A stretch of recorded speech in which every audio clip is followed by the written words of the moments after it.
Hello, people. I'm sorry I'm late again, man. I really intended to be on time tonight. I really did. I made it. I'm sorry, guys. How's it going, everybody? Happy Saturday. I hope you guys are enjoying your weekend. And I don't know. I feel pretty ashamed that I'm late again. I don't know. I feel upset. Uh, let me drop the link for my friend Lee. I got my YouTube on here. I wonder what Lee thinks about the thumbnail. All right. There's the link for Lee. What's up, Bruno? We are entertaining ourselves in the chat. That's what's up. This can't be wrong. How are you? FBS was on fire tonight, huh? Jesus. He's supposed to be on vacation. He's got to relax. Yeah, he's having a good time. Here he is, the man of the hour. Lee Cole. What's up? Okay, can we talk? Yeah, let's talk about whatever I'm you going to want. give you a lecture. I'm going to give you a lecture right now. Here we go. Okay. Can we talk? I would put on my hoodie if I could, I'm going to give you a lecture just to hide. Hold on one second. I got echo here. Dude. Just to hide. What's up, Irish? Irish style. He's late. Joey Nux. What's up, Nucky? This can't be wrong. Yep. Okay, listen. What's up, Lee? You don't know. It bothers me when people are late. Yeah. You don't know how hard it was for me to stay here and wait for you. I know you were texting me like you were my boss. Yeah, I'm like, shit. Dude, you're having a show. People are coming out of their way to come in here and get on your show. Yeah. So you could show them the dignity of being on time. You're right. But I like to let the chat build up a little bit. I don't like to start with just two people. But you're right. You're right. You guys hear that crap? You're right. No, it is a partial excuse. You're right. I'm not going to lie. And for some reason, someone keeps blocking what Joe Allen's saying. Joe Allen's good people. I don't know why, not blocking, but they're timing them out because they're talking about Tony Pizza. Oh, yeah. Let them talk about pizza. Who cares? Pizza scumbag. Come on. What does he say? I don't even see it now. Nothing. They said nothing wrong. I mean, and they got blocked they got timed out 3 times for no reason. Joe Allen. Lee, I saw Tony Pizza gave Josie a wrench. They all have serious mental issues after all racist shit Tony said. She wants to be his friend. Now she knows FBS is going to make her look rude. If that's true, I'm really disappointed in her. That means that you cannot, if you did that, you cannot ever insult FBS again. No, Tony Pizza gave her a wrench. Yeah, that's what I mean. I mean, he gave me a wrench too. You have no control over it. You go in there, he gives you a wrench. I mean, why are you going in there? Why would I don't go in there anymore? Josie go in there? That's true. To be called the N-word over and over again? I don't know. That's true. I'm sorry. If she accepted the wrench, I hope it's not true. But if she did, I don't know if it's true because you always hear shit on here. Yeah. But if she did, she has no right to say anything about FBS ever again. That's it. Yeah. But if she didn't, okay, I take it back. Them two are at war. And this thing with people going after kids, man. Oh, yeah. What the hell is that about? This shit's got to stop. It's getting disgusting, man. This whole thing, I mean, it's out of control, man. These people, they have nothing left to do, but, you know, they're like, all right, let me get this guy because they can't accept that he's won and they don't want to admit defeat. And that's everything. You know, that's why I put that thing in FBS is about going after, and FBS, I'm glad he read it, going after Stax's daughter. Think about it. If you're Stax's child, wouldn't you be mentally ill? I mean, look at the guy. I wouldn't be happy. I don't know. You know, any seed that pumps out of that penis is a retard seed. That's the only kind of seed he has. Oh, Jesus, Lee. Come on. Come on. The guy's 49, whatever. He's 65 years old and he has a grill. He's 65. Yeah, I mean, did you see him in there getting his fucking grill? Oh, I'm getting a grill. It's like, dude, do you get it? You're 40-something years old and you got a grill? Grow the fuck up. When I was in 9th grade, I used to have braces and I used to get them like different colors, like blue and orange for the Mets. And I used to act like I had a grill and shit. I used to go like, Hey, if you don't have a grill by 25, don't ever get one. Yeah. It's like, there's a grill limit, age limit. But it goes with the face tattoos, and those never wear off, Lee. Yeah, but those face tattoos are horrible. Mike Tyson has a nice face tattoo. Yeah, okay. Those tattoos, those face tattoos looks like he was drunk and did them in the mirror. Yeah, well. You see how they're done? It's like, you know, Yeah. he has a picture of a dick right next to his eyebrow. I don't know what it is. I think it's like a good luck thing or something. Nobody knows what it is. He drew it. Nobody knows what the fuck it is, though. Did he really draw it himself? Or some? Did he do his own tattoos? I heard. He probably drank a bottle of vodka and grabbed a pen and did that old prison shit and started putting tattoos on him. Yeah. You know? What's up, Barbie? How are you? Yeah, that DJ guy. Oh, yeah. I was listening to, and I called Gunsmoke this morning because he fucked up. He said, a shout out to Stax. I want to know why somebody in Pennsylvania is shouting Stax out. Yeah, out of all people. Why. Yeah.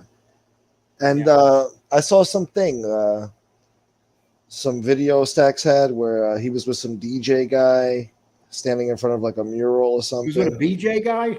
Yeah, that too, maybe. Or was he giving a guy a BJ? Let me see. Yeah, right here. George Floyd Square. Oh, hold on. No, it was something else. Where is it? I don't know, but this guy in the picture, it said DJ something. I don't know. Maybe he changed the name. I don't know. Maybe I'm an asshole. Anyway, look, I think it's some guy from the strip club he works at that he paid a few dollars. Like, hey, man, do a YouTube channel, man.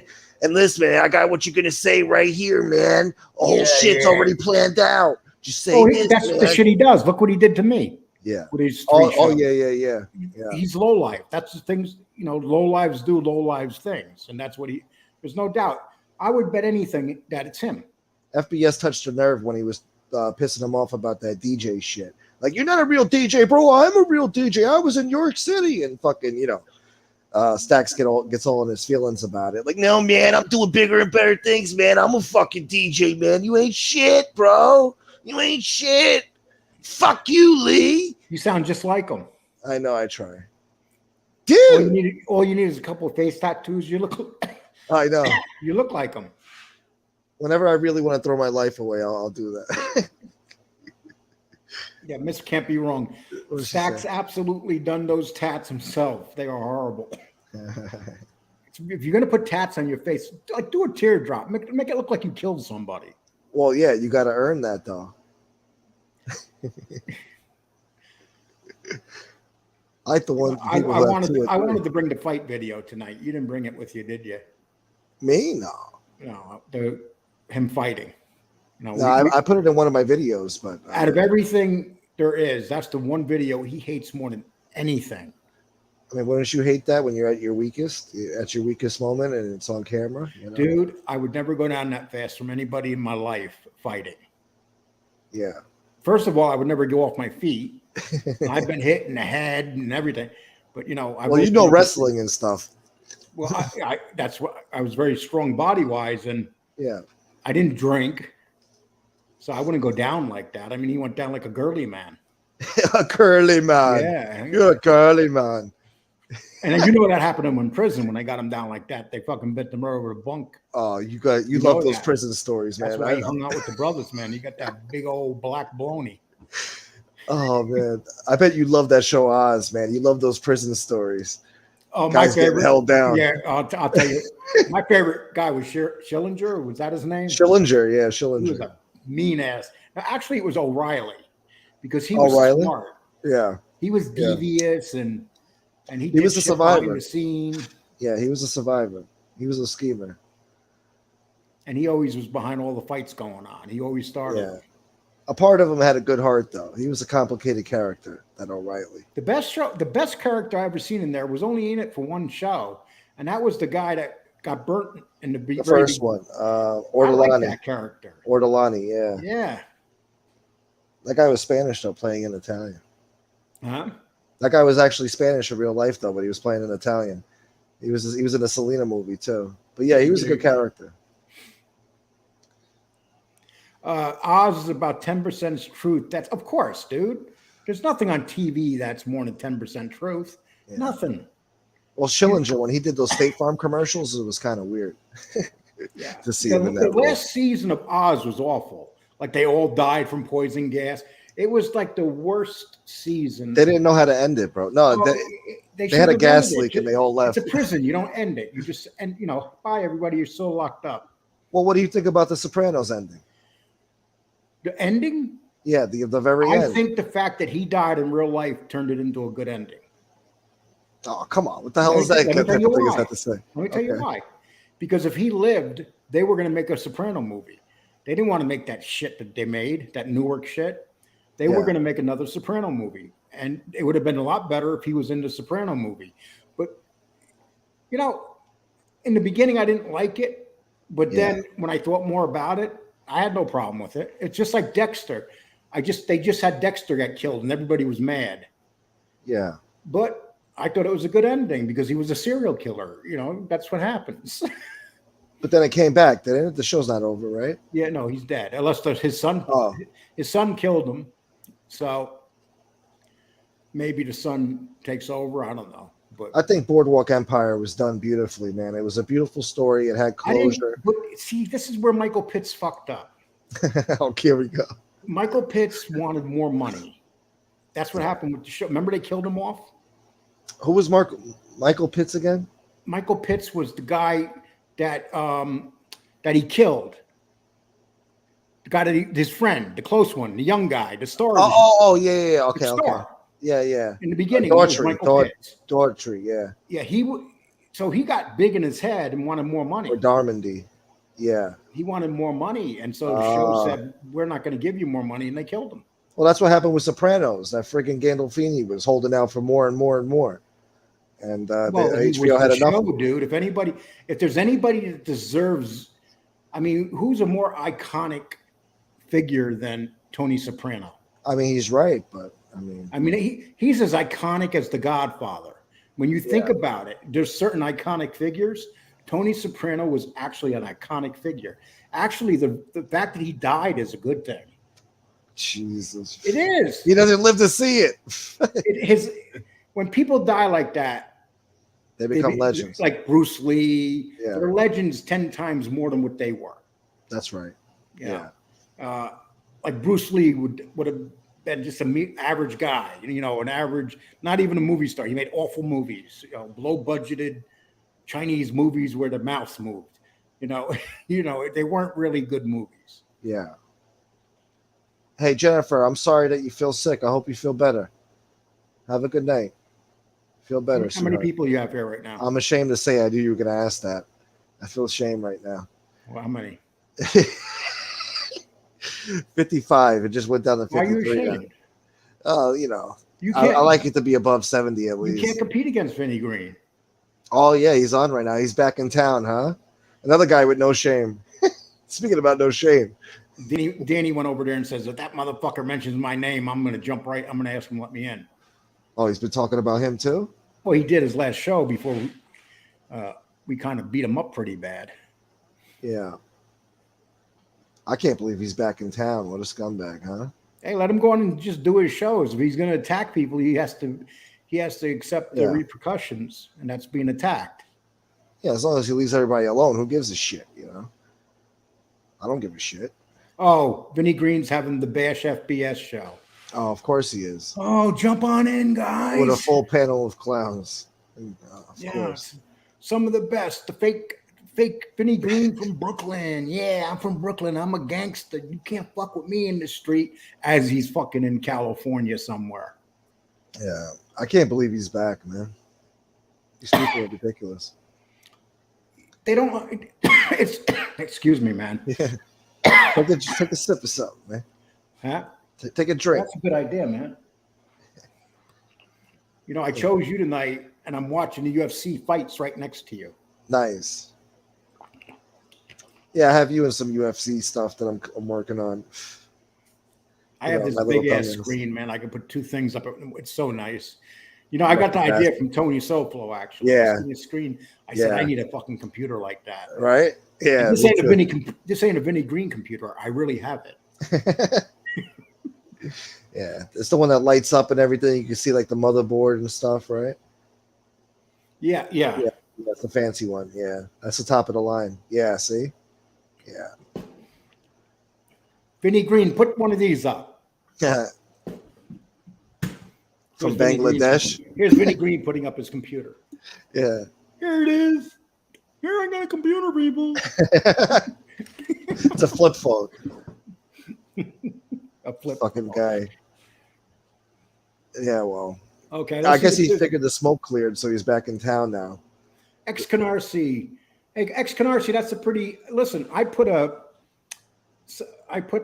an interview I did in October with... what's his face? Gunner? Gunner.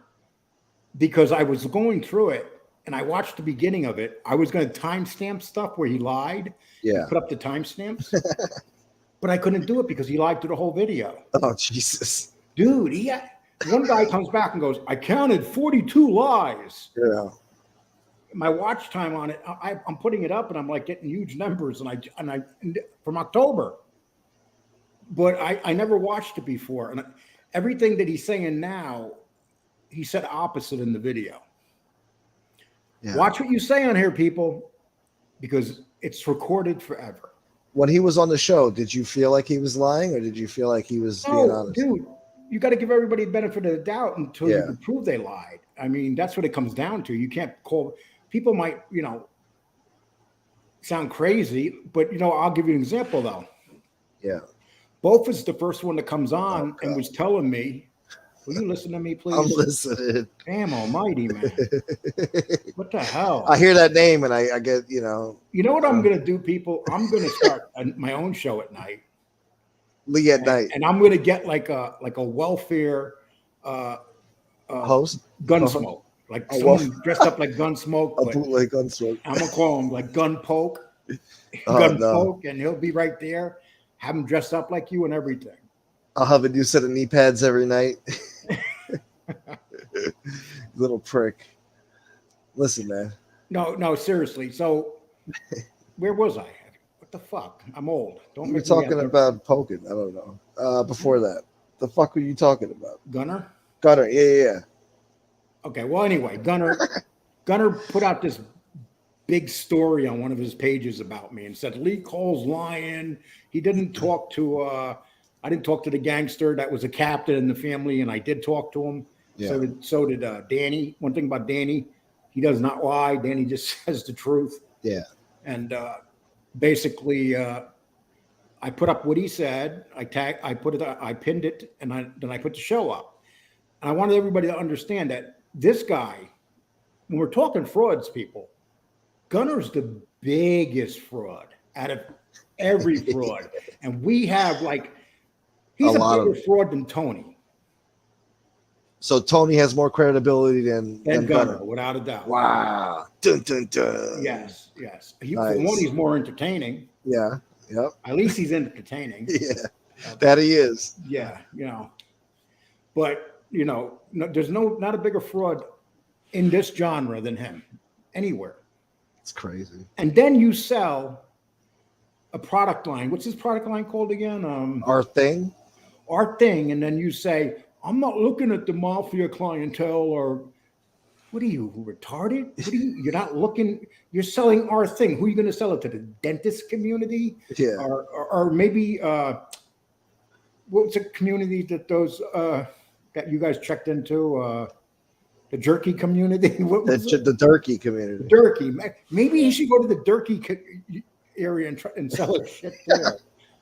It might work. Who knows? And then he's talking about using the jacket, saying Hunter should buy him. Hunter wants to walk around the woods with a jacket that says Our Thing. Yeah. The ironies of this guy. Yeah. So basically, he wants a bunch of rednecks to pretend that they're gangsters around and run around the woods. I'm sure he's a good fisherman. He is. Yeah. Actually, he did a video, and I was watching it. He's actually a very good, but that's what he should be doing. That's what he is. Video, hunting. Yeah. Just do those type of videos. He's really good at it. So why not do something you're good at? Yeah. You weren't a good gangster because you never were a gangster. You weren't a good criminal because you went to jail for 13 years. Yeah. What did he go to jail for? Bank robbery? Huh? All sorts of shit. Who knows? Ray Ramundi. Hey, Ray. Ray Ramundi. They're making fun of me. I hate when they make fun of me. I'm very sensitive. No way, Lee. Tony Pizza would scam his mother for. You're right. Listen. When I say as a human being, Tony's 10 times worse than Gunner. But as a scammer on here, Gunner takes the cake. I'm sorry. It takes the cake. But I'm sure he's a better human than Tony. But how hard is it to be a better human being than Tony Pizza? Oh, that poor Banjo. I saw something about creature captured on motion picture in Amarillo. Did you see that? Oh yeah, I saw that. That's What? stupid though. Like, you know, some creature. It was. I didn't see a video though. They said there was a video, but I only saw a picture of it. Like Hey, the only thing I give a shit about here when I'm walking outside is rattlers. Oh yeah, well, you killed one like a few weeks ago. Right? Oh, my first kill. I felt bad. I was smashing it in the head and stuff, and the thing was looking at me like, "Motherfucker, I'm gonna get you before I die." Yeah. I just kept hitting it, and blood was pouring out of its head. Evil bastard. Yeah. The snake, not you. No, I felt bad. Well, Yeah. because there's dogs around here, and there's older people. Yeah. And all you need is a bit, and is one of those things to strike you. You'll be dead. Oh yeah, yeah. How'd you dispose of it? I threw it against the wall and left it there. Shut the hell up. But I figured an owl grab it or something. That's what happened. Oh. Mob Rats, White, Milk Dud, Conehead. Some of these fucking names. I know. Tony Pizza bites old women's fingers off for her wedding rings. He melts them down at the pawn shop. Gunner should do an outdoors videos. He can call it Meth Mountain Man. Where do you see Fucking that? people, Meth Mountain Man. Fucking people are vicious, man. Yeah. That guy's too hyper for his own good, though. Then I remember last summer he was saying like he had books and stuff, like his books are more important than this mob shit, and that he was getting like Hollywood deals from his books. And then he writes me a letter, like 5 pages long, and it looks like Corky wrote it. Corky. Yeah, it looked like, you know. So he's illiterate, is what you're saying. And I read it, so I'm guessing when he writes it, his wife, who's probably pretty smart. Yeah. No, I can't say that. She married him, Oh. but she seems like a nice woman. Yeah. Who knows why? Why would any woman pick me? I mean, who the fuck knows why women choose certain men? Can't help who you love, I guess. Then you got a good man like Gunsmoke out there, and he can't even have anybody touch his. Oh, let me tell you, I went into Cuzzo. You know Cuzzo, Stax' old friend. I went onto his show in his chat today, right? Yeah. And I guess it was his birthday. So I said, "Happy C-Day, bro." And then he had like a hot redhead on the show, but she got up and walked away. So I was like, "Oh, where'd the hot redhead go?" And then some fucking dickhead fucking wrench in there friggin' blocks me and shit. And everybody's like, "Why'd you block Gunsmoke? He didn't even say nothing wrong." Even the chick said it. Like, he didn't even say nothing wrong. And I'm like, what the fuck? Dude, now, are you interested in chicks on Cuzzo's show now? No, but I was like, yo, she's kind of cute. And then, you know, I was just saying what up, trying to be friendly because there's history with that chick. Oh, yeah, well, she's on who Cuzzo's knows? show, dude. I don't want to pass any judgments. Well, dude, passing judgments. She knows Cuzzo. Yeah. You know what I like about Cuzzo the most? What? He might kill. Well, he has. Face. Oh, Stacks. Stacks. Yeah. Yeah, definitely. I think he even challenged him. He's like, "Come out here, man. Come out to Pennsylvania." Precautions you guys take. You know something, Tony Ducks? There's an old trick for snakes. If you put mothballs around your house, snakes hate the smell of mothball. They hate the smell of mothballs. Mothballs. They hate the smell of them, and they run from it. Yeah. So stay away from your house. There's all sorts of medicine stuff you can. Shit's so expensive now. Everything's expensive now. Yeah. The fuck is that? What does that mean? Looking for the truth. Oh man, come on, Gunsmoke. What? I'm having another cigarette? What? Oh, come on, he's what? Talking about you probably hitting on a redhead on Cuzzo. Oh, yeah, you're right. Yeah. I mean, come on, dude. I got the memory of a goldfish. I'm sorry. Now you got all these great women here, and you're over at Cuzzo's looking for a woman there. I wasn't even looking. He just happened to have him on the show. She probably has a blade in her back pocket, a gun up here, and a tattoo. You know that she has the vagina ring. I kind of like that. What's wrong with that? It's a new generation, Lee. You got to get with the times. No, dude, I'm sorry. Yeah. Once you put that thing in your vagina, you lose all feelings. How painful that must be? Oh yeah, I can imagine. Yeah, like nipple rings and shit like that. They say it intensifies it. Let's not get too crazy now. My brother Tom had nipple rings and fucking tattoos. Like, he had all this shit going on, man. And he's into that rock and roll, huh? The worst thing I ever seen was when Mario Como was doing he went and did a show. Oh God. And you could see the nipple rings through his white. Yeah, I remember that. That was weird, bro. I think that was true. When you're 60 and you got nipple rings, yeah, guys, I'm going to get nipple rings tomorrow. He's an eccentric guy, that Cuomo. He did it because he wanted to look hip. Yeah, but then we all found out that he's a serial sexual abuser. You know, a deviant. Yeah, whatever. Deviant. Yeah. But who knows? It takes. What happened to the FBS? Oh, that video came down, brother. First of all, the quality was very bad, and there was a lot of things said in that video. So, for his safety, he took it down. That's the best thing to do. Oh, I didn't even know about that. I'm sure he took it down. I was thinking that. Yeah, I don't see it. Plus, the video, it was horrible. It was just not a good video. But one thing, when you go on vacation, yeah, and you're going to go to a motel, I always check the how good the internet is. It's, check the ratings and stuff by the people that go there. Yeah. That tells you a lot about if the internet's any good at certain places. Yeah, the internet sucks in that hotel. Lee, what is the signature on your hat? Oh, that's Ric Flair, Hulk Hogan, and Jimmy Mouth of the South Heart. The only reason I wear this hat is ever since I started wearing this hat, my show is going up in subs every show. My views are going up. Let me give you an example. Yeah. You get this guy I'm sorry. all over the place. I was looking for my hat that I got signed by Redman. Did you take your fucking Ritalin today? In seventh grade, my science teacher asked me, or my friend, he said, "What'd you do? Take your stupid pills this morning?" And his glasses were all the way low. He said, "What'd you take your stupid pills this morning?"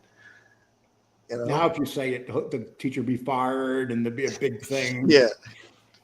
I had a teacher in ninth grade take me and slam me up against a wall real hard. Oh, if they did that now, they would be literally arrested right on the spot. Oh, yeah, definitely.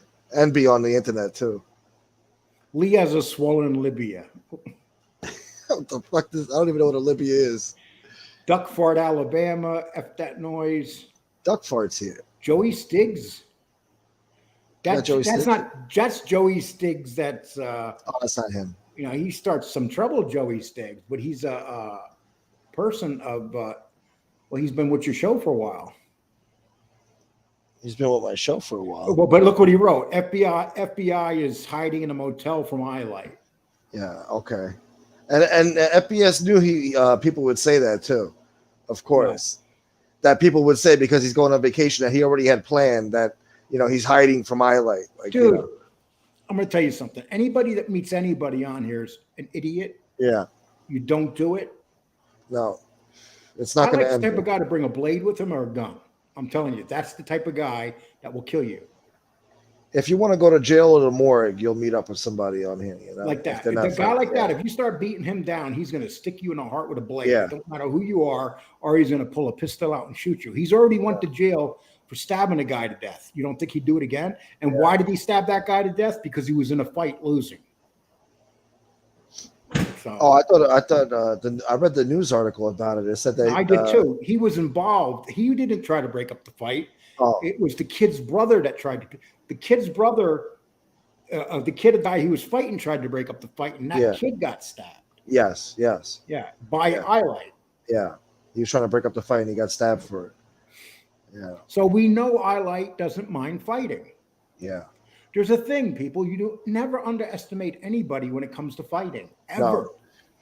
It doesn't matter how big they are, how small they are. I've seen some of the smallest guys in my life whip the biggest guys. The worst beating I got in my life, I remember to this day. His name was Troy Tompkins. That's back when I benched 350 pounds. Big Trey. And I got on top of him, and he put me in a jiu-jitsu move I didn't know nothing about. Yeah. And that was it. Wow. Yeah. You just never know who you're fighting, man. Yeah, there's a good example. I think FBS is just busting his balls. I don't think FBS is the type of person that would actually meet somebody. I hope he wouldn't.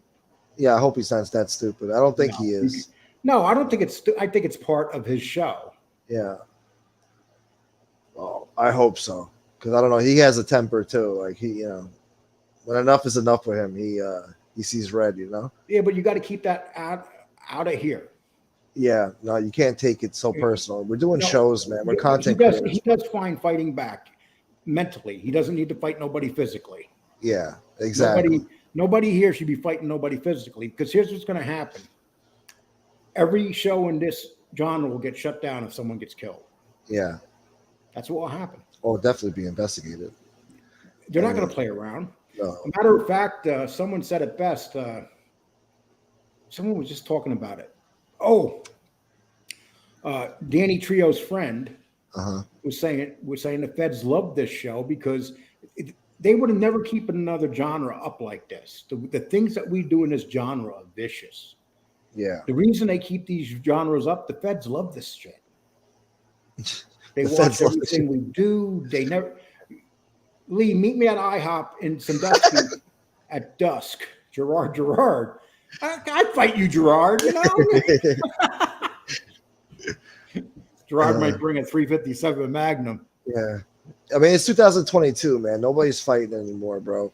I mean, especially these guys. These guys are like in their 40s and 50s. I mean, what the fuck are you doing about talking about? Hey, guys, you want to hear something? I heard a story today. I'm going to give you a war story. It was really good.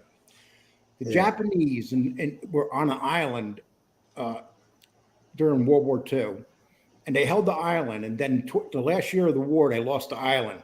All the American troops came on and pushed the Japanese where they had to run away through the swamps. Yeah. They estimated that 2,000 Japanese men got eaten by crocodiles in them swamps. Yeah. One guy went in and they heard him screaming. And then once the alligators heard that scream, they all swarmed. They swarmed. They could not find anybody that was running through that swamp alive. Yeah. This is my boy. What's up, Mobster Chronicles? What did I just say? What'd you just say? What are you, my father now? You're ignoring me? I'm not ignoring you. You're talking about the Japanese guy getting eaten alive and all the guys was. Can you imagine going like that? Because you know that some of them guys didn't go quick. No, you're getting eaten alive. Bro. Yeah. Their legs get pulled, and they take you into the water, and they do the death roll. And do the death roll with you. Break your bones. Yeah. Or you rip your leg off and you're trying to run. They just ate a guy the other day. He got eaten alive. He was swimming in there for Frisbee discs and shit to sell. Well, he deserved it. Okay, but anyway. Oh, Jesus. And how about... See, that's what the Japanese... I would have been like this. Fuck that not surrender shit. I'm surrendering.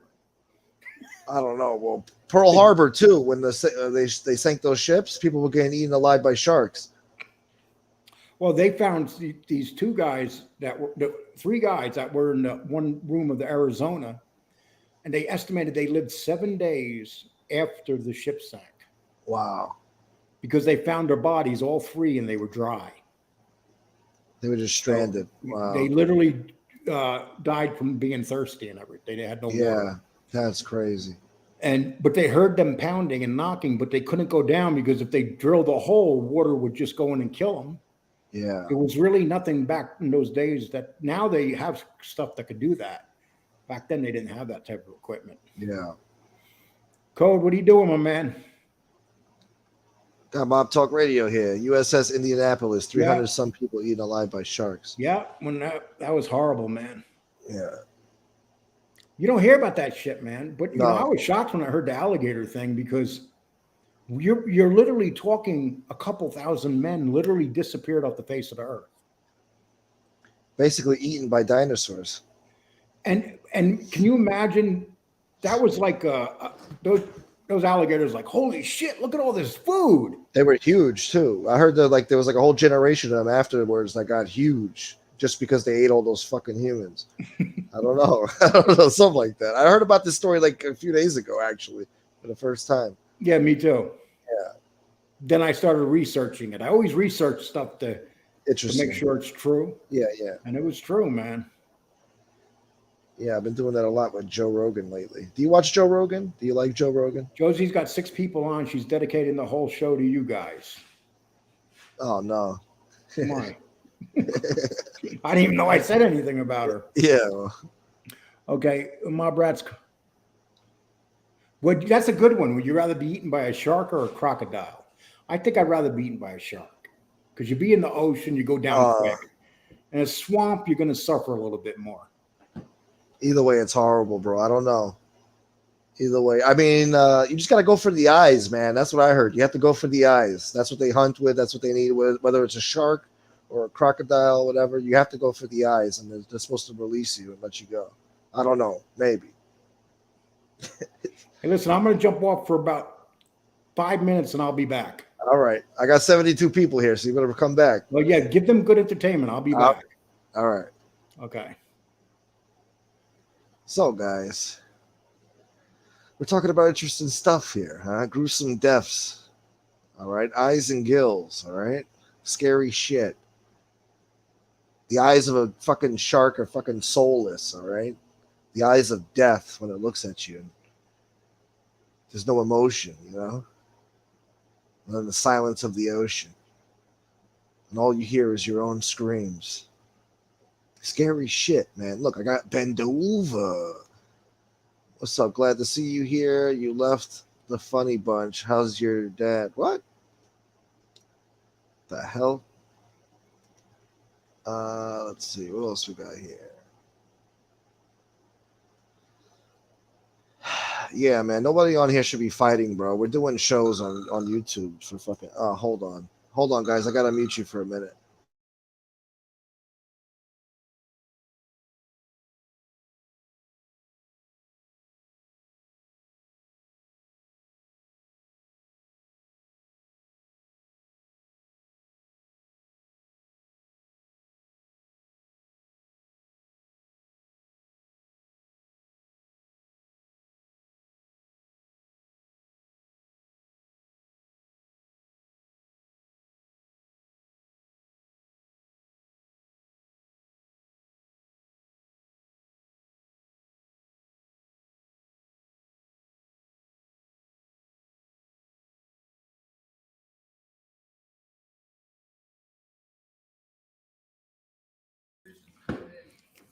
Are you off the phone? Yeah, I'm off the phone. Damn. Sorry. Listen, yeah. If I leave, you don't leave your show. No. I got a phone call right when that happened. I don't know. Somebody took the. It was FPS. I don't know. Oh, it was that important. Now, FPS, do you think FPS will hang up his show for you? I've called before, and he's like, "Yo, I'm doing a show, bro." I'm kidding. Son of a bitch. Let's say you're serious. I don't know. Let's read some of these. Would you rather be killed by a grizzly bear or a tiger? Do neither one. I heard the bear.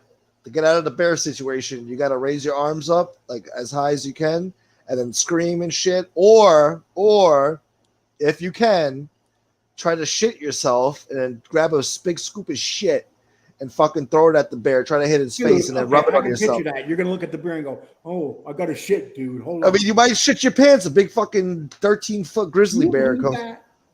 What?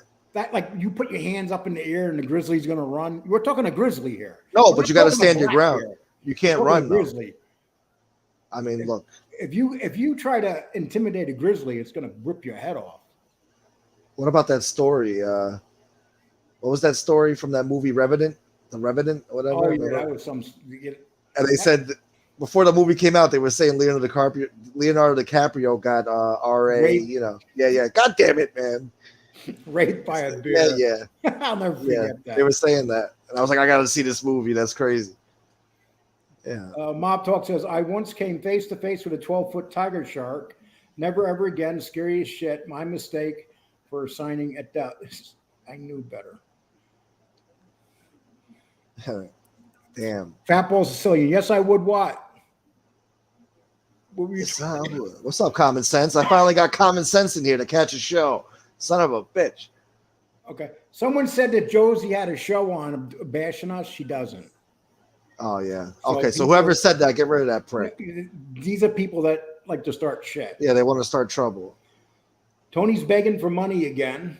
That we believe. Okay, there's no doubt about that. That shit's true. Well, he made me feel bad the other night. He was crying on his show. Did you see that? He lost his friend. Are you serious? I mean, you know, and now he's in the person's house. He's bullshitting. There's no way that man has a friend. A part of me felt like he was bullshitting. You think he has a friend? Sure.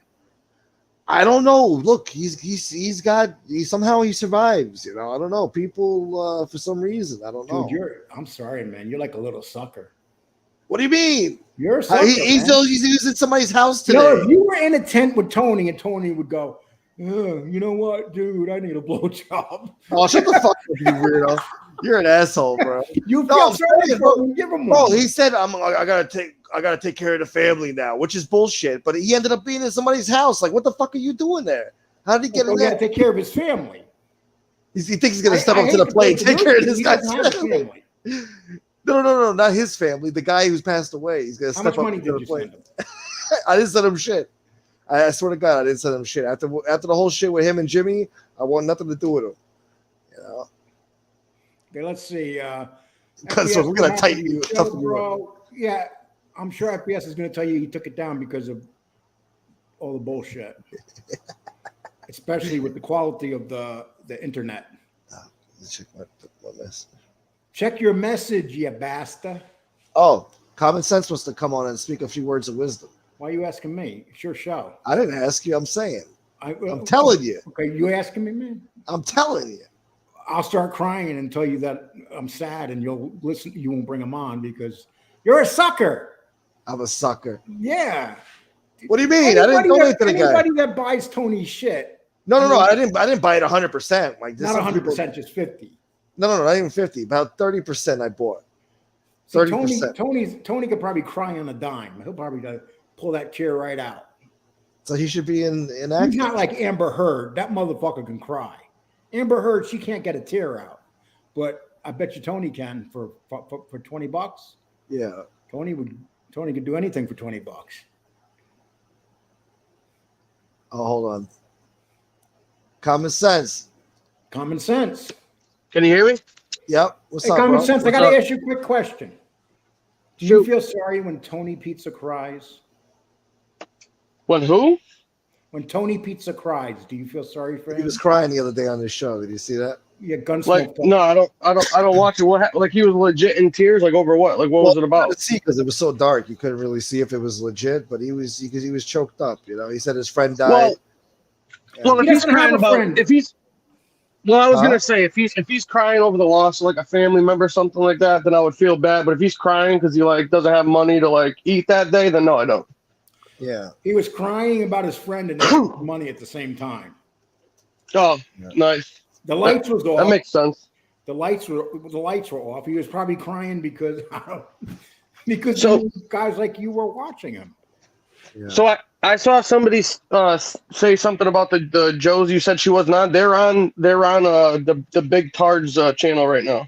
That's why. I think that's what they're talking about. The guy that stole somebody's computer to do a photo shoot with. You know who he's talking about. Vinny Green. Yeah. Oh. God damn it, Lee. He didn't want to say the name. I didn't want to say who. I wasn't trying to do all that. But yeah, apparently they were over there. They were over there. A whole bunch of them or something, doing the little usual nightly powwow about bullshit and lies and everything else. So yeah. They were just making stuff up as they went, And they got all their Simpson there believing them too. Now, you know what it is? Gunsmoke's becoming a big time podcaster now, so they're getting nervous. Oh, yeah, sure. I got 73 people. Please hit the like button. Thank you. Hit that like button. They were all up in their fee-fees. Nobody. Wait, I eviscerated you. Nobody's giving you any money yet. No. Oh, what the hell? What's going on? I don't deserve it. Come on, guys. I don't know. You didn't spoil my ass tonight. Kick up to the Don, man. Kick up to the Don tonight, guys. Support the cause. Lee's pimping skills are rusty lately. I don't know. No, he's slacking. No, see, I'm a little bit mad at you because first of all, you were about 14 minutes late. Yeah. Oh damn, was he? You were late tonight? Am I late if I push back the time officially to 10:35? Yeah. Yeah, that's a little stall tactic or something. You know what it is, dude? I'm just one of those type of guys. It's all right. I'm not late for nothing. Yeah, me neither. I'm always early, man. Yeah. I gotta be. It's a bad habit, you know? It's hard to break, though. Hey, Common Sense, what do you think about going after people's kids and stuff? No, that's not cool, man. That's a no, bro. It is. It's big time no. It makes me so nauseous inside that people will do this. It doesn't matter who it is. It's just not. Just don't do it. Even other family members, you know, what do they have to do with this shit? You know what I mean? And then what really bothers me when people start talking about whether a child has like learning issues or something like that, you know, how low can we go here? I mean, they basically want to intimidate you because now it's like, oh, we're gonna fuck with your family now. They basically want to shut everybody's show down. They want people to disappear so they feel like they won. Well, I honestly believe that I think that their goal is to like constantly, you know, say crazy shit, hoping that, you know, people on this side or whatever on these channels will like, you know, go out and say some even crazier stuff and stuff like that to try to ruin their channel. It's like almost like a sabotage technique. You know what I mean? So you got to kind of be careful, in my opinion, of like how you respond and who you respond to, because some things at the end of the day just, you know, aren't even worth it. You know what I mean? Well, that's why I come on Gunsmoke's channel, just in case. Oh yeah, great. I do something wrong, I'm here. I got this from the Jimmy Calandra School of Learning. Oh God, dude. This guy. Jimmy goes out and goes to war on everybody else's channel. He's such a ball breaker. Yeah, well. So I said, you know, if Jimmy does it this way, maybe I should. How's that working out for you, Lee? You right? It's actually working pretty good. So there's 6 people. Hey, Sicilian, Vinny's becoming a new Lee show. You remember when I used to have six people on it one time? You really got 6 people there? You had the FBS panels, the Christmas panels and shit, dude. If you have 6 people there, literally like 6 people, then that means that these I have been tracking these 6 idiots. Vinny Green show. What's the name of that show? If it's really 6 people there, then that means like everybody just turned against this guy because he's a complete fugazi. No, they ain't talking about how many people's in the chat. They're saying 6 people up on the fucking screen, dude. The 6 dopes up there, dude. Okay. Never mind. Yeah, I think that's what they're talking about. Okay, so they got MRE, Josie, they got a BK, John Dolezal. Oh, really? Wow. Yeah, John Dolezal's up there telling everybody he's Italian again. Oh no, really? Yep. Mamma mia. That guy's incredible, man. Let me tell you, he's a piece of work. That kid. I'm gonna start creating my own character on here. A new Gunsmoke Don. Tell everybody you're black or something. Fuck it. Yeah. Like, yo, what up, man? On phone them on BD on King David. We on O Block, man. We stay on O Block, man. That part, homie. That part on phone them, man. Yeah, you got to try to get that dude on here, bro. That would be hilarious, dude. You should get him on here on MobTube and start like getting him amped up, see if he'll do anything, you know? Who, Crip Mac or who you talking about? Hey guys, Crip Mac. It'll be hilarious. I'm gonna put you on pause here. All right. What happened? I'll put you on mute or something. And you want me to review on you? mute. Okay. Oh, he's doing something? Yeah. So okay. Yeah, Crip Mac you gotta charges get Crip 500 Mac, though. dude. How much? 500 for a 45-minute interview. That's not bad. 55-minute interview. Yeah, that's not bad at all. But that's not bad at all, dude. So I really want we could talk him into an hour, dude. Yeah, it would be good for my channel. I mean, I definitely would get subs out of it, you know. Yeah, we should. Every week, once a week, we'll do a little a kickoff. You know what I mean? The little Crip Mac interview fund, dude. You know, put a few bucks to the side, dude. You know what I mean? To get Crip Mac on here, dude. I thought about that. But, we should get his opinion on what he thinks about all this internet banging, dude, that's going on. You know? Yeah, I thought about like interviewing him and what I would ask him. And, yeah. I have no idea what the fuck I would ask the guy. You know, I don't want to piss him off. You don't know what's gonna set him off. Like, what you say, you custard? Huh? And tell him just for him, we'll do the interview at 5:55 p.m. dude. Live at 5. Yeah. East Coast dude, time, though. Yeah, that guy's a character, bro. He's fucking. What's that guy's deal? Where did he come? Like, how did he like come out? Like, what's up with this guy? Where'd he come from? You know anything about his backstory? Like, what's the deal with this guy? I mean, a little bit. I mean, he was just a gang member. He's from Texas originally, and he was like a fake Crip out there. And then he moved to LA and became like a real Crip. And he started hanging out with some chick, like her name's Lupe or whatever. And she just started recording him, hanging out with him and recording him for like a whole year. And then he went viral because he's such a fucking character. And he's been doing it ever since. Now he does music and. So he didn't start off as like the entertainment rapper thing. He started off just going viral for being a funny like character type dude, like a character and shit, basically. Exactly. Oh, okay. Yeah. Just for his personality, just making funny videos and shit. And the way he talks, obviously, the way he talks is unique. I mean, it's really hard to talk like that. The way he's like, you 5 me, everything's a 5 in the word, like. Oh yeah, I know. It's crazy. Yeah, he's nuts, dude. Yeah. Dude's definitely nuts. Yeah, bro. he's one of a kind. So that's for sure. I'll give him that. He's definitely a one-off. I don't think there's another one of them guys around, dude. That's why some people just go viral like that, bro. They just have those unique personalities that people just love. Hey, press 1 in the chat, guys, if you know who we're talking about. We're talking about Crip Mac. If you guys don't know who this guy is, you have to check him out. He's hilarious, man. Yeah.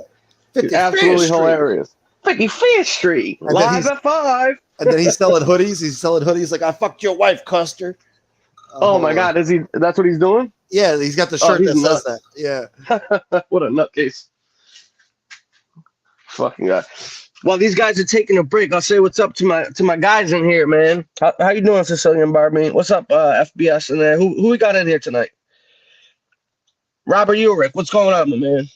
Oh, Mob Rats Conehead's in the building. Nice to see you. So Lee says he'll be back in 20 minutes. He wants to watch this fight real quick. What fight? I don't know, some UFC fight. He's all into UFC and shit. Oh.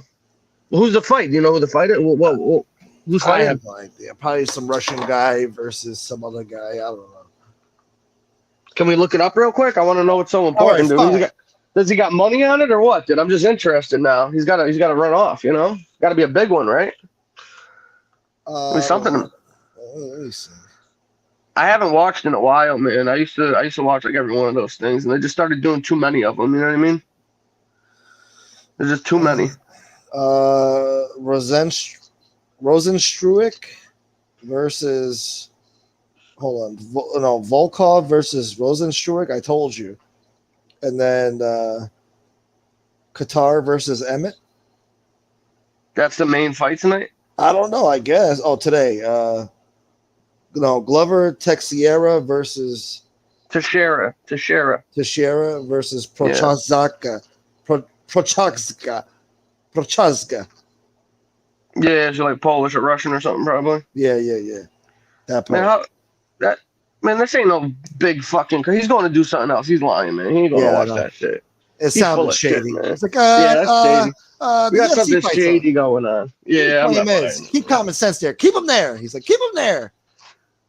I'm like, he's going to do something. I don't know what it is, but I ain't buying it. Tom Sheehy, thank you so much for that Cash App the other day. Thank you so much, brother. Somebody just sent me a Cash App right now. Tom Sheehy, what's going on, my man? How you doing? Thank you, guys? Mob Chronicles, what's going on? Ciao. I'm good, Tom. Thank you. Just here hanging out with my guy Gunsmoke. Yeah. Figured he was on. I finally catch his show. He's always on at these weird times. I never get to catch his lives, dude. Yo, Sal, thank you so much, Sal. I appreciate that. Thank you, bro. I know who that is. Thank you. Oh, Frankie Rizzo, what's up, brother? What's going on, man? So what were you guys talking about before I jumped on? I didn't see the start of it. I just jumped on right away after I saw you was on. I don't get the notifications again, man. I don't know what the hell's going on. Yeah, you driving me nuts, dude. You gotta re-hit that bell or something. I don't know. Dude, trust me, bro. I did, man. It's just weird. Sometimes they come and sometimes they don't, bro. I don't know. Something with YouTube. Fucking shit is weird. Or like, for instance, I'll have the notification, when FBS posts a show, I'll be on at, say 5:00, right? And the pre-chat or whatever, you can hit the, notify me directly on there, and then I'll do that. And then I'll be working, I'll be, on my way home in the car, whatever the case may be. The show will start at 5, and I won't get that notification ticker until 10 minutes into the show. I don't know why the hell it does that. It's weird, man. That happened to me the other day with SoFlo's show, I think, or Lee's show. It happened half an hour later. I'm like, what the fuck? Yeah, so I don't know what the deal with that is, man. It's really weird, bro. They need to figure that shit out because that's not that ain't cool, man. Fucking missing everything, you know? You're left out. Mobster Chronicle says, Gunsmoke, whatever happened to that old Lee poster you used to have lurking behind you? I took it down, but I still have it. It's rolled up in the closet here. I actually autographed it. What was I that? mean, when I was beefing with Lee last fall, like last October, November, I made a friggin' a poster of him because he was calling me a Gotti fanboy. So because of the poster I had, so I took the Gotti poster down and I put up a Lee Cole poster. Oh, that's funny, dude. Yeah. You got to auction it off, man. Once you get, you know. I kept it up there for like a month and shit. I kept it up there for like a month, and everybody was like, "Oh, take it down! I'm tired of looking at his face already. Take it down." I was like, "All right." That's funny, dude. Yeah. Oh, so what'd you do? Go to like fucking like Staples or something and print one of them like big poster sheet things out, like a real poster? I don't know if I'm allowed to plug on here, but posterburner.com, man. Beautiful quality prints, man. Cheap prices. It's like, you know, starts off at like $19.99 for a movie poster. Oh, nice. So it's awesome. What's the name of it? Maybe they could get a sponsor. Give them a plug. We'll get a sponsor going. You know? Posterburner.com. Posterburner.com. Yeah, they make t-shirts there. But the t-shirts aren't that great quality. You got to go to uberprints.com for the t-shirts. Uber Prints? Yeah, for the t-shirts. Why? What do they just have? Like really like cheap, like China, Taiwan shirts or something? Like them thin No, it's like you see how like hold on. I hate those shirts like they use at like the. Let me see. Like this is like embossed in the hoodie right here, you know. Oh, okay, yeah, that's a press. That's like a hot press one, yeah. Yeah, but on the posterburner.com, it's like a plastic. It's like you could feel like the plastic shit.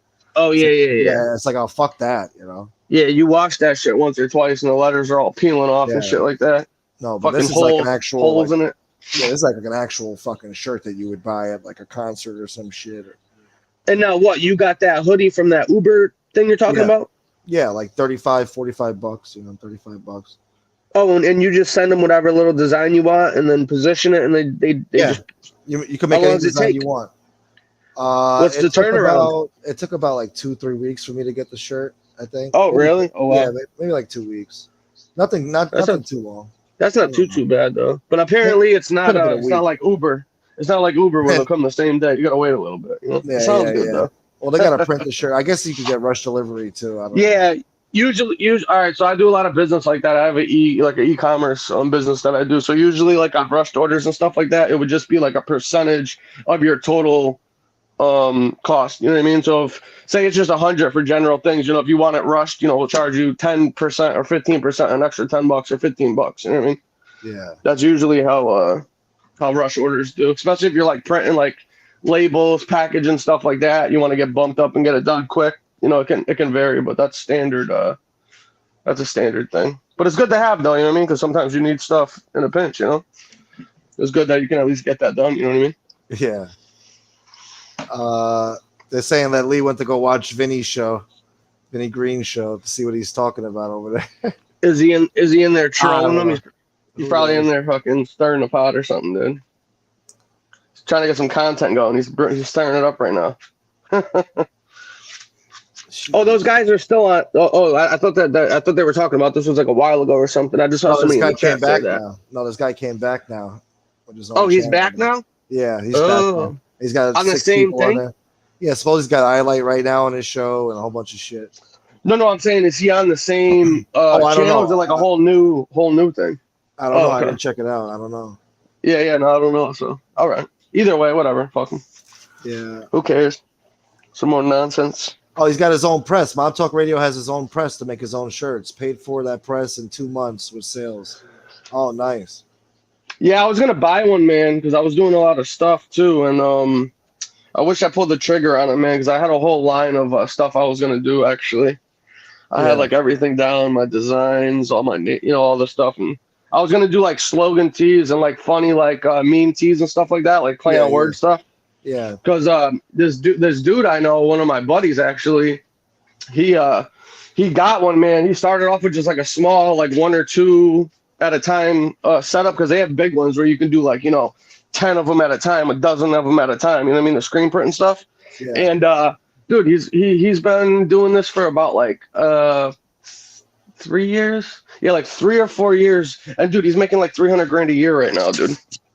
Damn, really? Yeah, dude. Yep. And all he sells is just t-shirts, hoodies, and they're all some are, you know, special ones, like, you know, if you have like a I don't know, a softball team or something, you know what I mean, and you want to get like t-shirts made, you know what I mean, he'll do stuff. So he'll link up with people that play, you know, dodgeball, like the people that do those dodgeball and stuff like that, like the leagues or whatever. He'll go out and he'll say, you know, hey, I'll do a whole thing for your league, X amount per team, break, you know what I mean?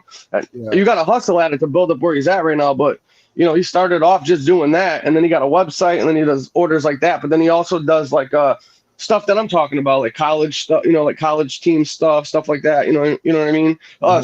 Fraternity, sorority, like anything you could think of, man. A small business, landscapers, they need shirts for their company. So there's always people that need stuff like that. It's a really good business to get in because the overhead is pretty much just labor, man. Honestly. Yeah. The rest of the stuff is simple. I mean, you're good with computers, something you could do, you know? You can get a nice screen printer machine set up, you know, for a couple G's. Yeah. Nothing too bad, but dude, that thing will pay off itself. And you know, is that Canarsie, or who was that? That's that. Yeah, that's Jeff. Yeah, Canarsie. it was, right. Oh yeah. So yeah, like he said, it took him 2 months to pay it off, easy, right there, dude. You know what I mean? Yeah, that's beautiful. Yeah, I mean, you even get like one big order for like even you go to any company that has like the polo shirts, they need their names on there. You know what I mean? People that go door to door, like dude, literally anything you could think of, man. So if you get in with some of those people, you do referrals, stuff like that. It's a great business. If I had more time to, you know, from all the stuff that I do already, like I would probably get into that too, you know, because there's good money in that, man. Everybody always needs stuff done, believe it or not. It's a really, really good business. Oh, I remember this. I remember when I used to watch Jeff Canarsie show. He just sent me photos of the, you know, like some examples of the shirts that he has. I remember these pictures. He was selling them too. Like he had these prints made too. I always wanted one of them. What kind of stuff were you doing, Canarsie? Like he has like these like paintings of like, you know, like Chinganti, Carlo Gambino, Joe Colombo, Tony Lucchese, Genovese, Banana. Like artistic ones, not just face ones, right?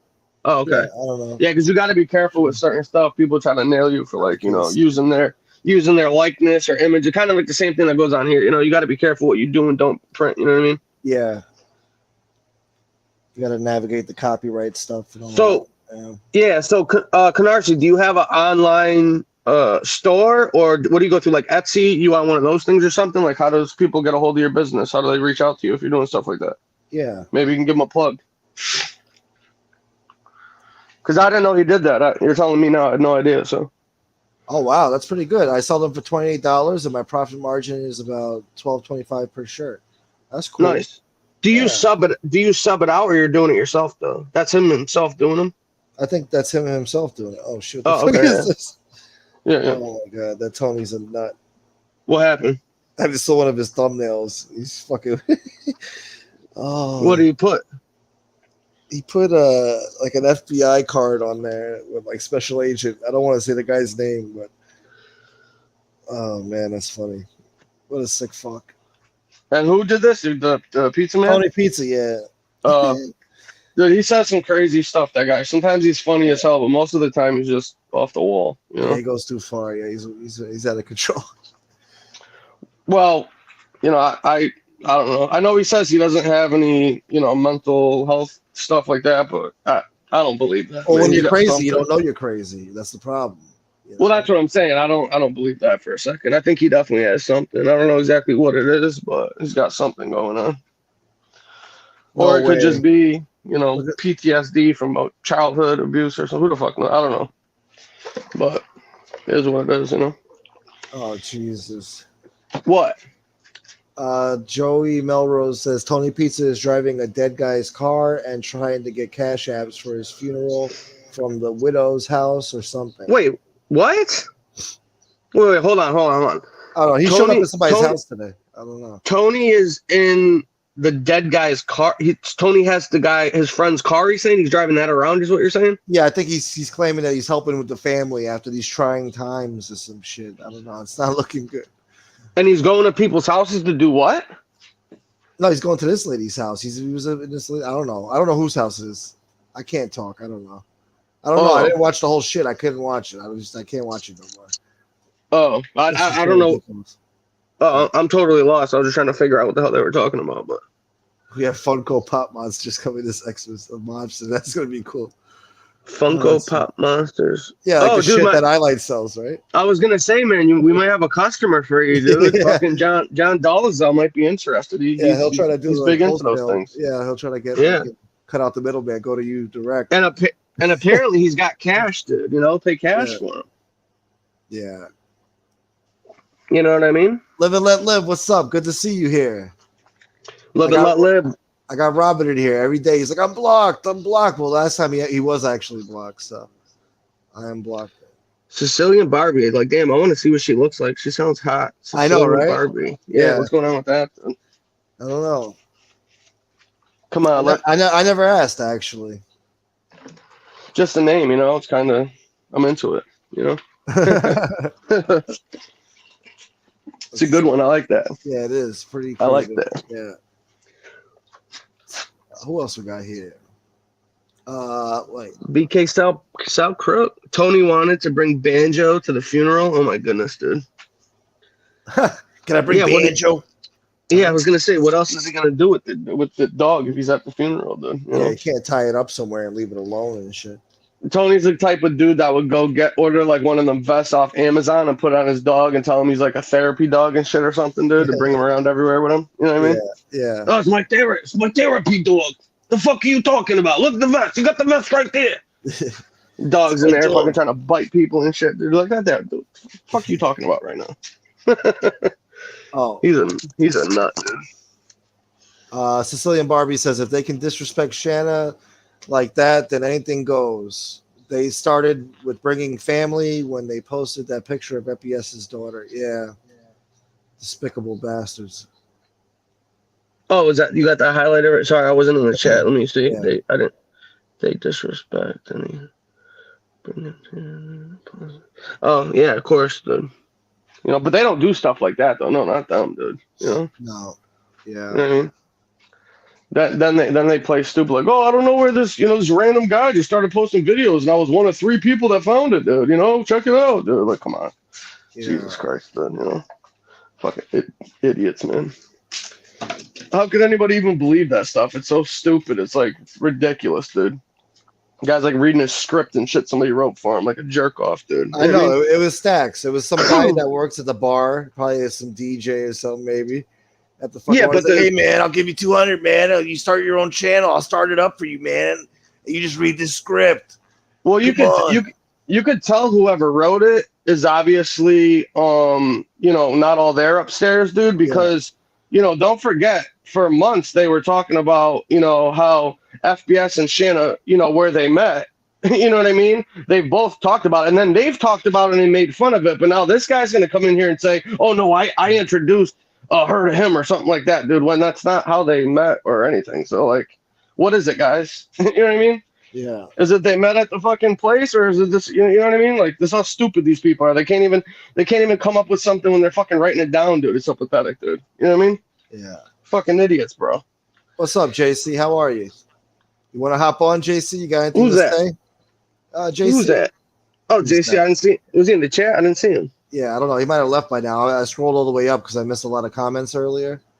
Oh, so I want to see gotcha. Who I missed. What's going on, Bruno?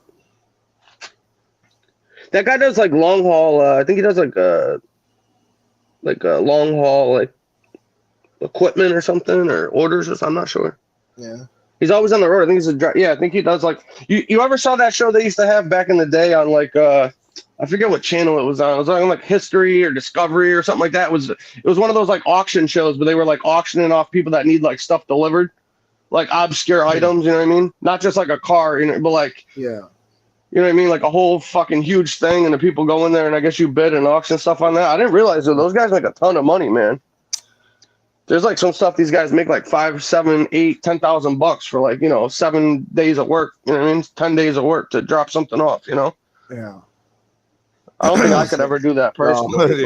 No. Sounds like a whole to do, Oh yeah, being on the road like that, fucking you know what I mean? I don't know. I give those guys credit, man. I couldn't do it, dude. I Yeah, lost it's myself on tough, the man. road That again. long haul truckers, dude, that's a tough job, man. Especially if we have a family and stuff like that. You know what I mean? You're on the road probably 25 days out of the month or more. You know. Yeah. My cousin was doing that for a while, and he had to stop. Man, he wanted, got married, had kids and stuff like that, and now he just does like local. You know, Yeah. because he was doing that long haul back and forth to California, down to Florida, like all that stuff, and it's too much, man. It's hard to have a family with that. You know, make good money, but Yeah.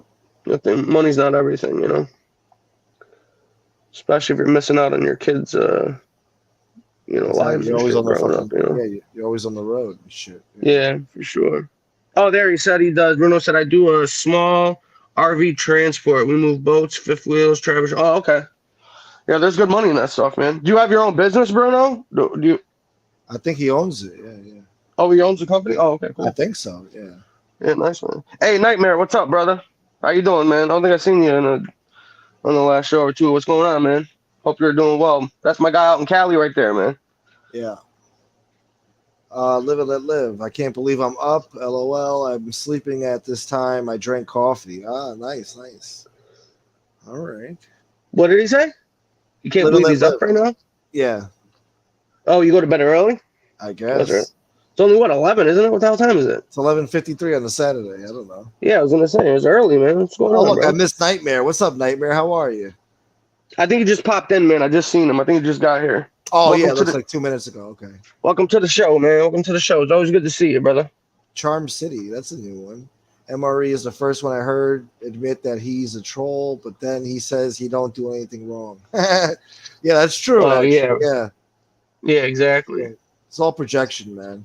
Everything he said he wasn't, that he turned out to be. So That was the only thing the guy has ever told the truth about, is that he's a fucking troll, dude. But the rest of it's all bullshit. He admitted that. all right, Bruno. Good night, bro. Thank you for being here. He says I gotta be up at 3 a.m. heading to Utah to drop a trailer off. Good night. Hey, well, Gunsmoke. Yeah. safe travels, Bruno, man. Safe travels. Yeah. Vinny Green doxed my job location a few weeks back. He never showed up though. Yeah. BK Sal Crook. Salute to you, bro. Who the hell said that? What the hell is he talking about? BK Sal Crook. I don't know. This Vinny Green was claiming that he's like a graffiti artist and shit. And he's gonna go down there and fucking meet up with this guy and show him. He's a graffiti artist. I don't know. I thought the dude was telling everybody he was a mobster. He's everything. He drives a Lamborghini. He's got a $10,000 computer.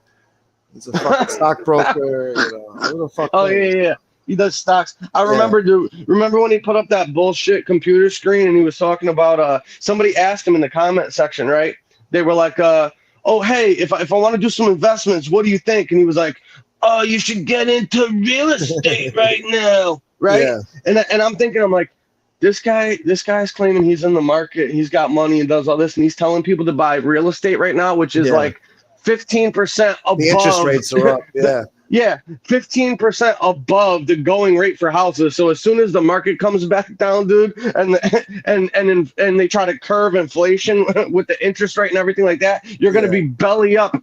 You're going to be belly up in your house. We're going to have another crash like we did back in 2008, 2009 with Fannie Mae and Freddie Mac, whatever the hell it was. Yeah. And everybody's going to be out of their house and homes. So then some other moron was in there and he goes, well, what about stocks or something like that? And he goes, oh, you should do ETFs. Those are good. Dude, is this guy fucking kidding me right now? An ETF?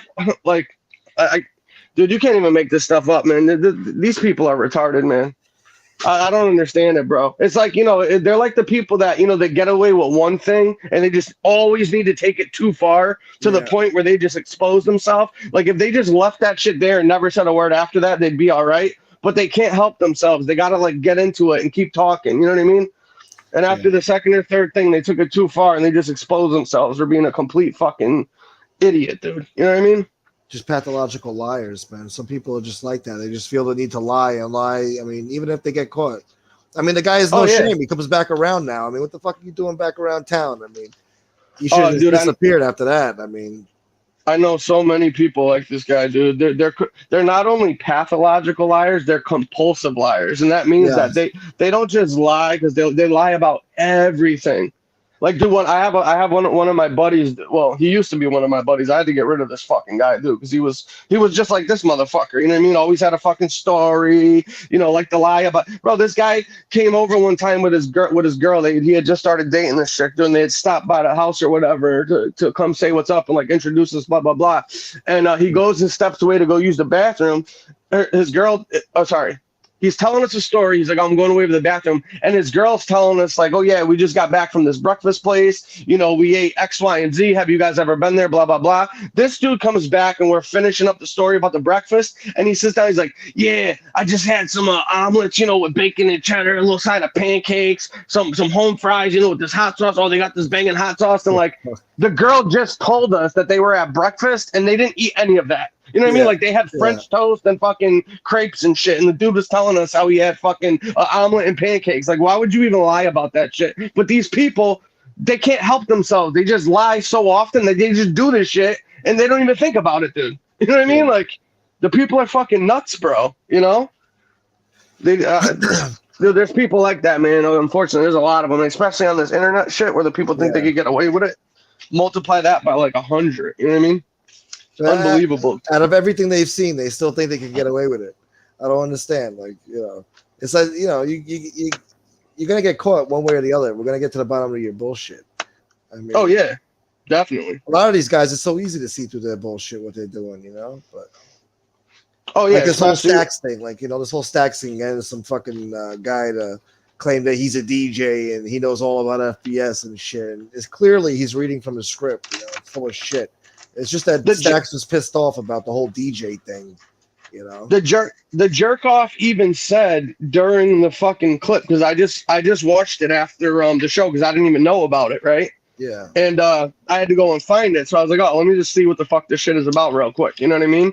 Yeah. And I'm listening, and the guy's like, oh, you know, I if you guys hear paper, he even said, he's like, oh, if you hear papers moving, I had to write down all my thoughts so I didn't miss anything. Like, he was trying to explain why you probably heard like papers ruffling, like he was reading something because he didn't want to forget anything. So like, he's even on there saying that he's reading something off a fucking sheet of paper, dude. You know what I mean? Yeah. And the stuff that he's saying on there directly contradicts everything that we know. So it's like, how do these people even think that, you know what I mean? Like, they can't even come up with a legit story, like, even a bullshit one, because they fucking tell on themselves when they're doing it because they're so fucking stupid, dude. Yeah. You know? These people are fucking I don't like to use the R word, man, but I'm sorry, man. These people are fucking retarded, dude. You know what I mean? Yeah. You know, no disrespect, dude, to the people that are, you know, mentally challenged or anything like that, but I'm sorry. But that word should be used for people like this. They're just fucking retards, dude. You know? I'm sorry. It is what it is. You know? God fucking damn. Unbelievable, dude. Unreal. Ben Dover says, don't feel bad for pizza. He's acting. No family calling on a tent man to pay for a funeral. Yeah, it's true. I mean, I found it odd. Like, what the fuck does he mean? He's going to step up and take care of the family now and shit. Wait. Hold on. See, I didn't see this or hear this. So you're telling me that Tony's saying that he's going to step up to the plate and take care of the family of his friend that died? He's going to handle all the funeral arrangements? That's I think I heard, I don't know about that, but I think I heard something to that effect. Like, he's going to help the family out and shit. I don't know. Oh, this is a fucking grift. Yeah, that's bullshit. Yeah. I'll tell you what, dude, you know, I've said it before, dude, but listen, this guy survived on the streets in New York City for what do you say, 16, almost 20 years, something like that now, right? Something like that, right? Yeah. Listen, you're no slouch or no dummy, dude, when it comes to cons and grifts. If you can survive in New York City homeless for 16 years, bro, you know what I mean? Yeah. You gotta have some tricks and some weasel shit up your sleeve. You know what I mean? He just got it. He's got it in him, you know. But the funniest thing is, like, dude, if this guy literally, man, like, Tony's got that type of personality where, like, if he actually went to the doctors and got some meds and shit like that, and then like got a job as like a car salesman, bro, he would probably do great in life, dude. He'd probably be all right. And he's a funny guy. Do great. Yeah, he's personal. Well, that's what I'm saying. Yeah. He's got that personality and that character, and he can swindle and talk people into bullshit, which is what car salesmen like to do. And he would probably do good. He'd probably do good at it. But the bottom line is the guy's insane, bro. Yeah. You know what I mean? Like, he ain't gonna do none of that, and he's allergic to responsibility. So a lot of times when people are homeless, it's due to mental illness. You know, a lot of the times. Drug addiction and mental illness are probably. I'd put it at somewhere around probably like 80%. Yeah. Yeah, You know what I mean? Long-term homelessness. I'm not talking about short-term where people, just got out of the Lost their can and job. did 20. You know what I mean? Yeah. Fell on hard times. You know what I'm saying? The people that have been like long-term, like, yeah, they definitely have, mental health, drug. But usually, mental health and drug addiction, those things go hand in hand, though. Exactly. Unfortunately. You know what I mean? I was just watching. Have you ever seen that channel on here? It's called, I think it's like Soft White Underbelly or something like that. Soft you ever heard of underbelly? It? No. Yeah, it's some channel. I'm pretty sure that's the name of it. I could be mixing it up with something else, but I'm pretty sure it's a guy. He's been on that No Jumper podcast and a couple of other big podcasts too. I think he has like 1 million, 2 million followers or something like that. But what the guy does is he goes out on the street and he interviews people who are homeless, down and out. They could be drug addicts or prostitutes or, people from all different walks of life. And he brings them into the studio. He pays them, probably gives them like, a few $100s or gets them a hotel room or gives them, takes care of them for the weekend, whatever the case may be. I don't know exactly what it is, but something along those lines, And he sits down and he does like, long form interviews and he asks them about, their early life, how they got to where they're at, what their situation is. And dude, they get tons of views, man. Like 500,000, 1 million, like every single show they drop, dude. People want to hear about that stuff, like that's interesting. I don't know about you, but I find it interesting to find out, how somebody, got to the point where they're at now, whether they're successful or, fucked up, unfortunately, and they're in the, bowels of the pit of hell on earth. You know what I mean? Not to be funny, but you can learn something from people like that and understand that, hey, I complain and I'm upset now here and there and I'm miserable about this, but hey, at least I'm not fucking this guy. You know what I mean? Yeah. And I think unfortunately people take that for granted, man. You know what I mean? I think people take life for granted and the stuff that they do have. Because when you see people like this, man, just be thankful that you got a place to stay. You know what I mean? Yeah. Food, whatever, and shit. You're not living on the street. Somebody always has it worse, man. You know what I mean? Definitely. Always. So I just think people need a little bit more reticent of that, and the world will be a little bit of a better place, man. Yeah. What's up, Stormy? Drain Creek says, I just saw Vinny Green's panel of weirdos and fakes. Light just said that Vinny Green is official. Great endorsement from the biggest wannabe on here. Wow. He's official what? I guess he's an official gangster. I don't know. Let's see. Right. Jesus Christ, though. Bro, this is the guy who said that he was 6'6", 350 pounds or something like that. And was trying to tell everybody that he had a fucking Lamborghini. You wouldn't even fit in a fucking Lamborghini if you were that big, dude. You'd have to take the driver's seat out and drive it from like the bucket in the rear. That's not even a seat, dude. There's no seat there. It's a fucking engine. The engine's in the back. We fucking sitting on the motor, dude, trying to drive it. Like, dude, my boy has one, and dude, my head almost hits the fucking ceiling, dude. And I'm not anywhere near 6'6", bro. You can't even fit in that car.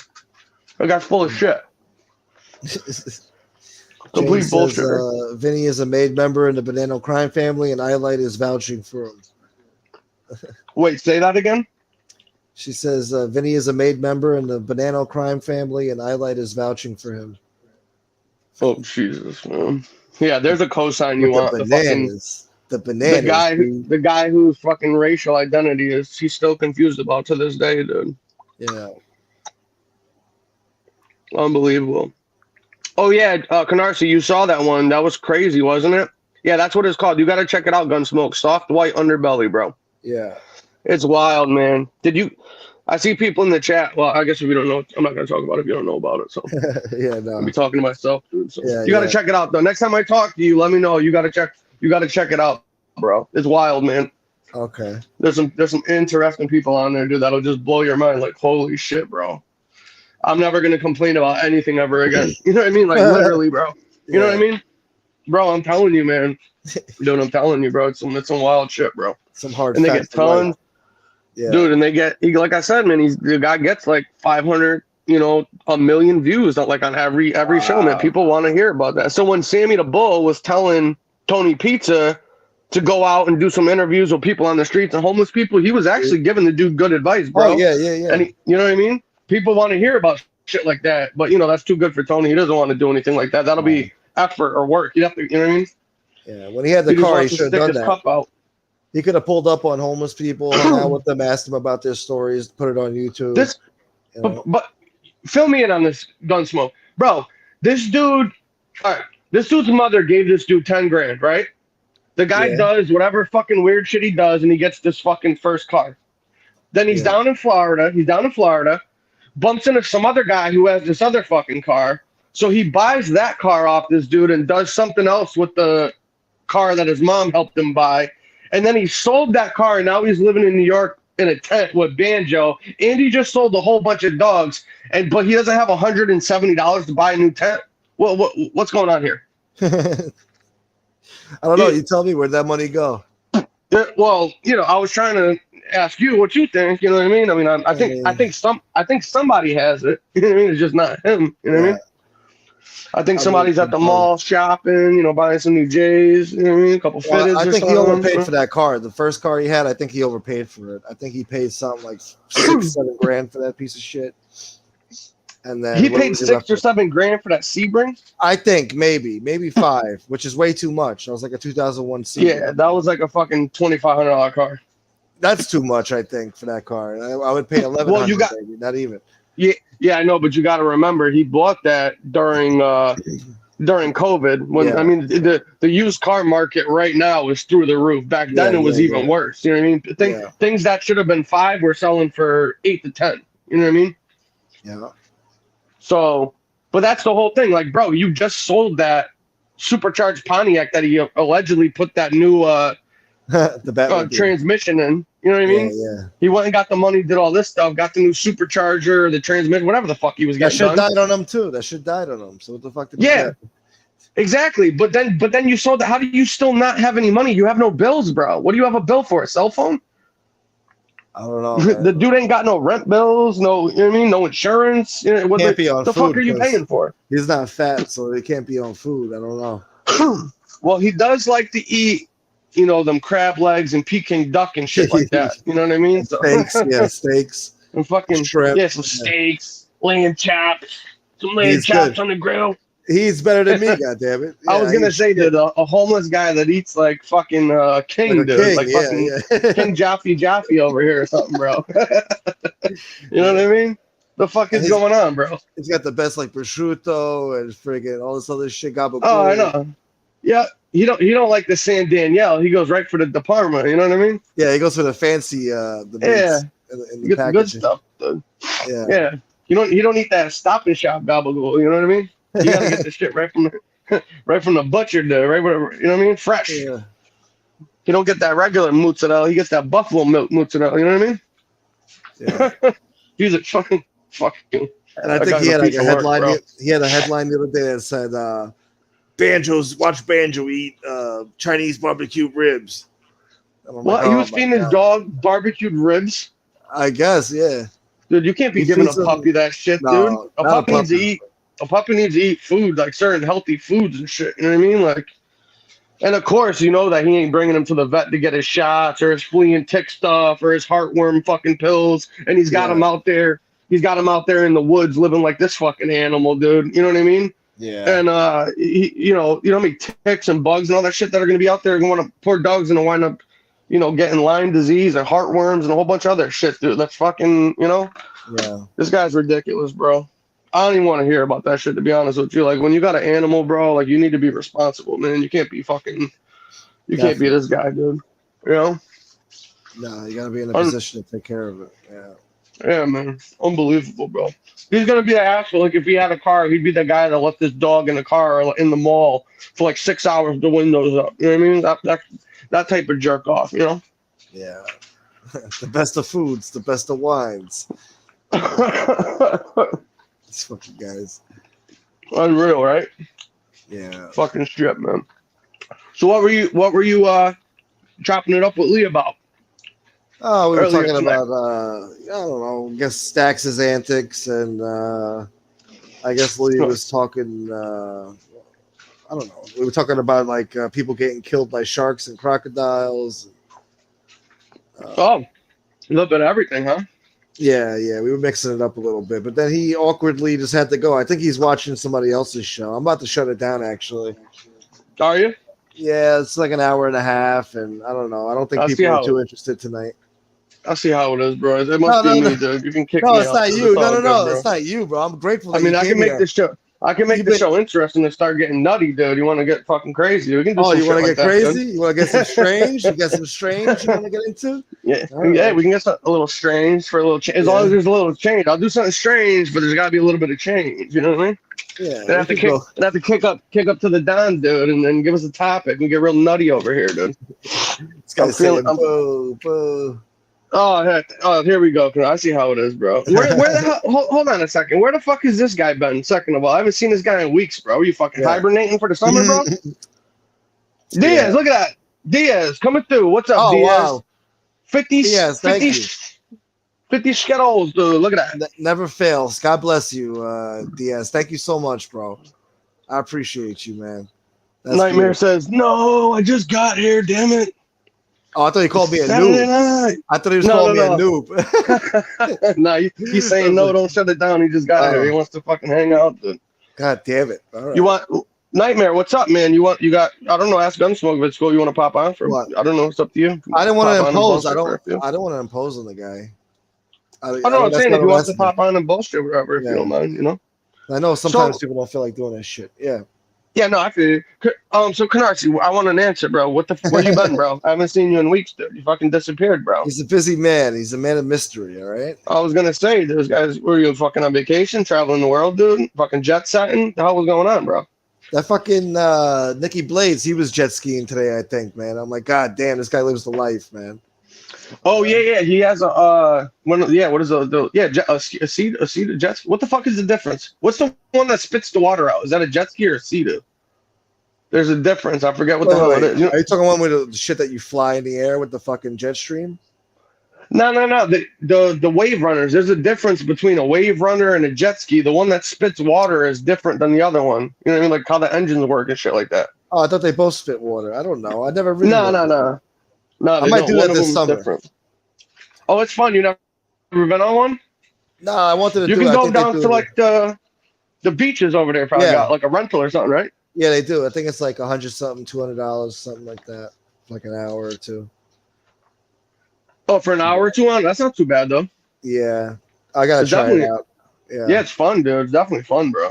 I would love to do that. See, the thing is though, bro, is that these guys live in fucking South Florida, where you can have, you know, a boat or a jet ski. Like you need to have one if you're down there. If you got toys up here, what do you get? 2-3 months out of it.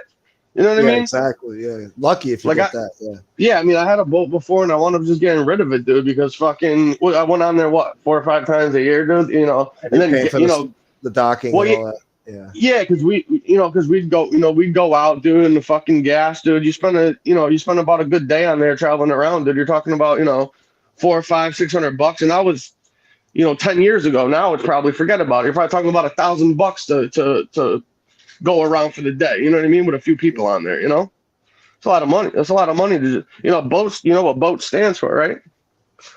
Buy only at time. I don't know what the fuck. Bust out another 1,000, dude, because everything with those things goes wrong, bro. You turn around, fucking buy a new motor, 15 grand. Oh, this thing, bro, 5,000, dude. You know what I mean? Like it's always something with those fucking things, bro. It appreciates too with value. Well, it depends what kind of boat it is, man, and where you live. To be honest with you, up here it does, but if you bring them down south, you know what I mean, where you can get them, you know what I mean? Oh shit! Look what I got here. What happened? I got Mob Talk Radio here. What's up, bro? How are you? Mob Talk Radio, Jeff Canarsie. And I got Lee Cole. Now I feel special. I was about to quit. Hello, people. I had Diaz come through. I had Diaz save the show. I had Mob Talk Radio come through. I had Common Sense holding it down for me. And now I got Lee back. We just watched the U.S. fight, and this is what it came down to, people. Oh, you're muted. You're muted. You're muted, Lee. You're muted, Lee. God damn it, Lee. I had a choice: watching the Shevchenko fight or being here with you. I thought you were watching Vinny Green or you were taking a shit. That's what some people said. Some people said that.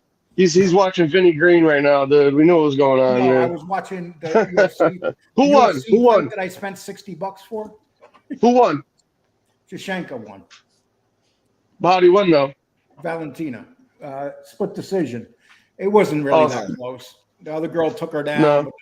The strikes weren't even close. Who's got the belt? Who's the big like women's fighter right now? I haven't watched in before the COVID, man. I haven't watched in a while. Valentina Shevchenko, whatever. Shevchenko, yeah. Yeah. She right. Hey Jeff, how you doing, Jeff? Oh, I'm alive. What's going on, Canarsie, man? How you been? Yeah.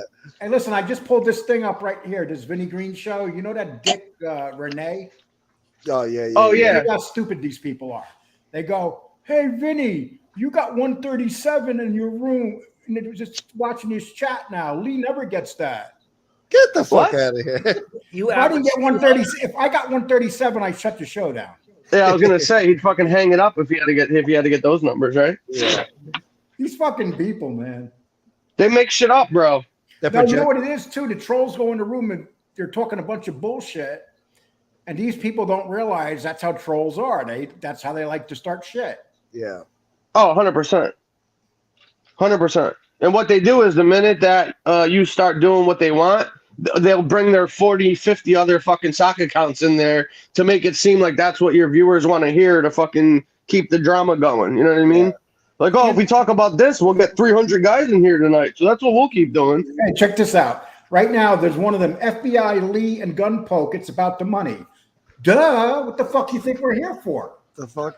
Are these people that dumb? What do you say that? I'm monetized for a reason. You know why they don't get money? Because they don't entertain. And they're trolls, dude. None of them trolls kick up money, dude. They just in there to start shit, bro. Oh, I never had a troll ever give me a dime. No. No. Lee, I had a whole conversation. I had a whole conversation with me, Gunsmoke, and FBS talked about this, dude. Like these people literally are happy when they have their 100, 120, 130 clowns in the fucking chat, and they don't make a goddamn dime, dude. None of them. I've never seen any one of them. The only time was ever that his coming out of the closet party. I mean, coming out, you know who I'm talking about. Yeah. The Nazi. His coming out party, he got a few dollars. But other than that, dude, those people don't give those guys money for shit. You know what I mean? Hey, I'd rather have 50 people than 200 fucking, you know what I mean? Oh, well, it's funny, though, because Gunsmoke will have 50, 60 people in here and walk away with more money than they do with 140. Sometimes. Yeah. Out of that 140, 30 of them are trolls. Yeah. More than that. I think it's more than that, man. I think there's about a good 50 of them strong. Yeah. Because I've seen it in the chats. On normal nights, there'd be, 30, 40 consistently every night. And the minute it was a shit-talking fest, they'd hit 100. So you know that there's at least, 50, 60% of them that's just bullshit accounts in there, Yeah. Well, right now, I'm looking at the chat. You got Renee, that loser from California. Donald, David, all these guys are trolls that are in the chat room right now. Yeah.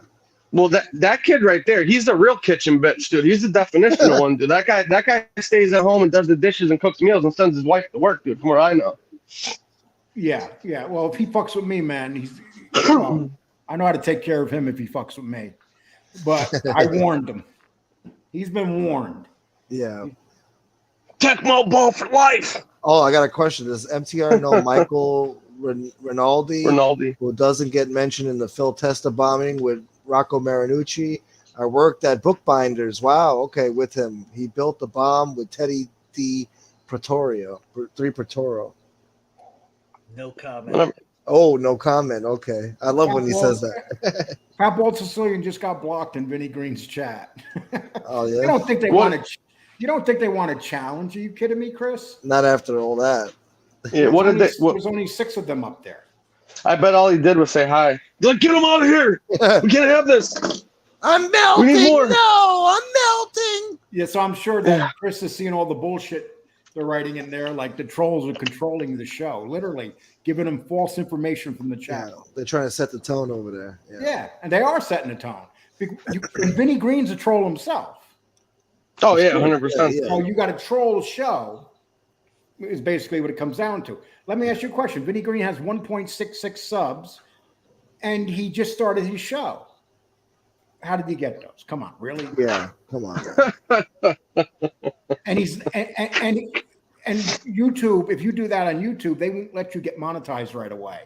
So he's definitely not monetized. Oh yeah, they know in their algorithm, how the accounts are coming on there and shit like that. You know how long they're staying. They can figure that out quick, man. Yeah. You know. Yeah, Chris from the chat. They're a bunch of idiots, man. They only got. I'll tell you what. I would love to see Renee. God, just the name alone. I know Renee. So like, who names their kid Renee? Sacre bleu. The mother looked at the kid and said, "You look like Renee." That's like look at the kids at Parlez-vous Français. That's a transsexual name. He can Oh, be Jesus. like Pat. You know, Yeah, he came out fucking bent wrist first, dude. You know what I mean? He came out with a limp wrist right out the pot, dude. His name is Chaz. I think he's a morphodite. What the fuck is that? He has What are you making? He has a penis and a vagina. Look at this guy's hermaphrodite. What do they call it? Hermaphrodite. Well, you're an expert on this, not me. Yeah. I was like, what the hermaphrodite. fuck is a morph? I was like, what the fuck is a morphodite? I never even heard of that. Lee's making shit. Talk A about making shit up. I think you just made up a word, dude. Hey, I'm at the age where I could do that. Hey, Jimmy Creek says they're calling FBS a movie while everyone in the chat is spamming. We push back, laugh out loud. FBS has a poster while they are trying to get gangsters released from prison. Who is the groupie? Here's what it comes down to. FBS makes money as a mob groupie. As a mob groupie. Yeah, call me a mob groupie. If I'm making some money, who cares? Call me whatever the fuck you want. Yeah. I don't understand that. You're not a say mob that groupie. shit's making money. I don't give a shit. I'm making money. Have they called you that, Canarsie? Have they tried that one with you? Oh yeah. Oh, Jeff's been abused more than anybody on all. Come on, no one's Really? been abused as much as Jeff. They say that, but it's funny because every time I go to certain locations, they never show up. Oh, they'll never do that. They're on the corner and live stream 9th and Catherine. Say, "Come on, Big Mouth." Never shows up. Not one time, right? You know the people I know, so I mean, it's like Yeah. Someone actually just said something funny in that chat over there. They said that John Wolf's doing an audio book. Oh no. Chapter 1. Leave home. Man, you gotta admit it. Yeah. That's funny, bro. That is funny. Prelude. Hey, Wow. some of the funniest shit you ever read is in chat rooms. Yeah. Oh yeah, there's some fucking people, some characters in here, man. They come up with some fucking funny shit, dude. Between the avatars and the names, I mean, Jesus. Oh yeah, people are quick-witted in here, man. That's for sure, bro. I think honestly, not being biased, man, but the people that are in FBS's chat usually, man, they're the funniest, bro. They come up with some funny ass shit, dude. And I watch a lot of chat rooms and stuff like that, but there's some funny bastards on there, dude. I'll tell you. Sam Frank. I'll tell you what, though. Can you imagine what some of these people's living conditions are like? Well, we've seen them. Yeah, I mean, we fucking seen them, dude. Working in their house is a computer. Yeah. They watch TV on their computer, their phone. They got a phone. They watch TV. They watch porn. They watch. They get all their information. Their computer is a fucking phone. That's what they got in the house. They got no TV. That is their entertainment. Well, the other one there that we saw the inside of the fucking house, dude. I mean, the cockroaches went on strike for unsafe working conditions. You know what I mean? Well, I told FBS a joke about certain things in someone's apartment. You got to ask FBS the joke. I can't say it on here. I get in trouble. But he'll tell you what it is. Oh, no, you're writing that down, Gunsmoke, man. Ask FBS about joke. Yes, Jordan, Canada. Yes, I'm watching the fight. I didn't is that pay-per-view? Even close. I'll be honest with you. Is that pay-per-view or is it on ESPN or something? Pay-per-view. Oh, okay. You got to get one of them sticks, man. Sorry, I'm broke. I can't afford that shit. You know, You got to get one of them. I order 1 or 2 pay-per-views every month. You know, it's called spoiling yourself. How much is that? $60? This 50, 60 bucks. But it was 3 championship fights, so I wanted to see him. And you got to get that Fire Stick, man. huh? You got to get that new Fire Stick. Dude, You got to get all them channels for free. Don't be talking that homo shit with me. What? Homo shit with me, a Fire Stick. What is that, dude? Common sense is zesty. Yeah, he's like, it's code, man. It's code. It's code for the Fire You know, Stick. Lee's not hip to that. He don't know what a Fire Stick is, bro. Why? You gotta go grab one at Best Buy or something. They're like a good one, like $30-40. The ones that vibrate for free. Yeah. And you know something that's funny? You just said I wasn't hip, but I'm the one here watching this on this big ass screen, and I'm watching the UFC fight over here, and I'm not hip. And I got my I bullshit. watched the Rangers lose tonight. Their series is over. Oh, they're done, the Yankees right? win, and I've been on here, and I put down a show that's probably going to get 2,000 views, and the videos from October. Yeah. Is that the Stanley Cup Finals or is it or no? No, that was a champion. That was the championship in their division. So Tampa Bay is going to be playing. Who's left? Avalanche. The Lightning. In the West, it's Lightning Avalanche. Yeah, they're going for the third Stanley Cup. Last team to win 3 Stanley Cups. Who was it, guys? I don't know. Wait, Darcy knows. To win 3, the Penguins, right? Yep. Oh, yeah, the Penguins. Who was it before that? Los Angeles. The Islanders. No. Oh, yeah. The Islanders. Oh, Brian Trottier, Mike Bossy. Yeah. Yep, and there are 2 goalies: Chico Resch and Chico and somebody else. I can't think of his name right now. I just remember the '94 Rangers, the Stanley Cup with Mark Messier. That's the problem. That's the only thing we remember. I played for Brian Leach's summer league team, dude, like 4 years in a row. What's up, Jimmy? Yeah, I was having an affair with Wayne Gretzky's wife.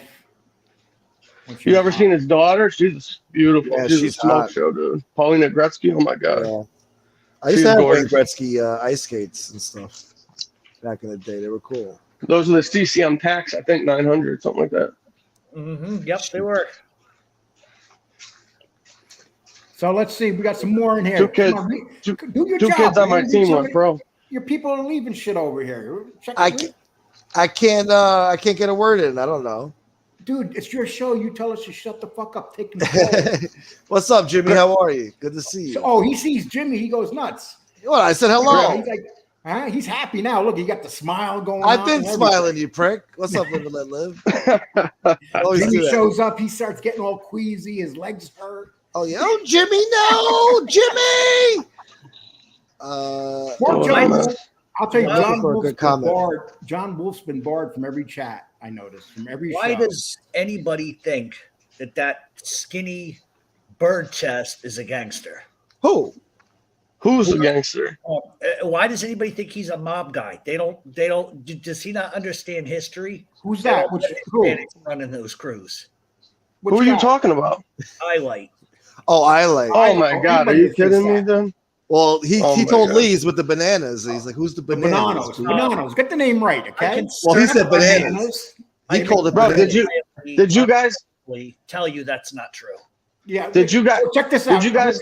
Let me tell you this real quick, Jeff. This is a good one. So one day we were talking about Gene putting Vinny Asaro and Ronnie G in prison. Right. And then he goes, "That's bullshit, man. I ran with the other side of the bananas." I said, "But at that time, Asaro was the boss." He goes, "No, he wasn't. He was in Howard Beach." I said, "No, the bosses were all in prison, and Vinny Asaro was in charge." Yep. But he literally sat there and said, "No. I ran with the bananas." Yeah. Oh, I remember that. He's a moron, dude. Bro, did you guys see that video he did where he was trying to say that he was out doing his collections? Yeah. He was going to like the pizza shop and shit like that. Case, I want him to meet me on 81st and Myrtle Ave, and we'll find out. Those are he's so full of shit. We'll find out if the boys at the social club know who he is. Look, bro, this is fucking ridiculous. Do you think that if this idiot is on YouTube, right? No. Live streaming him, quote unquote, doing collections for any of these guys, that he would have made it through the weekend, dude? Like, what you do? You're giving them what, a fucking RICO indictment on a plate, dude, on your fucking YouTube channel, you moron? Who the fuck believes this shit, man? I don't. I think it's funny. It is funny, isn't it?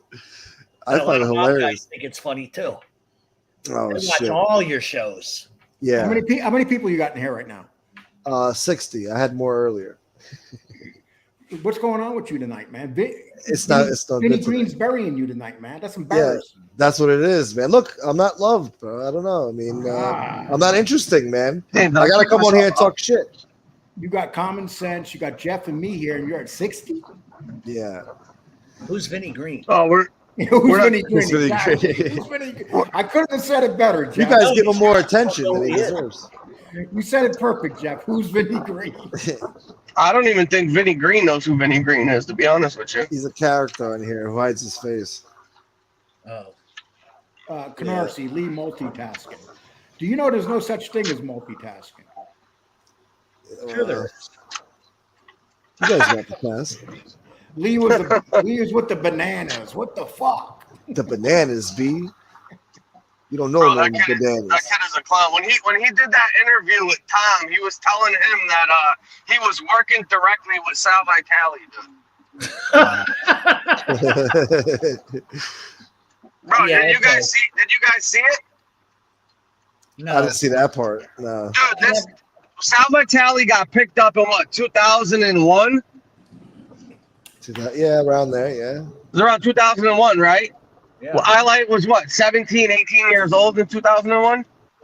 17 maybe? You were working for the boss of the Banana family. Did he know that? And then, and a couple years later, he was in prison for 13 years. Dude, unbelievable, bro. Yeah, Yeah, but for, he- for, Of AC crime family than the Bananos. yeah, don't forget that when he was doing that same interview, he told this guy that he shot him a whole clip into him and threw his gun in the sewer. And then when it came out, the dude stabbed the kid to death, dude. There goes that. What an idiot.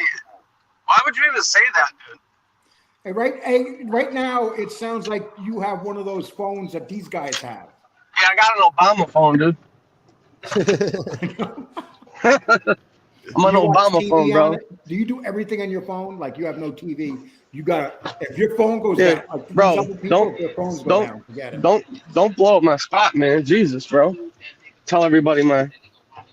Yo, unlock the door. Fucking go. Hold on one second, guys. I'll be right back. Yeah. I'm gonna Jimmy's mute. singing, I owe him juice money. You Jimmy, do. did you hear that? Actually, I'm going to put that interview up we did and rerun it. I want to see how many more views I can get out of it. Oh, milk it for whatever it's worth, huh?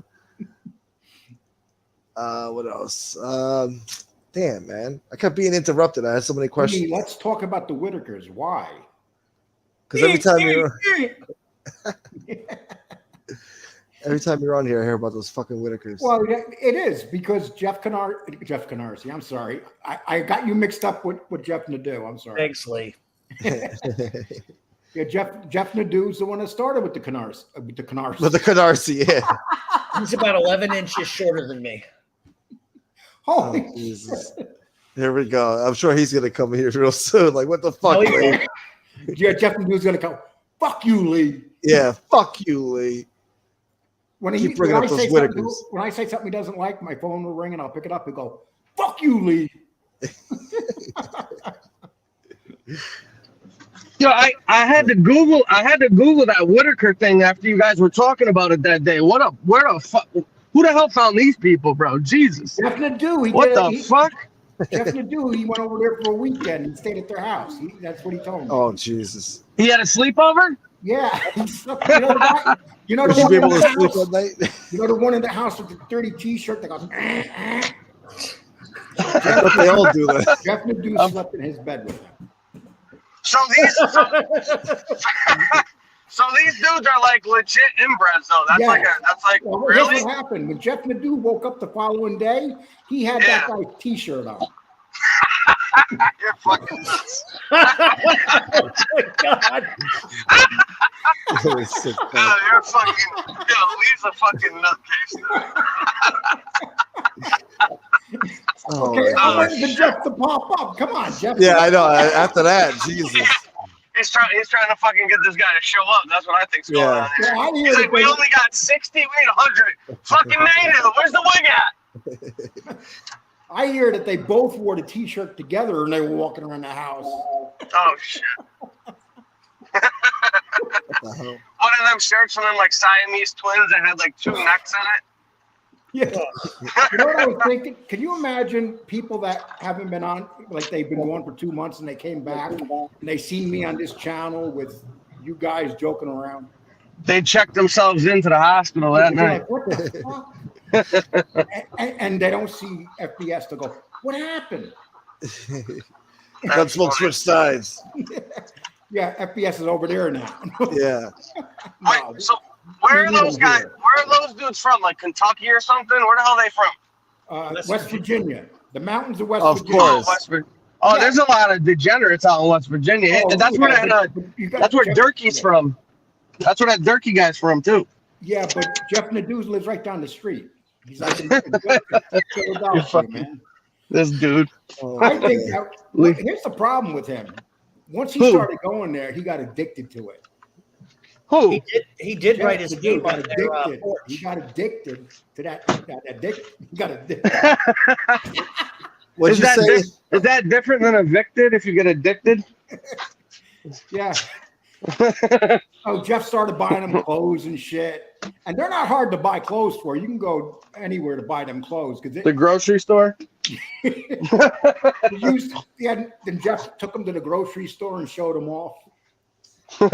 You're fucking nuts. Oh, Jeff's going to hear about this. He's going to go, Lee was making fun of you last night, saying that you slept in the same T-shirt as that guy.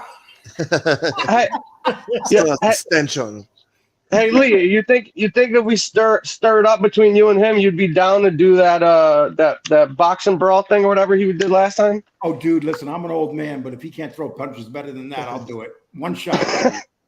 How much would you need? He throws How much would you need? He throws those looping like girly man punches. But how much would you need? I'll do it. How much would you need, Lee? What's the going rate? What do you think you need for something like 3 minute Depends rounds? what you want me to wear into the ring. If you want me to wear spandex shorts, No. You could just wear the T-shirt from the guy from the night before. You'll be good. I'll just wear a T-shirt. I hope Yeah, that's what he nobody's eating did. right now. Yeah, I'll wear a T-shirt. Imagine Jeff Nadeau's cornermen will be the Whitakers. Oh shit!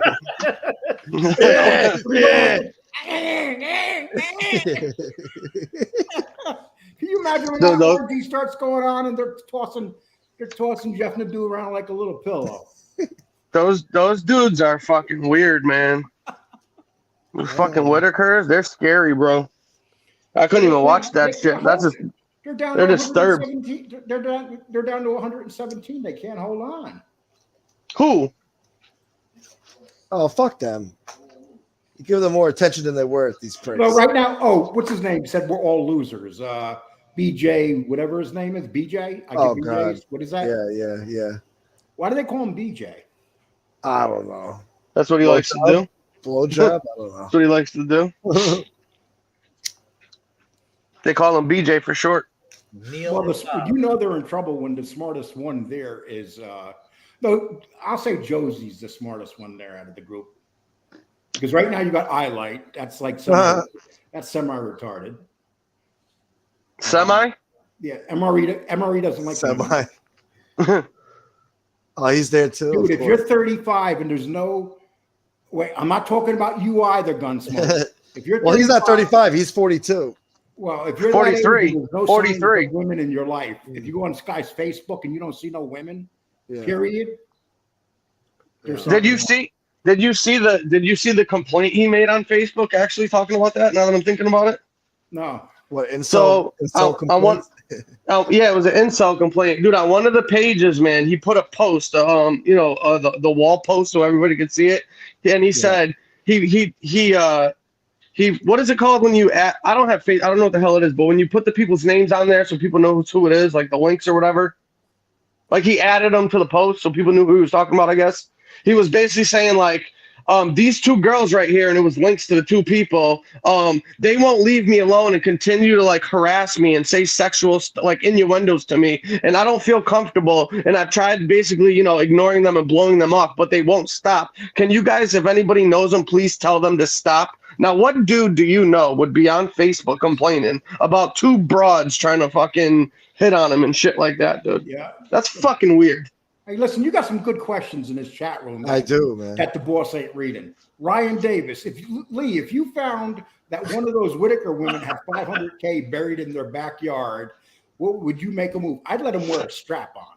Oh, what the Jesus fuck? Christ. And listen, you got to sacrifice. It's $500,000. I got to monetize this show. Prices are high. Okay. I ain't sacrificing nothing for that, dude. That's fucking nuts. Imagine him behind you. With the Sick fuck. I'm gonna have fucking nightmares. Oh, Brian Monahan. I don't think he's been around. He says, "Can someone explain to me?" I think he's trolling. What's Lee's doing on here with the smoke? Yeah, he's fucking trolling or something. I don't know. Yeah, that's some fucking bozo. I've never seen this guy before. I'm out of the loop. What the fuck did Josie do? She's breathing. Well, I think she went at FBS again about Shanna and all that. And she's hosting this DJ No Nevermind. Check this out, dude. You got to hear this with Joey Melrose. The Whitakers has had triplets. Now they only have twins. They gave one of the new. Where do you see this shit? To the Nadeau family. Yeah, Lee's nuts, dude. Oh God.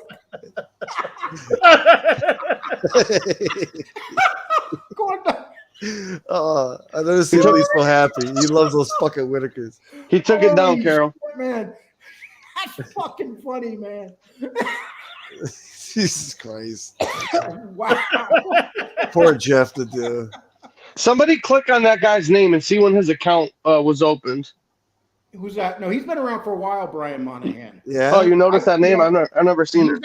He's actually a sub here. Uh-huh. Oh, he is? Yeah. Oh, I've never seen his it name before. He goes back and forth. No, he's not a troll. Oh, he's not? All right. No, All right, he keeps asking the same question. I think he's just surprised to actually see me here with you. Yeah. And now we're talking. Yeah.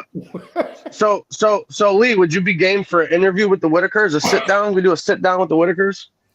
Fuck no. In the house? In the house, dude. No. How about the porch? How about on the porch?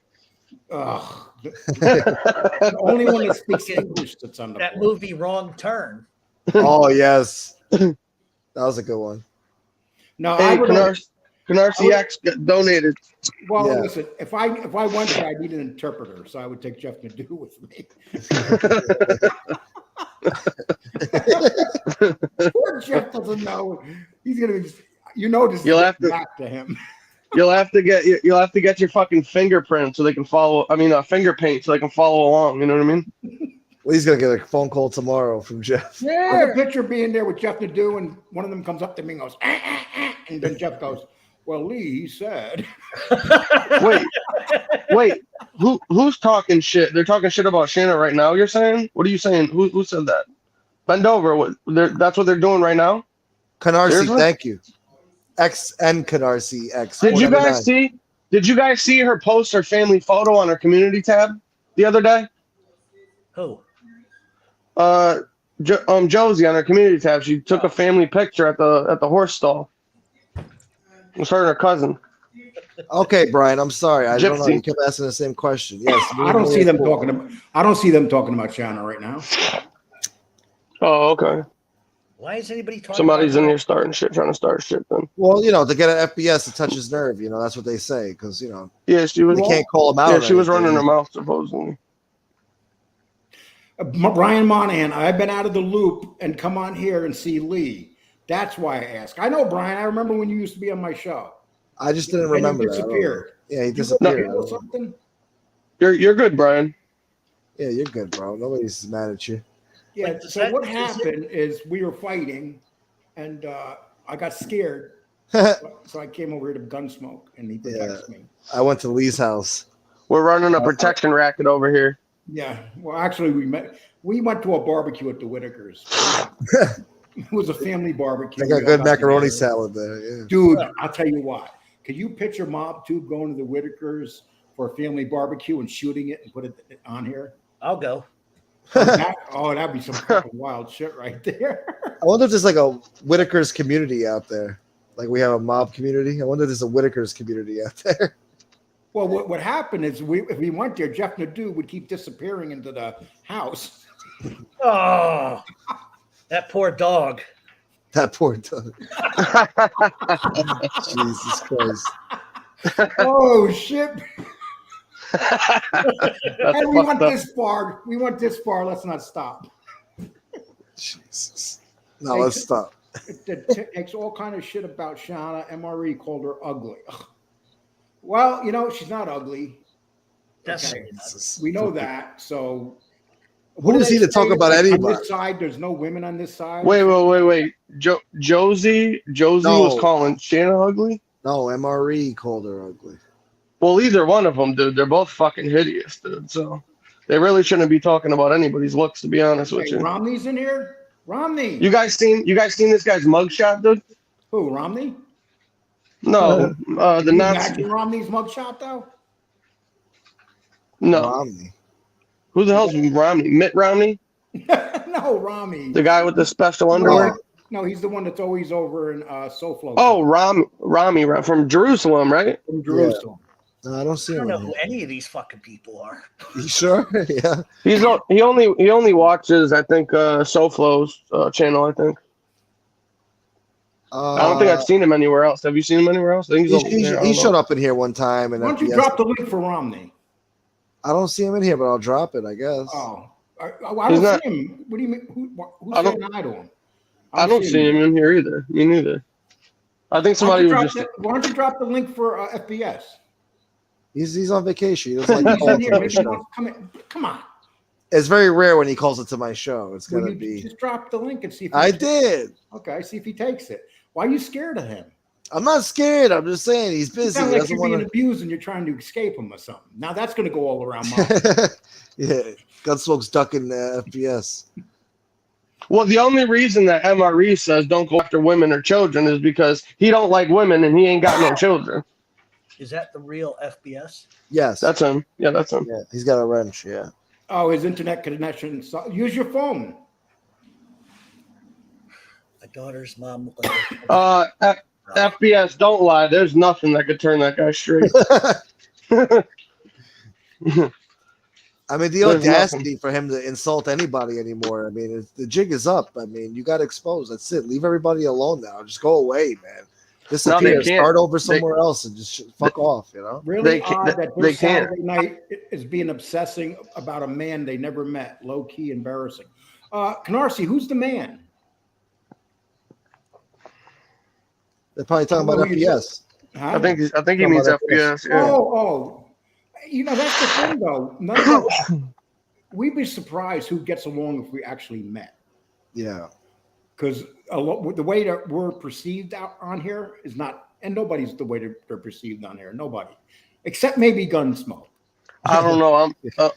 I'm pretty good at figuring people out pretty quickly, man. I can tell you right now that there's a bunch of jerk offs down here that if I met them in real life, dude, we would not leave friends at all. Yeah, but I'm gonna tell you what, though. If I was to meet you, common sense, you got to show your face. Oh God, look, I got. You can't show up with a black screen. You want to meet Ichabod Crane in the flesh? Yeah. Actually, I seen your face. I seen your face. I don't understand. You're not a bad-looking guy. I don't understand why you don't show yourself. No, I know. I think I know what you're talking about. But that was my buddy. That was my buddy, not me. I dropped the phone in his car one day. I was smoking a cigarette, and he fucking rolled the window up. If that's what you're talking about. Otherwise, I don't know what you're talking about. Maybe there was some other time that I don't know about. But can you guys see who I have backstage? Who is it? No, we can't see you backstage. You can't see? No, I got Tony Pizza smiling and laughing his ass off backstage. Pull him on. I want to talk to this guy. Oh. Hold on, and I got hold on. Someone's nutsack. No, Tony's enough. You don't need nobody besides Tony. I got JC here too. Let JC wait a couple minutes. You actually want to talk to Tony right now? Tony and JC together. Come on. All right, here's Tony Pizza. What's up, Tony? Oh yeah, where's Jay? Oh my God! Look at that. JC's Here we here. go. Oh, you're on that phone. Hey, what's going on, gentlemen? What's That up, ain't bro? JC. How are you? No, What's that? JC's waiting. That's Tony Pizza. Oh, I Who's thought you that said in the JC corner was there? in the back. Hey Tony, where are you right now? Who's MTR? What's an MTR? Canarsie. What That's is Mob that? Talk Radio. Jeff Canarsie. Oh, that's Yeah. Mob Talk Radio. Is that what that stands for? Yes. Yeah. Is JC still back there? Yes, he is. Bring him Patiently on, man. waiting. Let's have a Oh, you vote. just said fucking. Oh, 1 Let's minute. play fucking Now we got Oh, you Hollywood got Common Squares. Sense on there too? Common Hollywood Sense. Squares. What's up? There's the Brady Bunch. That's what it looks That's like it. now. Yeah. It's a We're playing story We're of an playing ugly Hollywood lady. Squares. Yeah. Who, Josie? Who, Josie? Yeah, Josie. Josie's got a wrench Yeah. in my show now. I heard. She got a yeah. what? Yeah, I A gave wrench. Josie a wrench. Sorry to hear that. Well, we have Yeah, 6 it's all right. here. They got 5. I'm a nigga What'd she have to do to get it, Tony? Yeah. She had to fix his training. Yeah, she had to fix my Hey, fan. Tony, what do you think of the Whitakers? What? What do you think of the Whitakers? The who? The Whitakers. The Whitakers. You ever watch the Whitakers? Whitakers? Yeah. Yeah, it's a show. It's you know Jeff Nadeau?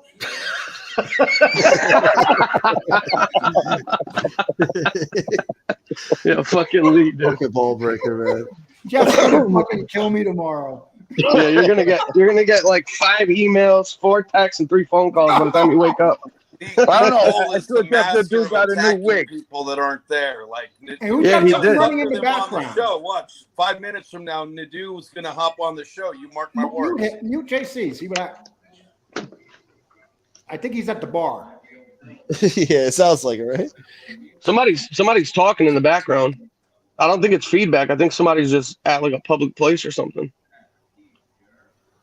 It might be me. I'm in the house. Oh, god damn it. It's not that bad though. It's all right. Yeah. So Tony, are you moving in that house? No. No, I'm just here to help out with the funeral for my friend. Did you want to yell at me for anything? For what? I don't know. You seem like you've been pretty mad about me lately. No, I'm not mad about you. I like fucking with you. Okay. You get me views like I get you views. I put your name on a video, I get 1,000 views. Are you FBS, mad? is that true? Is that true? He gets 3,000 views, I get 1,000. You use my name, he gets 3,000 views. I use his name, I get 1,000. Tony, do you see I the just comment gotta- on the screen? What? Do you see the comment on the screen? I What's can't that? see it. No. Oh my god. FBS All right. said, Forget it. Tony, man. No, Tony, I gotta let Josie you tried go. to man. pay me to attack you a couple weeks ago. Look I at this. believe FBS it. is actually mad right now. Look at this shit. I believe it. I knew it. Let me let you Who's go. been Tony. trash? Who's been trashing I people? got FBS's message, and Wait, who's been trashing people? Who's he talking about? I don't know. He's saying that Tony's been trashing FBS, and FBS is Tony, mad. you've been trashing FBS, bro? not at all. Why is he saying that then? I'm not trashing anybody. I've been here and I'm getting trashed. But hold on a second, Tony. I've known FBS a while now, bro. He don't say shit if it's a lie, bro. Is that true? I'm telling you that I was told he wants to go to war, declared war on me after Jimmy All right. attacked me. Tony, let me tell you something, dude. You've been getting played for months by these fucking morons, dude. These guys tell you stuff with no proof, no evidence, and then you come on because they know you're going to come on here and go ballistic, bro. And if you've been talking shit about this guy who right now. No, you do on your shows though. You do on your shows. These people amp you up and go on there and feed you shit. Show me one of my latest shows when I went ballistic. No, I don't even know that you had a show. I thought you were off. They here. are playing you though. MRE sent you those pictures that were from That's that not Instagram MRE, account. JC. It's not They JC. got It's you. JC. It's not MRE. It's not MRE. Okay, I made a mistake. New beginnings or whoever sent them to you. Point being is they Were got you- you posting those. Will you in your mute community tab. JC? I didn't know that FBS. I didn't even know this guy was still on here, bro. Hold on a Yeah, moment, Tony JC. Hold on. Pizza has been posting some stuff that was from an IG account from like 10 months ago that everybody thought Ruining the was show. Morello, which isn't. All right, hold on. And Hold the on. Yeah. fact is, You gotta they're control the playing show, brother. We got All right. 3 fucking people. All right, I muted him. Jesus All Christ. I know, all I know is that I got an MRE2 on Instagram that's sending me an arsenal of shit. And it's got Lee, it's got Gunsmoke, it's got Can you please FPS. mute him? I don't know why you even keep. got you, JC. All right, hold on. What's up, Lee? I muted JC and Tony Pizza. Turn them on now and see what happens. All right. I guess it's Tony. I don't know. No, it can't be me. Okay, try JC. All right, he's unmuted. Lee, Jason, I know you what there? I'm doing. I don't have anything on in my background. I'm at home. Oh, okay. I apologize. So, like I said, I made a mistake saying MRE sent it to me, but it's somebody that's setting MRE up. Somebody I from don't know. Instagram. I don't know who it is. You're an I don't know who Instagram it is. account? What? An Instagram account, right? Yeah, Okay, well then it's probably MRE or one of his people. it's not because MRE. It's not MRE because I reached out. Tony, I know a lot more about this situation because it started before you guys ever even any of you guys arrived on the whole scene. This happened. This particular profile was going on before Lee or MRE or anybody even started shows. And some of the pictures that he posted have not been on Instagram for 11 months, and they're going into your pocket, meaning they came from him. I know. I have all of them saved. I screenshotted every single thing from that account when it happened. And it wasn't, this was way before she even filed suit against Gene Borello, by the way. And I can prove when I saved it. And I can prove a lot of other stuff too.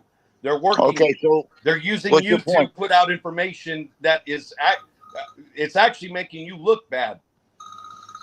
It's not making me look bad. And you're dissing, FBS for no reason too, because FBS doesn't really go at you. And look, Tony, we all like you on some level because you beat to your own drummer. You're not somebody who typically takes orders from others, and that includes, the Angels of the world or the MREs. So they're making you look bad, Tony. All right. He left us. I didn't know he's gone. anything about FBS at all. I don't listen. You guys might think I watch all this stuff, but I don't.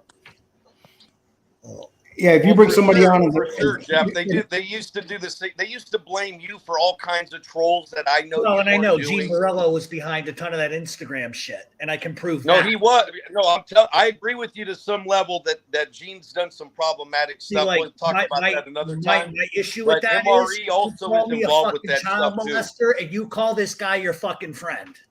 That is repulsive. I've never met up with him in person or anything like that. But you're friends with him, right? I'm cool with him because he treated so, me and my guys really good. This is going to piss off out everybody. in court and I see You what want to exactly dog he has MRE. done. You want to dog MRE and blame him for shit, but yet you're friends with the guy who called me a pedophile, who called Lee a pedophile. I mean, come on. Call a spade, bro. Well, like I was saying, and I agree with you to some extent. If it comes out in court with that stuff, then I'm done with it. And Gene already knows that publicly. So, it is what it is. And I think it is a scumbag move to go to that level. That's one reason why I've told him from day one, too, don't talk to me about Canarsie or other content creators when we talk about anything, because, there's no reason to be having issues with these people. And most of the time, a lot of this stuff has come from trolls themselves. They blamed you for trolling. They blamed me for trolling. I've watched as trolls are blaming me for being other troll accounts in Lee's chat or in FBS's chat months ago. And it cracked me up because I'm like, wow, they're claiming I'm in the chat. And then I'd see them doing the same thing. The same profiles are saying, oh, I know that Jeff Canarsie and MTR, it has a bunch of trolls. And then they say the that difference FBS, between me and them is I'll say it right to their fucking face. Like exactly. And with MRE, he's one of the main ones who has been putting out disinformation for months. Now, there is one other option with those pics. The only other option would be that MRE saw the same Instagram account and decided to screenshot them himself and then he sent them over to Tony Pizza, hoping Tony would just reuse them to diss somebody. But no matter what, that still tells us that MRE is willing to go there and re-screenshot the same stuff that was from Lee's, profile. Okay, here's the issue, though. Seriously, here's the issue. Tony was just in here, and he seemed very loyal, like he was defending Mob Rats. Yeah. So yeah, there's your He answer believes right Mob there. Rats is Patriarcha's godson. He actually believes that Raymond Patriarcha made MRE his godson or something. He actually bought that from some troll, probably MRE himself, saying it under a different profile name. But that's how easy he is to fool, unfortunately, guys. Well, I don't know. God damn it. So Tony Pizza was posting those photos on his YouTube. Yeah. Yeah, he was posting them I'm in glad his. I know that now. Yeah, one after the other, Jeff. Yes, One after the other. He was posting the exact same ones made from that Lee Cole's brother account. That's why I even caught on to it, because I was like, holy crap, I remember some of these, because he used some of them against me on that same account. And I was like, what the hell is Pizza doing with these same exact pics? We know he's computer illiterate. He did not make those. He didn't. Of course not. Yeah. Right. Well, I mean, look what he's got now for his thumbnail. He's got like an FBI special agent card for somebody. He's got an MRE thumbnail with Lee Cole's head in it. He's got Lee Cole's brother's fucking thumbnail, like Tony Pizza. He's got your brother's. He's got your brother's headstone. I forgot about this. Yes, shit, so. That's from the same account from 10 months ago. So somebody's feeding him all this shit. Yeah, no, but Tony's putting it up on his community Right. page. Yeah, on his. No one's forcing Tony to put it up. that's right. Yeah. Right, Lee. I agree with you. Well, they're paying him. it's They're just paying him. to. Maybe. It's a scumbag move, Pizza. Maybe they're paying him. Wants to play. He picked the wrong one. Yeah. And then he shows up here and causes me fucking problems every time, you know? Yeah, I didn't know any of this was going on. Well, I really didn't. Well, you got to make a decision, dude. You just got to move away from him, and that's it. Yeah. For good. Like, Well, I did. I mean, but he shows up here and then you say, bring him on. I asked you. No. I guess I it's wanted my to bring fault. him on because I wanted to ask him about the shit he was writing about me. Yeah. Time. But then it always turns to me, man. Like, I'm sick of this shit, bro. No, what you I don't need even to feel like doing fucking shows. And these people No, tell no, me no, to do no, no. shows. What you And then I do- do a fucking show and people get mad at me. And then No, instead of no, saying it personally, he no, comes on here and says this shit, no, bro. This is listen. fucked, man. Bad things, mistakes happen. It's not a big deal. Just what you do is there's a button down there to ban people from your studio. Hey, Gunsmoke, not for nothing, but you know how many times I think Lee can vouch for this? He might have done a show where somebody came on and said something and pissed off somebody else. It happens to everybody. I know you well enough to know you would not do that intentionally to hurt nobody. Yeah. No, and but you got a guy in here acting like I'm fucking disloyal. Like, what the fuck is that, bro? Come on, Listen, man. sometimes people Dumb shit, bro. People are edgy. He's had a bad fucking day. Don't take it The personally. fuck, bro? I'm just trying to do a show over here and get views, bro. And Listen, fucking, let it go. Let it go. Yeah, but How many people you got in here right now? 79 people. Oh, you're doing listen. So They got 84 over there. So, you know. fucking Well, awesome, Gunsmoke, man. you just helped us out, by the way. Now Jeff knows that as well, that Tony Pizza's posting that. And Jeff is the kind of guy, he'll look into it as well. Oh, yeah. He's got bright people that he works with on his end. So we're all going to figure out what's happening here with stuff from the past now, too. Let me ask you. I just want to make something clear, man. I didn't know that Tony was doing this goofy shit. I didn't even know the dude had a channel still, bro. Like, if I knew about that, I wouldn't even have talked to that fucking motherfucker, to be honest with you, dude, because I really don't like him to begin with. But Let me ask you a question, JC. Who gave him these pages that the ones Tony's putting up right now?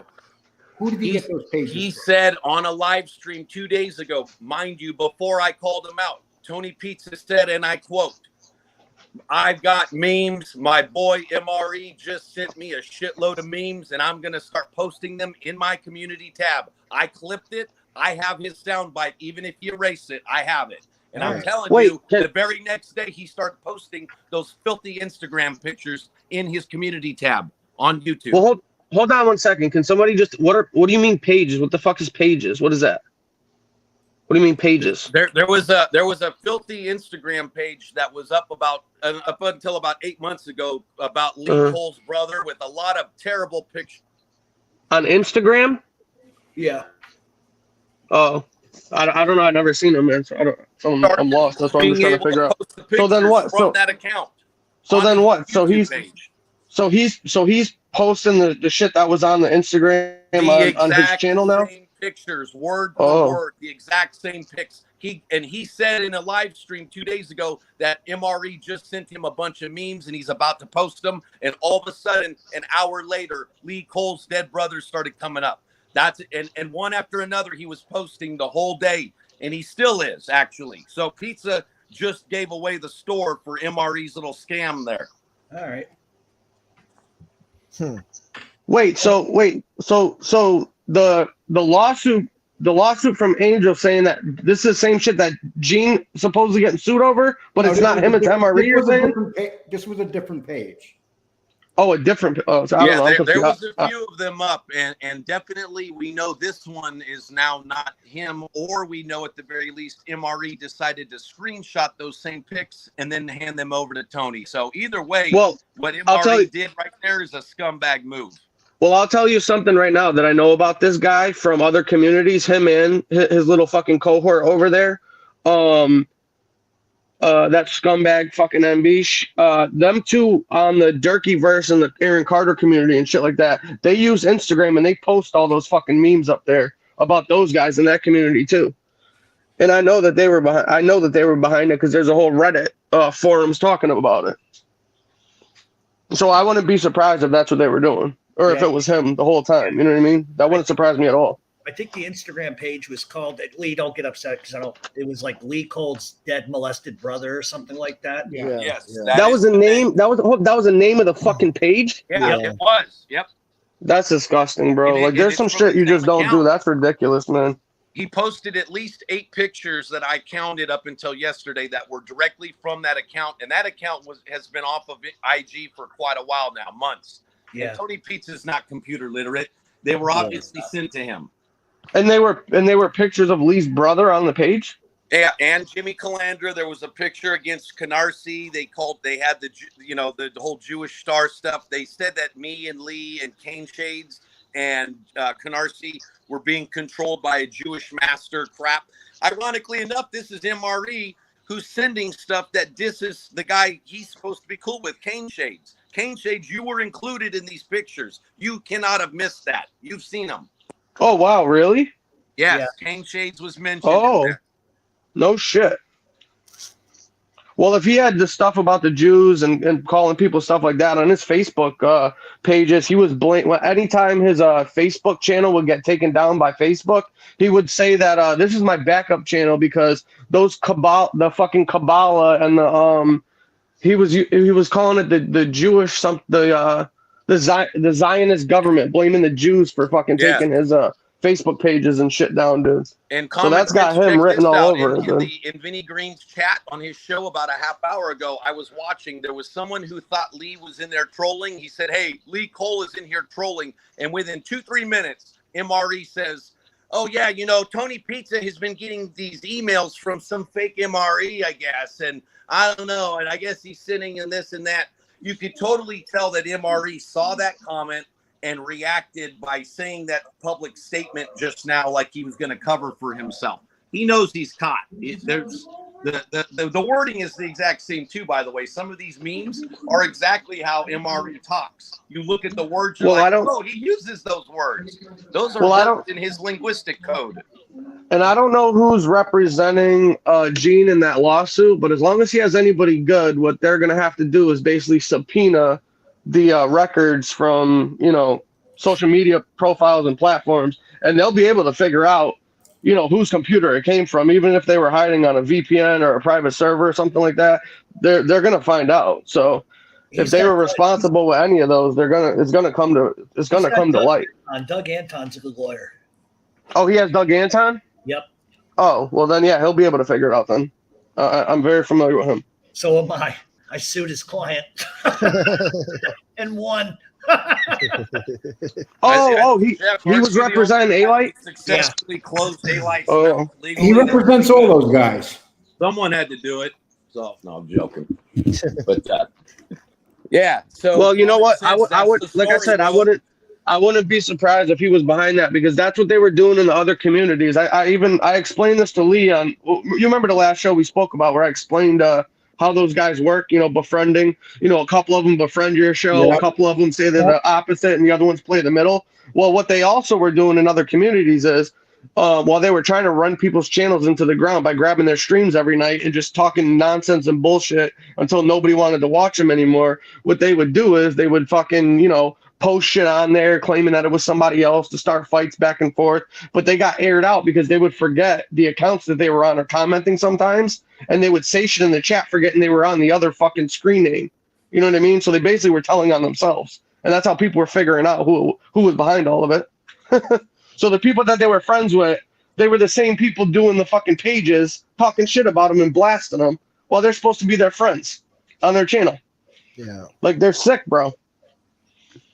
That's what these people do, man. Yeah, and they'll have one dude pretending to be 3 different troll profiles, and they'll even have it where 2 troll profiles are fighting each other in your chat. So you think, and they're talking to each other. Right. They're talking to themselves. And they assume that you're going to have to side with one of them, and then you'll start to favor that profile, and you'll think it's a real person. You know, and we were all new to YouTube just a year and a half ago in particular. So I fell for it myself. I thought, hey, you know, I was used to Facebook where everybody's a person typically. There are some trolls, but not many. And, you know, with YouTube, you think that, oh, this guy's with you. And then all of a sudden, they're throwing disinformation into your chat about other people and other content creators. And then you guys start asking each other stuff in real life. Like, hey, I heard this. And he's like, no, I did. That's not what I did. Or I said, MRE is a prime time figure with that stuff. He's always putting out disinfo on his own shows. He does. He always mischaracterizes. Hey, can I say something? Mobrat's Conehead. You seem to be really defending Mobrats for some reason here. Is he? That picture that your last couple remarks, I don't get it. That was him in the video. He admitted that was him. Yeah, that was him in the video. He said Pizza was getting phone calls on that. It must be someone. Oh no, I think he's being sarcastic. No. He's being sarcastic. He's being sarcastic. Oh, gotcha. Okay. No, read the comment above that. He said Pizza said he was getting phone calls. It must be someone else who sounds like him. I think he's being sarcastic. Right.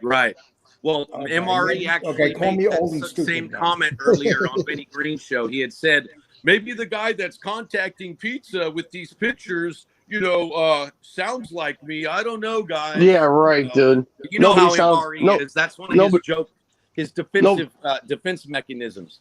I've never heard a fucking voice like that in my life. That's how it was easy to spot when we saw him on YouTube talking on other channels. He knows to sound like a gay. You know how hard it is to sound like a gay Nazi. It takes with a Providence accent. He's been working on that for years. That's bizarre. That's so bizarre. Okay, Tony Salami. Yeah, that's what I meant, Lee. Yeah, that's what I'm. Okay, Conehead. Sorry, man. I guess you're really good. I'm gonna tell you something. When you read shit, it's not the same as hearing shit.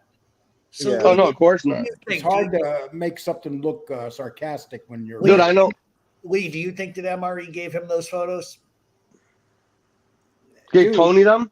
I'm just asking for everybody's. No, I don't think. Listen, I think that MRE would be smart enough not to give him them because he knows Tony has a big mouth and would say something. Right. Tony doesn't hold nothing in. Everybody knows this. Right. I believe someone may have did it and said they were him. I don't believe Tony said he talked to him on the phone. I don't think that's true. Oh, that's what Tony Pizza's saying. That he, Tony, I didn't sent by Instagram as well. And look, the fact of the matter is Tony didn't make them. We know that. And I could see someone. I could see someone like from 10 months ago. Listen, I could see someone like Lauren talking to Tony and getting this done. Okay. Oh yeah, There for you go. sure. That's a plausible answer, which means she could There's be no behind that way feed, Mob that Rat profile about your contacted brother. Tony. I'm sorry. I would bet the house on it. Well, I got a question for you guys. Did you guys watch Terry Time's video from the other day? I think it was on Tuesday. Who's that? Terry Time is this woman who we wound up stumbling across, who knows MRE and NB from the other communities they were in under different names, that has provided a lot of information about some similar type of activities in other communities. Yeah, they do this. It's the same MO. What's good though, like you said, common sense. The court will get an easy subpoena. Instagram and YouTube have an automatic setup with every state court and every federal court in America. They'll get it within 5 minutes of a subpoena, and the answers will come out 100 then. And I make my pledge to Jeff Canarsie right now.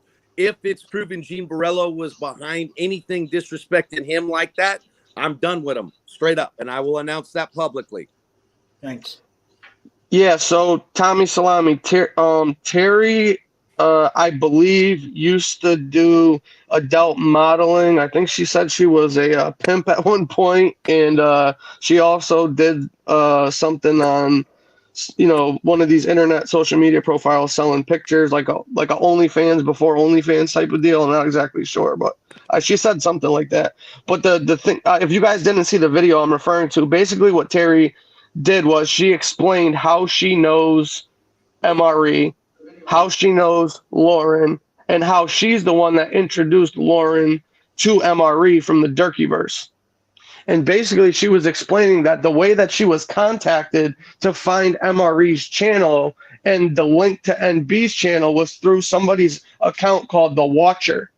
Now, Terry's explanation is that the only way possible, and this isn't her words, and in her opinion, it makes sense. The only way possible for anybody to know to contact her to give her MRE's videos that she then found NB's videos from is if MRE sent them, because she doesn't know anybody in this mob genre community, and nobody that she knew from the other communities knows about this YouTube channel she supposedly has that she's only started about a year ago.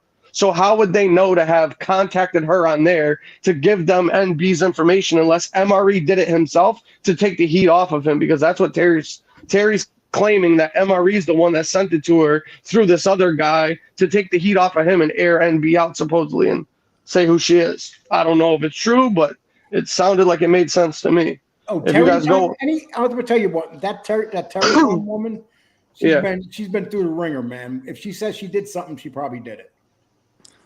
Oh yeah, 100%. She don't bullshit. That lady. Yeah. That lady don't take shit, dude. If she tells you, matter of fact, someone said to her, a troll said to her, "Oh, you better watch Lee Cole. He might kidnap you." You know, she said she doesn't have to worry about that. I might kidnap him. yeah. That today. No, that lady Terry's gangster. You could tell she's been around. She don't, and she's like seven. I think she said she's like 70 or 71 years old, something like that. You think that she gives a fuck? Car with another friend that was 70. And they were talking about their guys being in prison, and oh yeah, she's got all. She said that she became friends with Durkee because she related to him and his family, because all she hangs out with are like dirty bikers and hipsters and shit like that. So she fucking. That's why she became friends with this guy in the first place. One thing that gives her real credibility there is when it comes to someone like a New Beginnings, where it's a video editing troll mainly.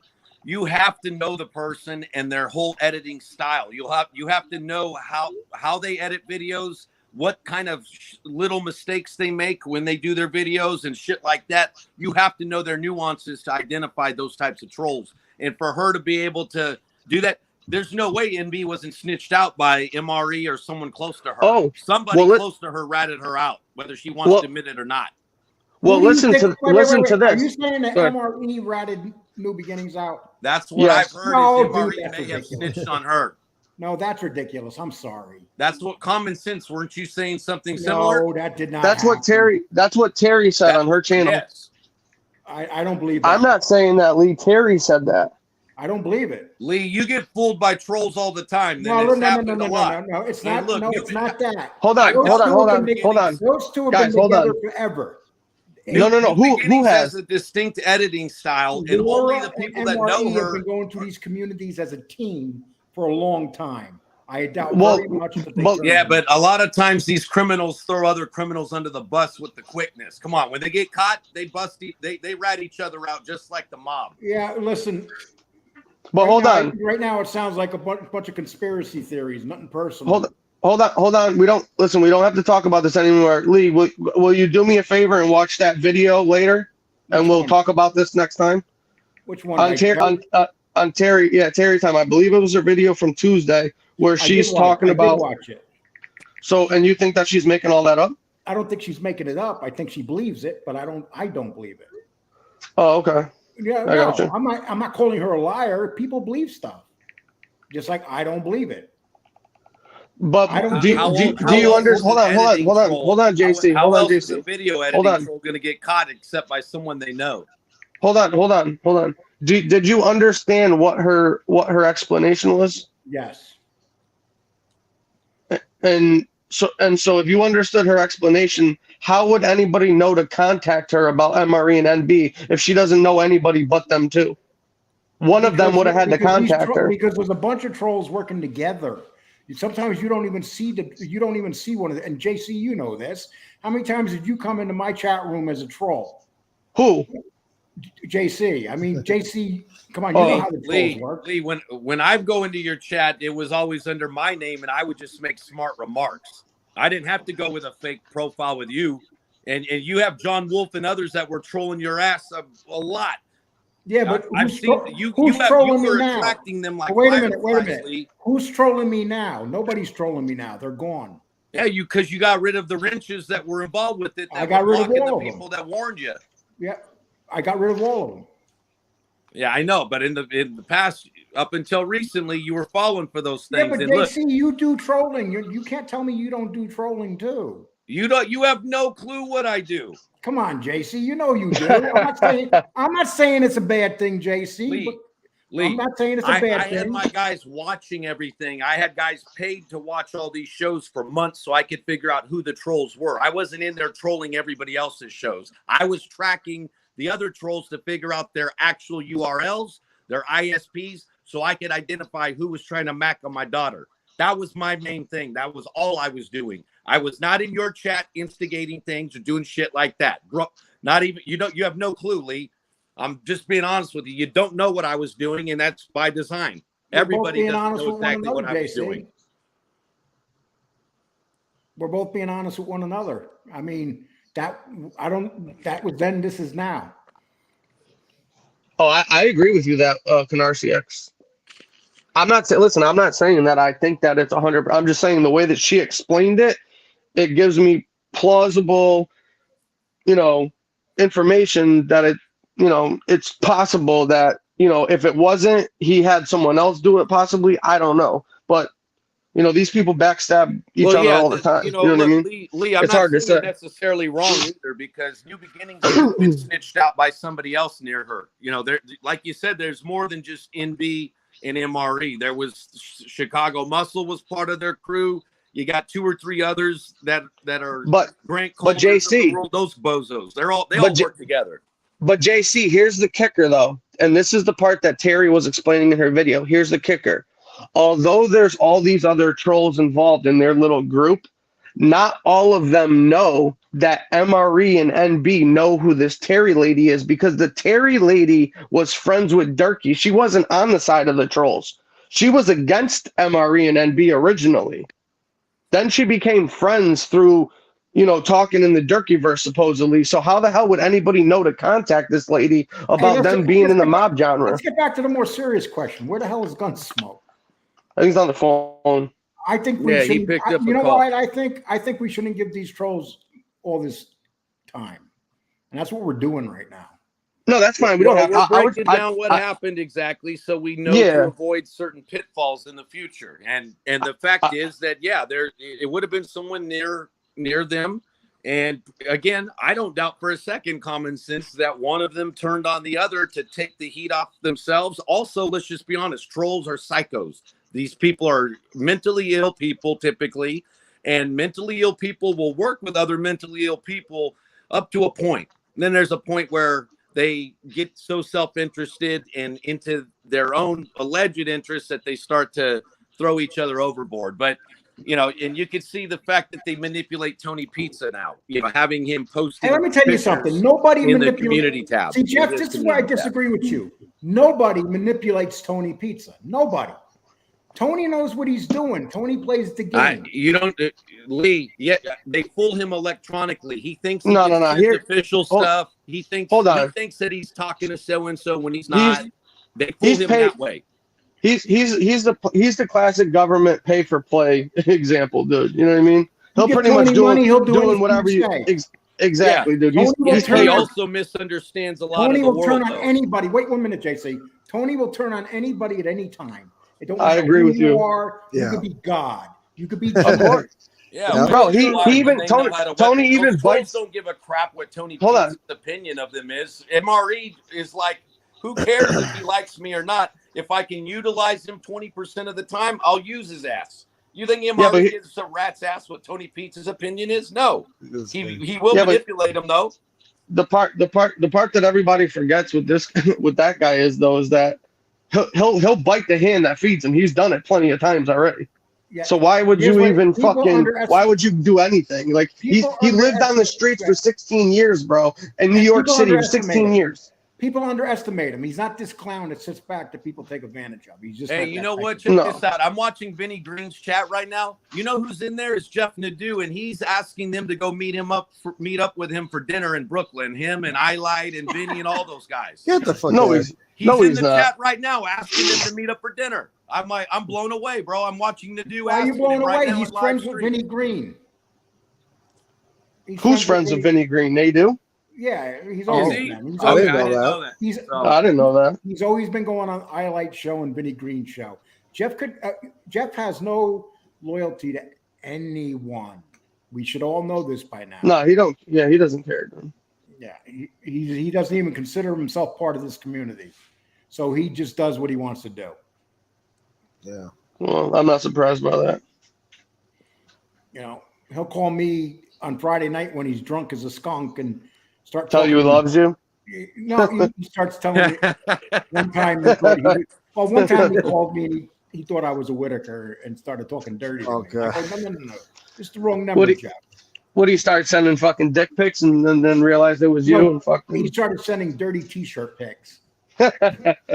He's like, oh guys, I just ate a fucking ice cream while I was wasted. It's all over my shirt. Take a look at this. Hey, you know what? You're right about this, Lee, because Angel Gotti just popped on and she asked, Nadeau is against MRE. Why would you guys meet him for dinner? And you know it's Angel because she's a wrench in the chat. She called out Nadeau right now in the same chat. Yeah, because Nadeau he writes about the Gottis every other show. And what are they saying? That you got to fill us in, man. This is like a soap opera unfolding right now. Yeah, because Angel hates Nadeau, bro. Yeah. Angel is not happy, and she basically is making it clear that none of you guys are going to eat dinner with Jeff Nadeau. That's basically what she's doing right now. You guys want to hear a riddle me this and let me know what you guys think about this? I've heard through the grapevine that supposedly they're somewhat semi-cordial with Mikey Scars, dude. You guys ever heard that? No. Hey, here's what Angel wrote. Angel wrote, Nadeau is against MRE. Why would anyone meet him for dinner?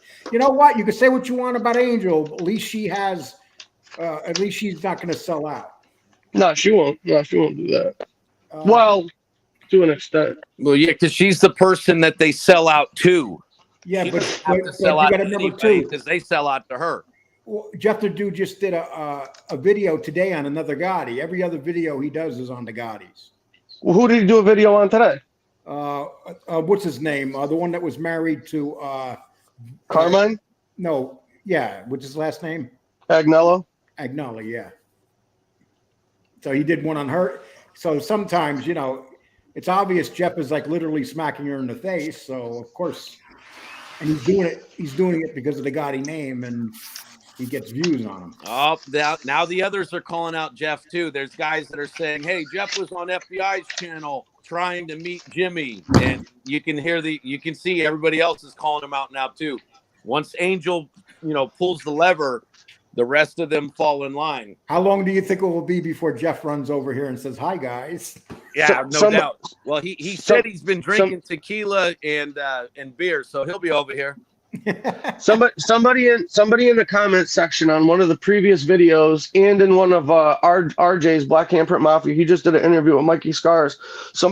Mikey Scars had made some type of comment on there that he was posting because the video that they did was a tribute because it was the anniversary of John Gotti Sr.'s passing away, and he was doing like a little salute to him or whatever, and Mikey Scars was too, and he was saying, I have pictures of John Gotti Sr. I'm going to post up, and as long as the family doesn't mind, John Jr. sees him and he's okay with it, then we'll leave him up or something like that. But it's like he doesn't come on the internet and he doesn't talk, so how are you going to find out if he's all right with you posting pictures on here?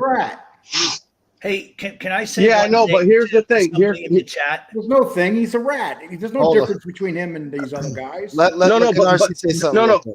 Let's hear Canarsie. Hey, Sam Franklin, why don't you go fuck yourself? If you can't talk about anybody with respect, get the fuck out of the chat. What did he say to you, Jeff? I have no right saying anything about a woman like that. I don't give a fuck who it is. What the fuck did he say? Where is he? Called Angel Gotti a pig. Oh, okay, yeah. Go fuck yourself, you punk bitch. Who said that? That's way out of line. Don't be calling her, fuck out of here to animals like that. There it is. Yeah. Don't be going like that. Go at her arguments if you have to talk about her. I don't see where you. I didn't see it. I can't see it. Yeah, forget about it. Delete it. Delete them. Yeah. No. Do you know what I'm talking about, Canarsie? Did you hear anything about that? No, listen, guys, whether you believe me or not, I really don't watch any of this stuff. I don't. Yeah. It's toxic. No. I'm not talking about just on YouTube. I'm saying, have you ever heard that they might have some correspondence, or they're not like, No, I haven't. No. Oh, that's all I was asking you. So somebody was probably just blowing smoke in the thing, but I do know that unlike a lot of the other people that like A-Light that testified against him that lied to his teeth, I know that they always at least respected the fact that Mikey Scars never put John Jr. on any murders, because he could have easily done that and lied for the government, and he didn't do that. So, but who did he rat on? Who? Mikey Scars? Yeah. A whole bunch of fucking people. Yeah. Angel is triggered. She just asked to drop a link, and also she's all, I never said don't trust Albanians. So apparently someone on the panel must have claimed that Angel made a claim that you don't trust Albanians in general. And you know how she is. When she asks for a link, she's upset. Yeah. Well, I'll tell you right now. What did she say wrong? She's going to chew out Jeff Nadeau. You mark my words. It's going to happen. Well, I'll tell you right now, dude, that, as us fellow Italians, anybody will know that even if you go over to Italy, their relationship with the Albanians is the Albanians are kind of considered, the minorities of Europe, as in the United States kind of deal. That's how they're looked at out there. I dealt with the Albanians in the Yonkers, and they were very vicious and mean and did a lot of bad things. Oh yeah, they're some of the most treacherous people on earth. Let's pretend the Albanians are great people now. No, definitely not. Here we go. Most of their country is Muslim. Most of their country is Muslim too. A large portion of it. Yeah. Yeah. Anything that A-Light's a part of, I'm wary of. No. I'm not saying that they're friends, man. I didn't say they were friends. I said it seems to be somebody mentioned that they might be cordial by some comments that were made. That's all I'm asking. I'm asking if anybody's heard of this. That's all I said. Please listen. I understand. Do you know some of the somebody in the comment section said that? Not you. I was going to say, she's calling out Nadeau. Yep. Yeah, fuck that. Give me some of the bigger names that Mickey Scars ratted out. I didn't know that. Well, he ratted out John Jr. I mean, that's probably the fucking biggest one that he ratted out. So you ratted on everybody. Well, yeah, I mean, he was at one time going to be the consigliere of the family at one point, and he turned it down. Why are you so quiet, Gunsmoke? What's wrong with you, man? What? I'm listening. You look like he was really close. You look like your girlfriend smacked you around. What's wrong? No, with you? I'm just a little pissed off about earlier. But I'm good. I'm just reading the chat. I'm listening to what you guys are saying. Do you need a hug? Yeah, come give me a hug, big teddy bear. You. So he testified. We need an Uncle Pap's hug. Hold on, what are you saying, Canarsie? He testified against Pete Gotti, Louis Valario, Frank Frappiano, Richie Gotti, Richard G. Gotti, and Mike Yanati and Jr. Oh yeah, he did give up Yanati for that too. Yeah, that was for the Sliwa shit, I believe. Yeah, and he also nailed Owie Boy Persico and Jackie DeRoss and Wild Bill. For the murder of Wild Bill, right? Yeah. Yeah. And he was gonna nail Joe Watts too. Yeah. But when his attorney found out Gravano was gonna testify, he took a plea agreement that morning before trial started. He's gonna be home soon. He got a hell of a deal, man. Yeah. Yeah. What do you got? 12 years for a whole bunch of murders? Yeah. He got a good.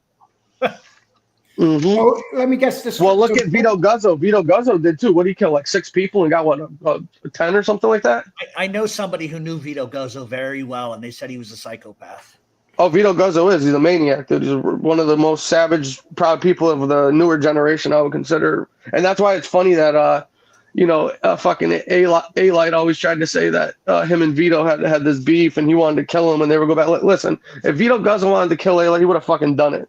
You know what I mean? Like, there weren't too many people that lived to talk about having a problem with Vito Guzzo. Let's just be serious here. He was like a fucking Tommy Patera type of guy. Absolutely. They just dropped Nadu. Angel's on the show explaining how she feels, and everybody else just said, "Oh, I didn't know that." Well, now that I know, I'm done with Nadu. Nadu just lost 5 of his friends live on it. I thought he was just making dinner plans with them. Yeah, no more dinner plans with in Brooklyn for them. So he's gonna come over here pretty soon. Oh, look, they said, look at this. Nadu, you got to your enemy and they shit on you. I hope you learn this time. All right. Mikey's. Yeah, I forgot what the guy said. I don't know. I think he said it was his son, maybe Michael Scar's son or something. They made a comment. I think he made a comment on Angel's chat one night, and then he made another one on RJ's. And somebody made a comment about some type of communications, or maybe it was just misunderstood about what DeLeonardo was saying on the show. So it could have just been a misunderstanding.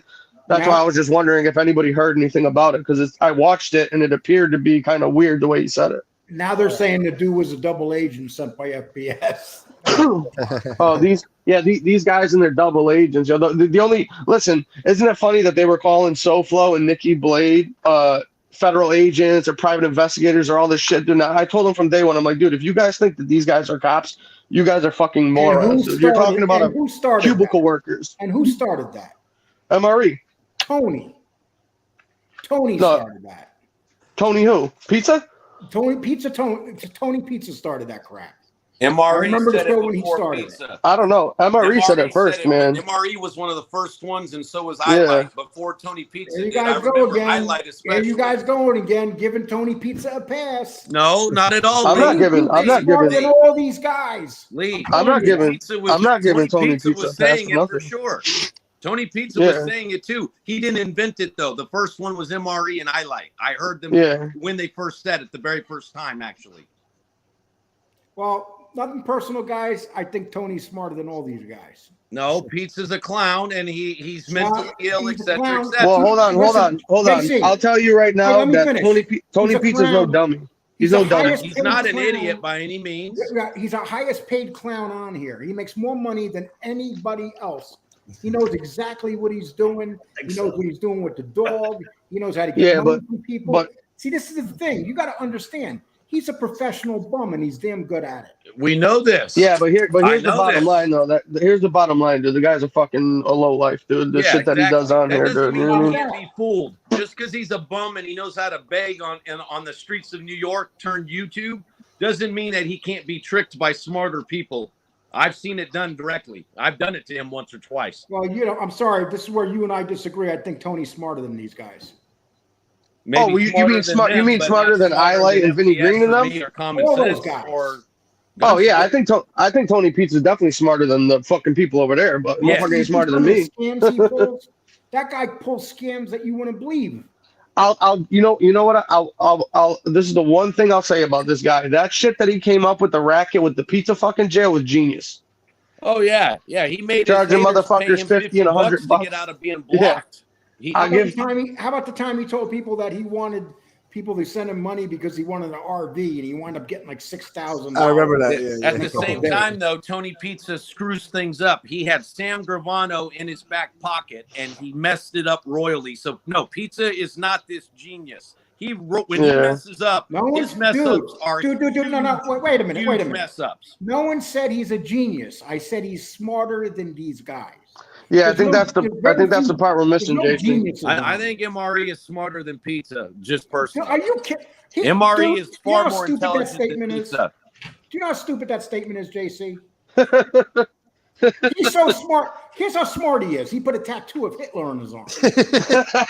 And then made like 15 Facebook pages with fucking guns and bombs and shit. Well, dude, I was just gonna say he's so smart. He forgot all his passwords for his Facebook accounts. He had to keep making new ones. Throw Tony Pizza and MRE onto Jeopardy, and I guarantee you, MRE will smoke. Yeah, I'll tell you what. Okay. Now, but I'll tell you this right now. I'll tell you. Put them both. JC, let me talk. Put them both in the street. Put them both in the street, and Pizza outlive them. Desert island. Put them on a desert Pizza island will make and it. see who will survive. Well, I'll tell you what'll happen if they're on a desert island. He's MRE is going to be Tony's bitch. He's going to be having him cooking fucking dinner for him and fucking collecting wood and shit. Wilderness survival guy than MRE by any means. But when it comes to book smarts, MRE would trounce Tony Pizza in book smarts.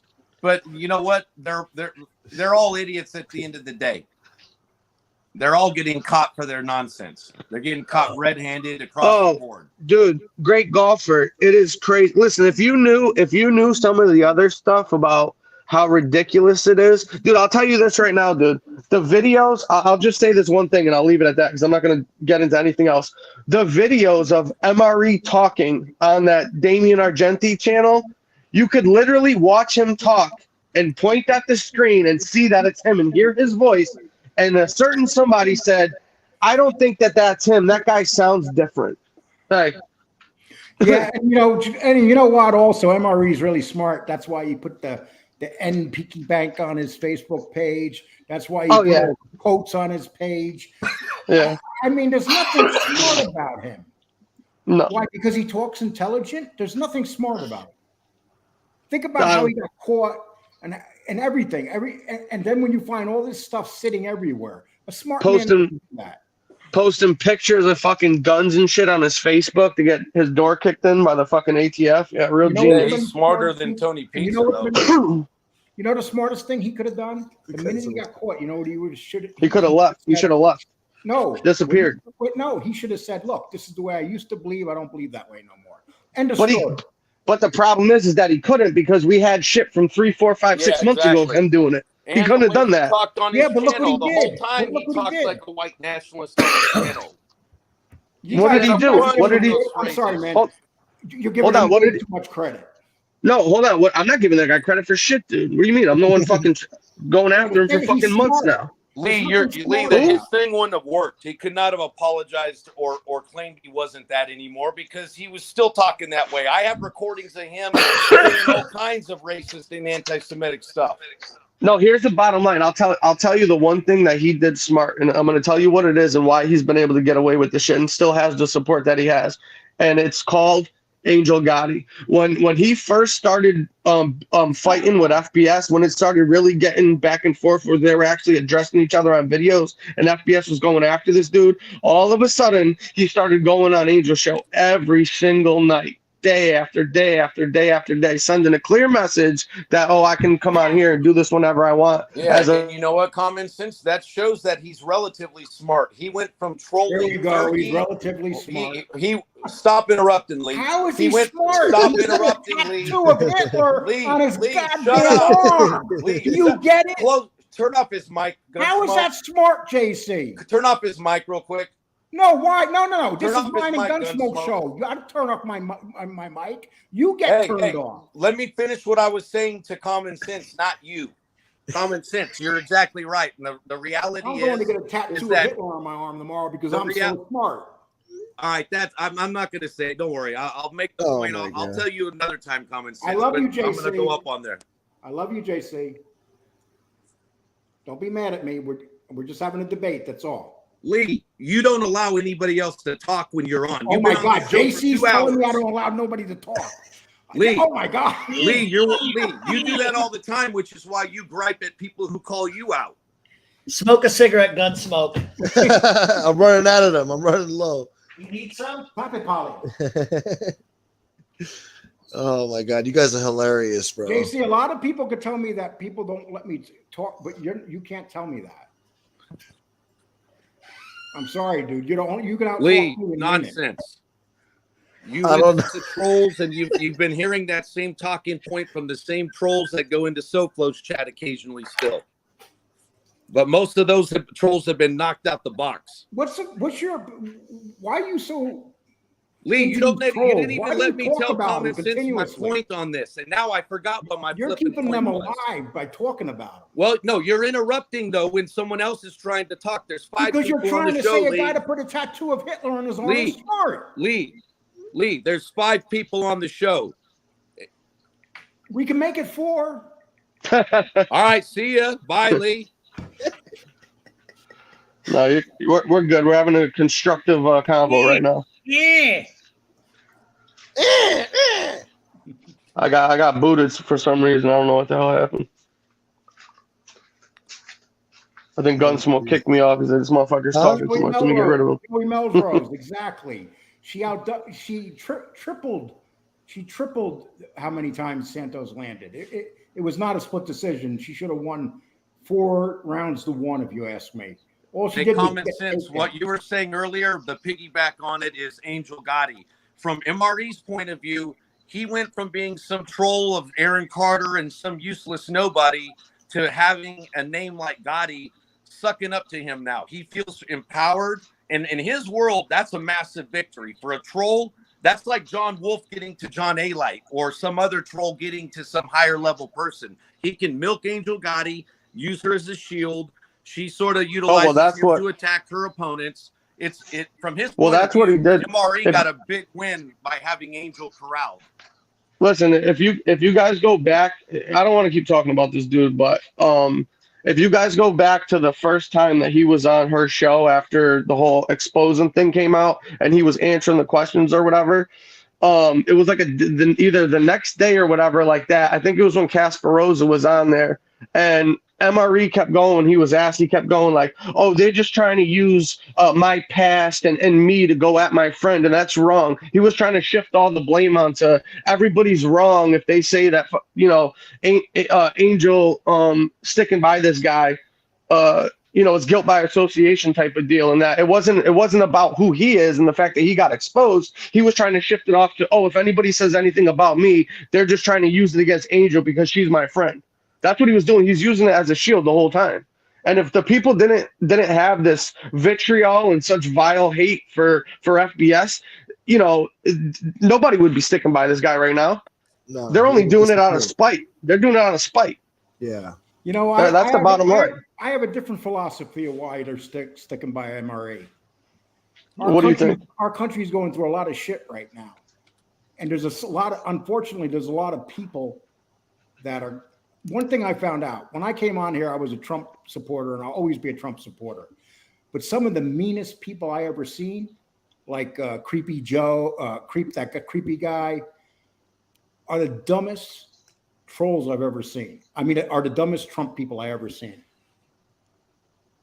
Hey, guys. Well, I got to go, guys. What? It's been fun. JC, just a debate. You take care of yourself. I'll give you a call tomorrow.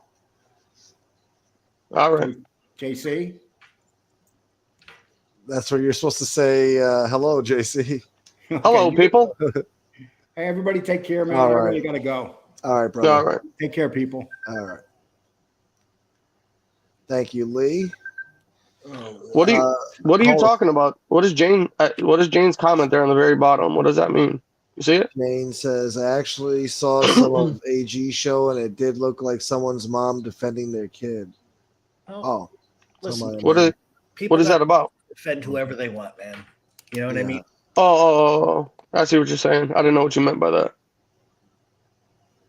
I was confused. I see what they're saying now. I got you. I think the honesty about it, and nobody's going to like when I say this, but the less people pay attention to the bullshit, just do their own thing, this shit goes away. Yeah.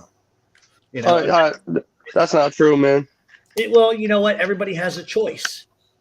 Everybody has a choice. I had a choice to yell at somebody in the chat. I chose to do that. I can make a choice to indulge in it, or I can make a choice to just go about my shit and ignore it. Yeah, and that's not defamatory against anybody. It's everybody. It's not about but one. let me ask you a question though, Canarsie. You've avoided for the most part people, online going after you or banning or giving you shit. Has it stopped? No, it never will. You see what I'm saying here? So that's the same thing where like, but that's you almost have to pick and choose. You're always going to have battles, but you got to pick and choose which ones are worth it and which ones aren't. You know what I mean? Choose to make money and have a non-toxic life. That's but what if you make money off doing other shit? I've been going through this for 10 years. They attacked my family. They attacked my stepdaughter. So all this shit that's going on has already been done to me. So it's, for me, I just stay away from it because it doesn't do anything for me personally as a person to attack anybody, which I've done. I think we all know I started my career that way, but it reaches a point where I don't know about, and this is like I said, I don't blame people for defending themselves one bit, but at some point, doesn't anybody want to wake up and not have to deal with that every day? Yeah. It's still going to be there either way. And I understand your point, common sense, completely. I totally get it. But it's reached this point because neither side of the fence is willing to just say, you know what, who gives a shit? And that's the problem. What's it going to take? Somebody to get shot? Somebody go to jail? Well, yeah, I think that's what's next, to be honest with you. Right. And so at the end of the day, somebody that, and I get it, but from my perspective, somebody I'm never going to meet, somebody that's never going to have the balls to say it to me personally, I just kind of like, you know what, whatever. Trust me, I've had those moments of I'll come to your house and I'll do X, Y, and Z too, but it just doesn't do any good. It's vile to me. Yeah, but I think in for this example of using you in comparison to people that are strictly on YouTube, I mean, you have your own thing. You're secured and cemented in what you do. You've been doing it for what, 10 years plus now, Canarsie? Something like that, yeah. So say we'll just say 10 years for the sake of this. Yep. For the sake of this, make it easy. So you've been on here but you were on here, you have your own website, you got your own stuff that you do prior to YouTube. Whereas these other people are on YouTube, this is all they do. So when you have other content creators or people on a daily basis making videos about you, jerk offs coming in the chat, people lying about you, talking shit, doing all that. For 8 years, I was on YouTube, and that's what they did. So you started on YouTube? Yeah, I started the same way everybody else has. So I'm very familiar with what happens, but I found that the less I paid attention to it, and I know it's not easy, the less I paid attention to it, the better off that I was. But I will also say this, that you do raise a very excellent point when you say, but I do make money doing a podcast on the side, so I don't have to depend on YouTube. So I understand what you're saying. It's a fair comment. Yeah. Totally fair. I mean, that's my thing, in the aspect of, FBS or Gunsmoke for that case, where they're still kind of like in their infancy stage of starting up, the same thing you did, your channel, what you're about, what you do, et cetera. And this, this not really a new genre, but it kind of is in a way. You know what I mean? All common sense piggying back on that, my show and my old show with Hootie, and also Stacks during the same era and a few others, we started our shows in between when Canarsie was out for 3-4 years, whatever. It's a lot of time. And then between that and FBS and others. So I'm sort of in the middle phases of starting to understand how these trolls were really working on us. And I wasted months fighting with people for no reason that I didn't need to. And that's why I just stopped doing stuff on my channel overall for like the last 7 months. I figured out around August or so of last year that there was something that wasn't right. And that, and so I just started watching what was happening instead of putting out new content. But Canarsie, you can tell Canarsie has it handled, because if you do mess with him, you're going to get an email from him that was written by a lawyer. So here's the for those of you trolls out there, don't be surprised if you get a letter and he means business if you get one of those. All right. But here's the thing too, though, because I talked to somebody that does social media stuff and kind of this tech thing, for a living. They're kind of like a I don't know what you would pay, like a consultant type of deal. You know what I mean?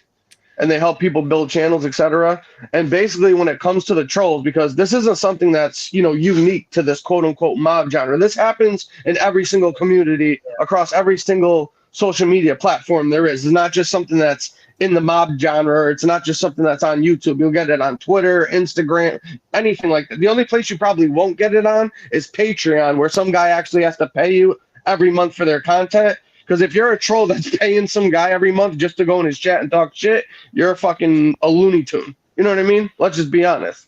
Especially if it's absolutely. They're all $50 a month or something. You know what I mean? Then the guy might need a straitjacket and some medication.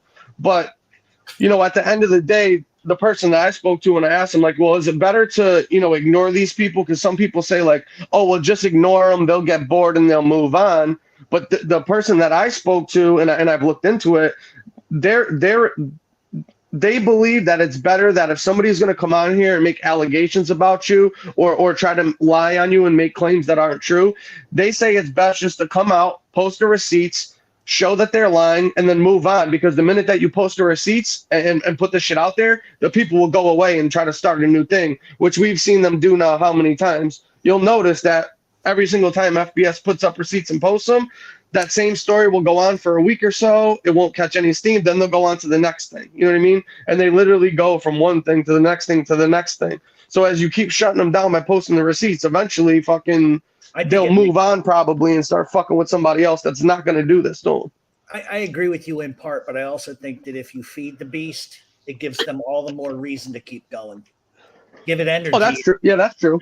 But you have a valid point, because listen, sometimes you have to defend yourself. Like when people called me a pedophile, I had to say something.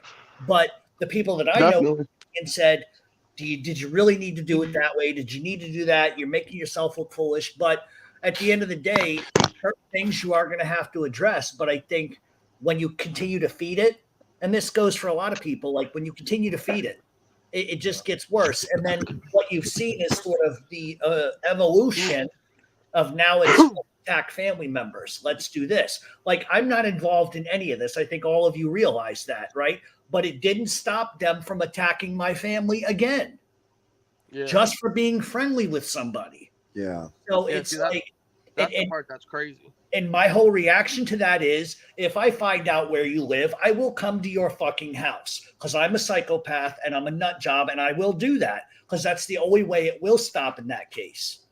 It reaches a point where they had taken photographs of my ex from 7 years ago with her daughter, who I raised on my lap, saying, "Look at daddy molesting a little girl." That's the type of shit I dealt with like every day. Yeah. So and you have to delineate between and differentiate between what you need to address and don't. And obviously anything like that, or anything that slanders your business interests, that's going to cost you real world money, you got to fight it. If it's just some clown saying, "Oh, JC, I think you're gay," ha ha ha, stuff like that, you got to let that shit go. You got to allow for a certain level of ball breaking, I guess, by some of these trolls. But there's a certain point you address it when it's blatant slander, like what Jeff Canarsie just said, or if they're trying to attack your bottom line on something, like going after real money in your life. Yeah. Right. Well, the other thing too is, I think that the only thing that I think that people should focus on or prioritize and not go at certain, like, I'll do this fucking Stacks kid as an example, dude. I wouldn't even fucking address this guy, dude, because he's a fucking bum, dude. You know what I mean? Yeah. By talking about him, all in essence, you are doing is helping this fucking clown out. You know what I mean? Yeah. Like, don't get me wrong, he deserves to get a tongue lashing and shit, but move on and fucking on to bigger and better, more important things, because that kid's a fucking jerk off. Yeah. He don't even fucking deserve the attention, dude, at all. Regardless if anybody fucking watches him or not. Fuck that. You know what I mean? Yeah. Well, it's the most attention I've seen him get so far. So. What's that? It's the most attention I've seen him get so far. This whole little beef here. Oh, So. I've gotten some nasty attention since I've been on this show. Yeah, I heard. Already Wait, what? started. Already started. Seriously? Unbelievable. Yep. Yeah. Yeah. Like right now? No, about like 25 minutes ago. Oh my god. Yep. And of course it was like totally erroneous and not even accurate. Yeah. I'm not on here saying a bad word about anybody. In fact, I like yelled at JC. Yeah. You Like, you know, because I was frustrated or whatever. It's not him personally. It's just I have a beef with a piece of shit wannabe nothing fucking rat scumbag fuck who wants to call me a pedophile but ain't got the balls to come out of his fucking house and say it to me. Who's that? Gene Burrell. He's referring to Gene, you know, and look, that's the kind of thing I'm like, hey, I stay out the way on that one and let them handle it. It's, you know, I got enough people trying to call me a pedo now. You know what I mean? Yeah. I didn't know about that. That's not cool, man. No, it's you know, it is what it is. I mean, people. I mean, listen, Gene is Gene. He does what he does, and I'm just from a school where you know there's certain things you say about people and certain things you don't. And Well, that's just one of those things. I'm not gonna make excuses for this guy. I don't know him. I've never spoken to him, but from what I've seen and heard about some of the stuff that he does and he gets involved with, it seems to me that he might have some undiagnosed or diagnosed mental health problem that he should be on medication. You're for, right. but doesn't Well, I take, think or that's he without might need. question for I sure. think he even acknowledged that he's got an anger problem or whatever the case may be. But No, I don't think it's anger. I think it's more like a fucking beyond that, bipolar or something. Beyond that, yeah, for sure. I think you're right on the money there. Common sense is probably true. Yeah. I mean, that's not an excuse, though, either. I mean, if you know you have something wrong with you and you're not going to take the medication or try to do better by it, then I can't feel compassion for you. If it's like with Tony Pizza, when he talks his smack on people saying some of the more disgusting stuff, you know, I remember, oh yeah, he's got a mental illness, but at the same time, the people who have to hear it are still affected by what he says, you know, so it sucks because there's not much we can really do about other content creators or whatever else except call them out. And you know, we got a bunch of scumbags over there, MRE and New Beginnings and all the rest of them. They're all that entire group has been one group of scumbags that work as a coalition of scumbags, you know. Well, yeah, 100%. The other thing that's just ridiculous is that when people were still cordial or friendly with FBS or Gunsmoke or whatever, and they saw what this fucking NB was doing on their channel and the despicable shit that they were doing, and they were admitting and calling it out, saying how despicable and degenerate the shit was, but now all of a sudden, you know, you're good with that person now? Like I just don't understand that. I don't get that at all. Yeah. I'm not going to be able to. That's the one thing that I have said publicly is that you cannot sit there and act like one side is not doing things when both sides are pretty active doing the same thing, if not worse on one side or the other. So that nobody's innocent. You know what I mean? But there is a large hypocrisy that does go on. You know, and it's unfortunate, and it's just I don't know what it's going to take for people to just stop. And I think there's a lot of people that just get involved because they want views and attention. You know? Oh, yeah, of course. If you're coming on YouTube to get attention, you pick the wrong fucking format to do that. well, it's not. How about all not the only people that that, try to do a happy-go-lucky show right out the start, and you can see after a few weeks, you're like, oh man, the trolls are getting to this guy already. And they're gonna go at him and eat him alive any week now. You know? Yeah, but here the thing that's crazy is that a lot of the people that wind up being these, you know, mental patients and lunatics on here started off in the chat rooms as subscribers and just watching the shows and throwing a few, you know, jokes around here and there. Next thing you know, they got a channel and they got all these other fucking channels of people and they're, you know, joined up with them, and there's 10, 15 of them now, all on a daily basis, talking shit, lying, slandering people, defaming people, doing all kinds of degenerate shit. You know what I mean? And then, instead of there's- having a problem with one person, you got a problem with fucking 30 of them. You know? There's a guy that keeps making these videos about me. He says I'm a federal informant, and I always laugh about that, particularly because when you're in the chat, people will say, I don't know anybody, I'm nobody. But then this guy will say, I'm a federal informant. And so if I'm a federal informant, wouldn't that have made me a mobster at some point? Yeah. Okay. I know who you're referring to. I won't say his name either, Yeah. but yeah, he sounds like one of those crazy, like British serial killer guys from those crazy English movies. Well, let me tell you something, Jeff Canossi, let me tell you, I've been watching you, Canossi. And He sounds fucking psycho, bro. Who is it? Sean Atwood? Yeah, No. It's a guy named, his real name's Stephen Hampshire. Who's? This guy that's doing it. And what he did was he posted a letter. What you have to understand, okay, whether people want to believe me or not, is Joey Merlino is a friend of mine, okay?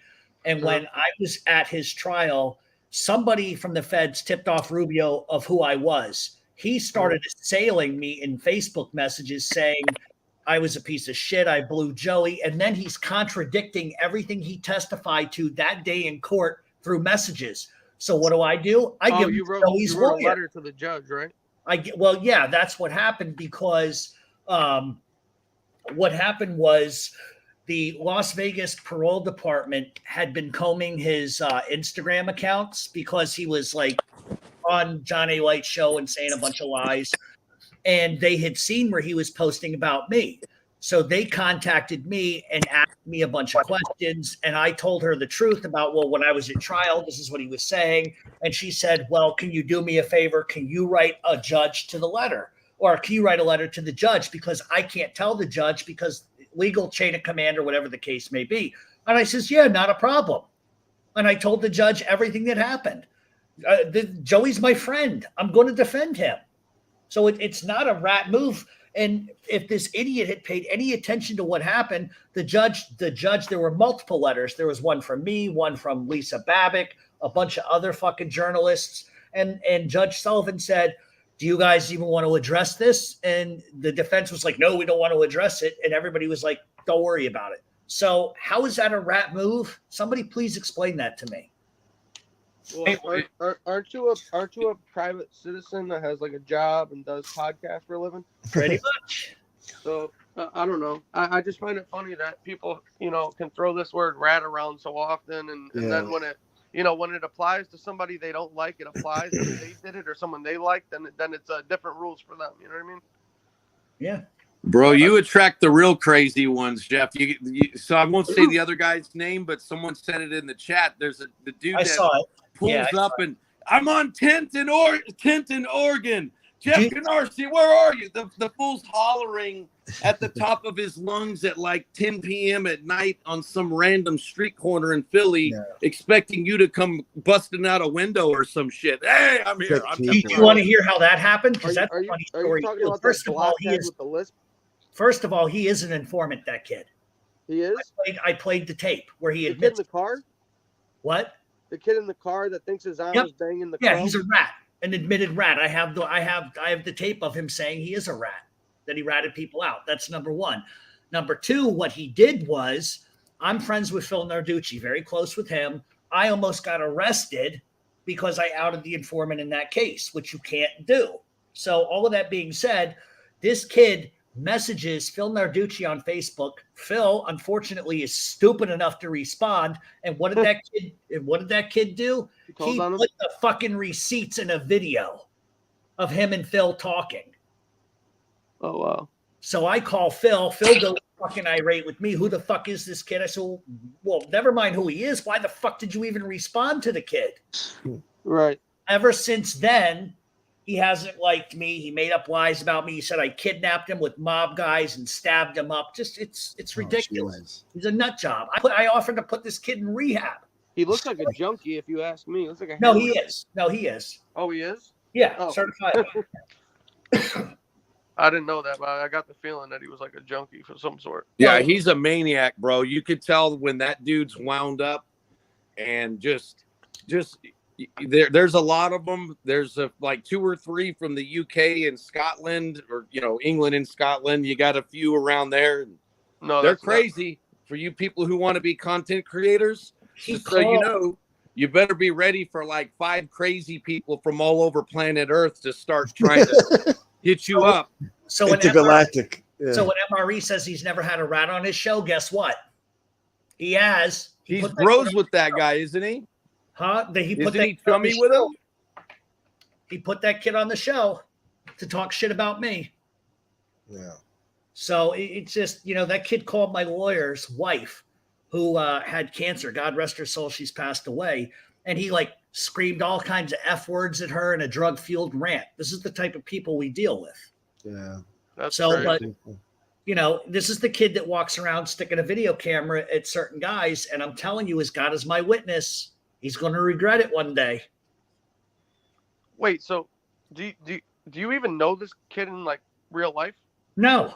Every time I've been down there, every time I'm down there, I fucking have somebody call him that knows him and he refuses to show up. Because I was going to throw him a fucking beating. Oh, wow. Because he's a big mouth. Oh, I told you him can where I was, but he definitely won't tell go that. where I'm. Listen, I told him where I was. He won't go where I am at because that's a members only place. Big tough guy, knows everything. I don't know nobody. Come over here and run your fucking mouth. He won't do it. Yeah, He just wants attention. He even told a bunch of people, "Oh, I just want Jeff Canarsie to recognize me as a mob guy or a mob tour." He told everybody I ruined the South Philadelphia Mafia. Thanks. Add that to my list Good of- job, Jeff. Yeah. Don't ever think you didn't do something of accomplishment in your life. You wrecked the whole mob in Philly. So I got thing. an idea. Canarsie, I got an idea. I bet you that he'd meet you on Kensington. Oh yeah, of course. All right, you guys. I'm at the Methadone Clinic on the corner of Kensington Avenue and 10th Street. Come on, Canarsie. I tried to help my dose. I tried to fucking help that kid, but then he said I offered him money to stop talking about me, as if somebody with 300 subs I need to worry about. But I did get his channel. I did get his channel removed twice. Oh wow. Yeah, that was fun. Was he using your content? No, he was calling me a pedophile, a rapist, Oh a drug addict, a junkie. yeah. Saying Wonderful things. Yeah. Hey, Yeah, Jeff, the did you usual. report on that Chicago idiot who posted that one video that one time ranting all crazy at you? No, I ignore that guy. That's listen. He for whatever reason he was upset at me because I was friends with FBS. That's all that was about. I don't listen. If people want to like talk shit, they can talk shit about me all day. But when you start to lie, and then you drop like this, that South Philly dipshit found some guy that I went to school with for 1 year. Don't even know. He brings this guy on and he's like telling my whole family's life story. I came from a great family. My parents weren't divorced. I have 9 siblings. I'm like, none of that's true. Like, where do you get your information? So I found out the guy he was talking to. I call him on the phone and I start screaming, when are you going to shut up? When are you going to stop lying? He goes, oh, I love making shit up about you. You shouldn't be famous. I should be. That's what this is all about. Yeah. What? Bro, that sounds exactly like Sick a psycho people. there. Ego. It's a lot of these people. It's all about ego. You are me. Jealousy. You are me. When I see you, I see myself, and I'm supposed to be where you are. That's how those crazy. It's a lot of that going on. Yeah, a lot of that's going on. He was like, it's like, oh yeah, he's never had a job in his life. I said, motherfucker, I got 4 felonies, you prick. You try to get a job with 4 felonies. Especially back in the day, they're Right. just barely understanding what reform was like. I had to go through the 90s with 2 felonies technically in a state with the 3 strikes law. They have no clue what it's like to have real pressure and having to have employers tell you don't even try it. Even with a college degree, I'd get turned down by employers even after completing probation. It is what it is. These guys have no clue, and that bozo and these new people, newer generation types, they could easily be getting off their asses. They just choose not to. I mean, They would see shit like, my father died of AIDS, and like my father died. Oh my god. My father died of cancer, and then they would bring up, oh, his sister died of AIDS. She was a 10-year-old little girl who died of cancer. Why would you even say that? And I'll be honest with you guys. I'm not the most stable thing. I've had a hard life. And that's the wrong thing to say to somebody like me, you know, because I don't have that barrier of, oh, really? What's his address? You know what I mean? Like, that's the type of guy I am. But John A-Light knows I strangled him. Wait, you strangled him? Oh, yeah, in an elevator. Really? Nice. That's funny. He knows I got a question. You've seen this fucking jerk off in real life. How tall is this guy? 5'6", 5'7". He is, right? Oh. Yeah, he's short. He's shorter than me. I only met him for an hour and a half or so. But he's wider than he is short. He's a big dude. He definitely he's short, and also Gunnar Lindblom is relatively short too. Gunner's only like 5'8", 5'9". Yeah, there's a few of those guys. They're much shorter in person, I noticed, than they appear on YouTube. You know, I guess it's the old camera angle thing or whatever, you know, projecting an image. But that, you know, that's the funny thing. That's the other thing they like to distort with me is say I lived with this guy. I never did. They say I was around him. I was around the guy 2 days in my whole entire life. And I really didn't even know who the fuck he was. To be honest with you, I didn't. And then once I did, I was gone. You know, but he did enough damage. Didn't that dude do some weird shit where he like asked to borrow your phone and then took it and started sending people messages from your phone or some shit like that? Here's what happened. I was in the pool.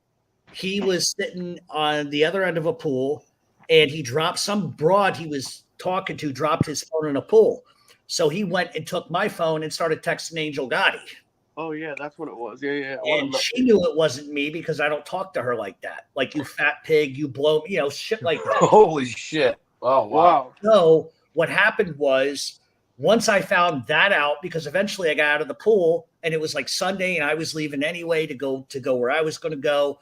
And I looked at my phone and there's Angel going off. And I looked at him and he's like laughing. And I grabbed him by the fucking throat in the elevator. Oh, shit. You know? But what it was he didn't want me to talk to them. And that was the way that he knew how to manipulate the situation. And then I sued the fuck out of him. Because then he like said that my mother molested me and just all kinds of shit.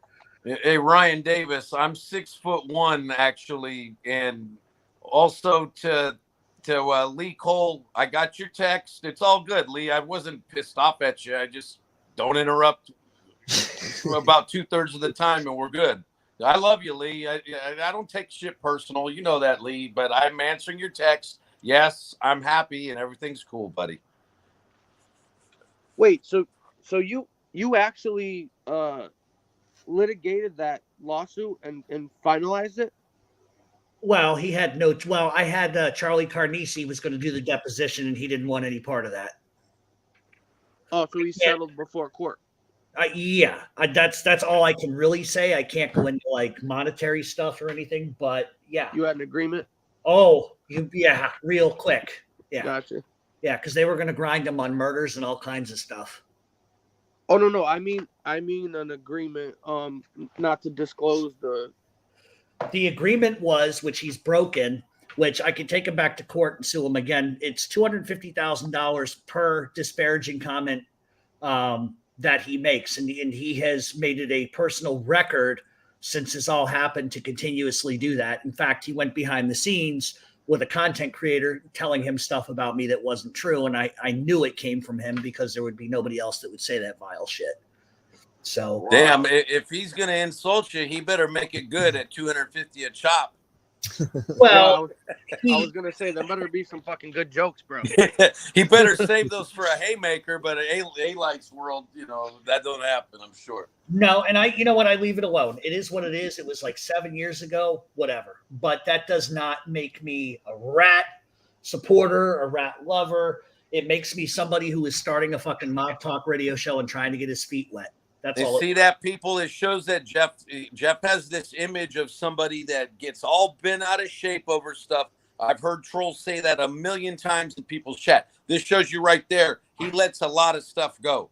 I guarantee he does, because I understand what it's like to go through a bit of it. So does Gunsmoke, you know, and we've only had a fraction of what Canarsi's been through. So he holds back a lot, guys. Yeah. It depends on the day. Really, I'll be honest with you. Gunsmoke knows, because I'll complain to him. Yeah. But, you know, thankfully, and that's the other thing. Like, people will constantly say, well, if that was your background for 3 days, then why would anybody in the streets talk to you? If you guys think that I did not have to answer questions about that with certain people for years before they would ever trust me, then there you go.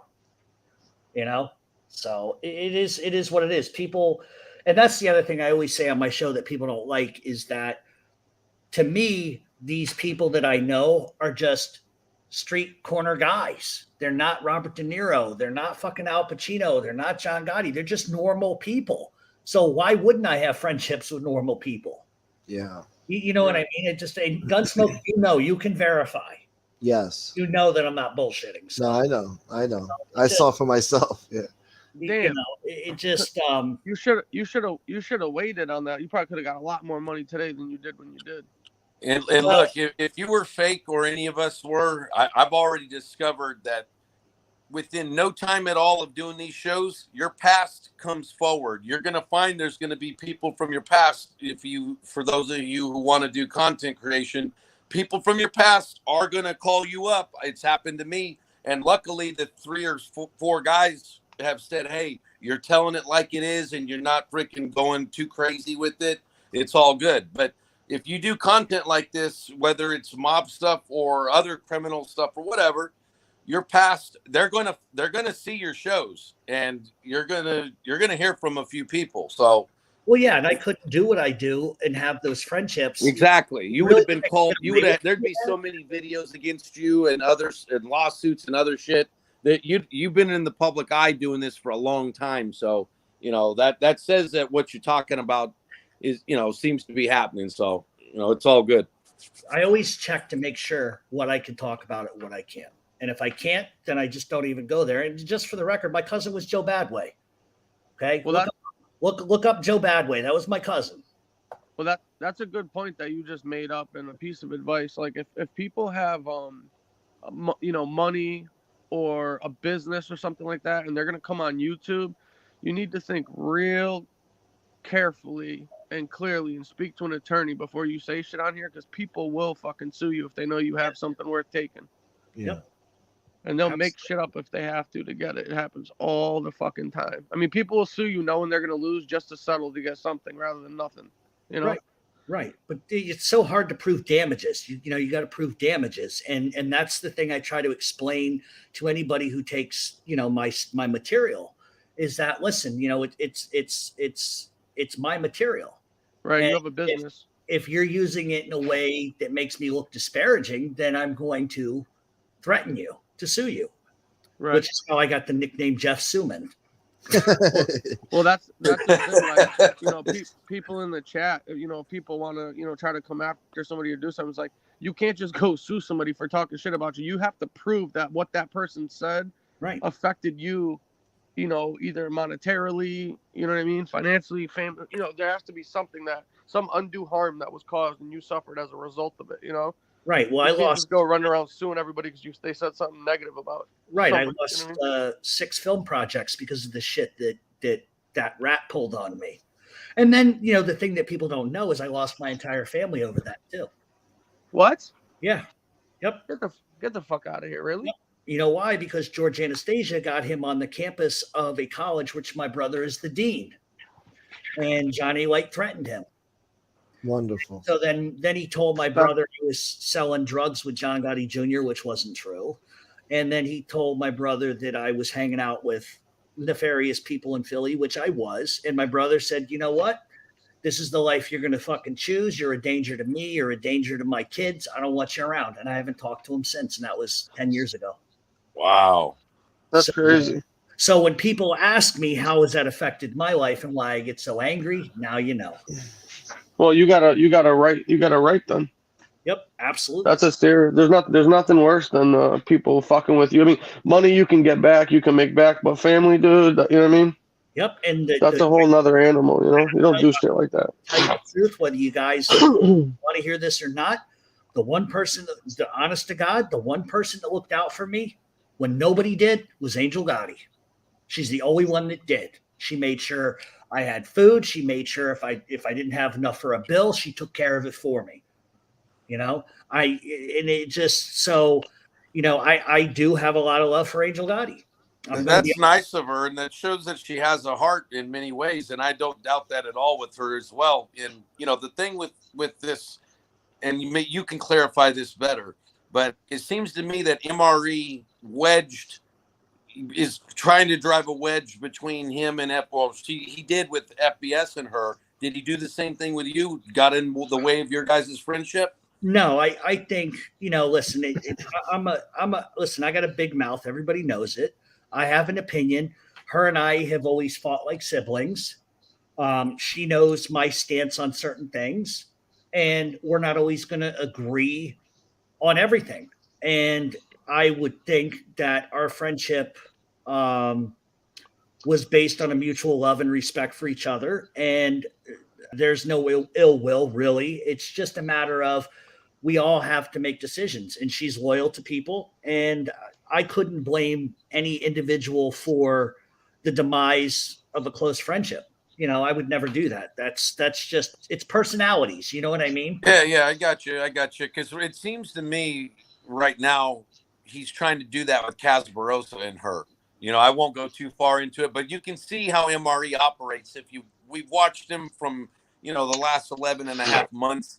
And I've seen how he manipulates people. He tried to do it with SoFlo and Nikki Blade originally by saying, "Oh, Nikki's a good guy. He's his own man." This SoFlo, different story. Knowing they were friends for 30 plus years, he did that to so many different people, and it just seems like he's doing that to Casparosa now. And that's just my inkling on it. Yeah, I don't.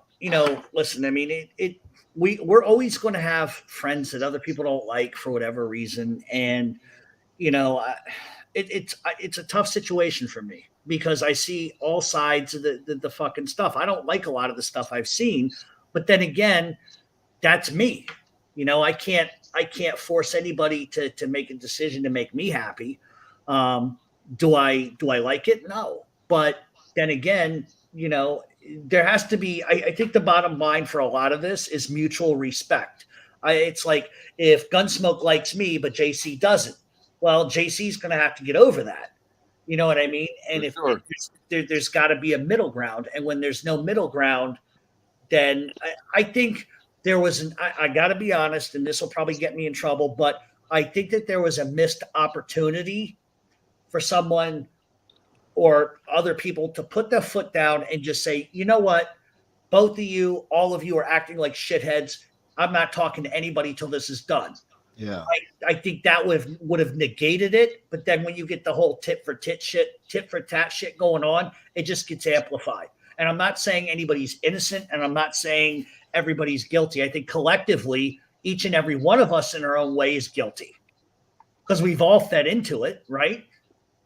Yeah, but at the same time, I can only speak for myself and about, my character and my values. I can say, if I've known somebody since kindergarten and I'm friends with them, and 2 years later, 3 years later, whatever, they introduce me to one of their friends, and then my friend and the other one get into a fight, and I choose sides with the guy that I met this dude through, that shit would never happen with me. No, and I understand your perspective, and I think that, unfortunately, I just think there's just too much feelings involved in all of it, and I think that no matter what, everybody's guilty of something in terms of the back and forth.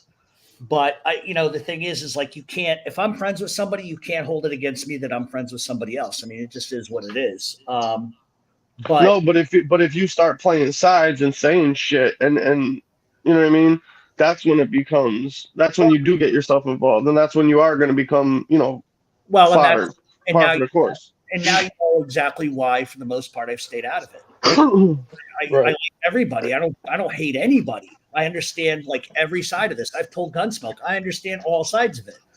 But I think it just reaches a point for me where it's like, I tried to do everything I could to try to like come out and just say, everybody needs to just stop. And then I get dogpiled on for doing it. I'm not loyal to you, or I'm not loyal to this person. So I just hands up and said, fuck it. What am I going to do? There's different ways to be neutral. You can be the neutral guy that steps out of both camps and lets them go at it, or you can be the guy who tries to put one foot in each camp and you get ripped apart. So Right. you want to be the neutral guy that's chilling out and letting them handle it amongst themselves, and just try to be positive. That's all sometimes they'll say, "Oh, JC, you've hung out with different content creators online or been on their shows, that don't like each other." It's like, well, as a general rule, I only will appear with people I think are doing positive things. I will go on Gunsmoke show or Lee's or FBS's or any, but would I go and appear with MRA for a hangout, sit down? No. If I'm going to appear with him, it's going to be to pulverize him verbally and go at him. So, we can differentiate between who we're cool with and to what degree we're cool with them, if that makes sense. Yeah, I mean, I get the frustration on all sides. I think where I kind of draw a hard line in the sand is you can have an argument and stick to the fact of what the argument's about without calling somebody a name, without you fucking true. bitch, Yeah. slut, you whore. Yeah. Like, that's where I draw the line with a lot of stuff. Well, bro, we just saw it in real time in Vinny Green's chat earlier. Jeff Nadeau, you could see it in real time. They all turned on him within 2 to 3 comments based on one person saying something and then going on the show. And then the rest of them pretty much said, we're done with Nadeau. They said it publicly. So we saw in real time how one content creator can say, this is how I think and this is what I want. And 7 or 8 other people fall into place immediately. So, I'm glad that I don't march lockstep like that with other people. I'm glad there's some differences with me and Gunsmoke, let's say, or me and Lee, or you got to have some healthy differences and you got to learn how to be respectful. I have much more in common with Gunsmoke, of course, than you guys, but there's going to be some differences here and there. And, if you're an adult, you know how to work through basic stuff. Those other guys, I was amazed to see how quickly they all folded and said, we're done with Nadeau. Nadeau literally went from, hey, let's go have dinner. And they're saying, yeah, maybe cool. Let's plan it out to get out of here, Nadeau, and don't come back. Well, and in all reality, not to say something disparaging about Nadeau, but he kind of gets what's coming to him sometimes because he tiptoes around the tulips with people too much. Mm-hmm. And I think if you're going to make the stance of I'm staying out of all of it, then just don't utter a word, but I think when you try to play sides and tell one person what they want to hear, then the other person what they want to hear, it comes back on you, and it's like I'll say this publicly. Angel Gotti could call me tomorrow and say, I need your help. I'd drop everything and I'd go. Wouldn't matter. That's just who I am. Nadeau's going to wake up with an awful hangover tomorrow and then see all these inbox messages.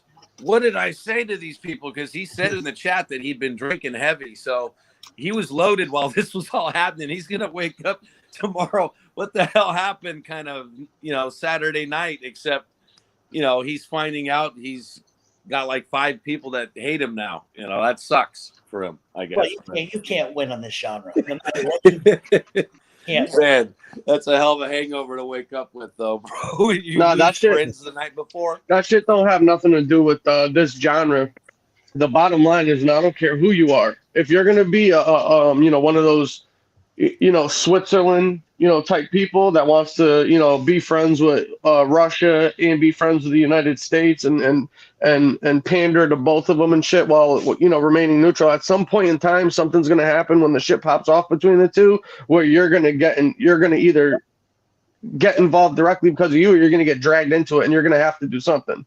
You can only do that fence sitting shit for so fucking long, especially, where things have progressed to now. Even going on talking to somebody like that, that's a fucking, you know what I mean? Yeah. That's a fight to me. You know what I'm saying?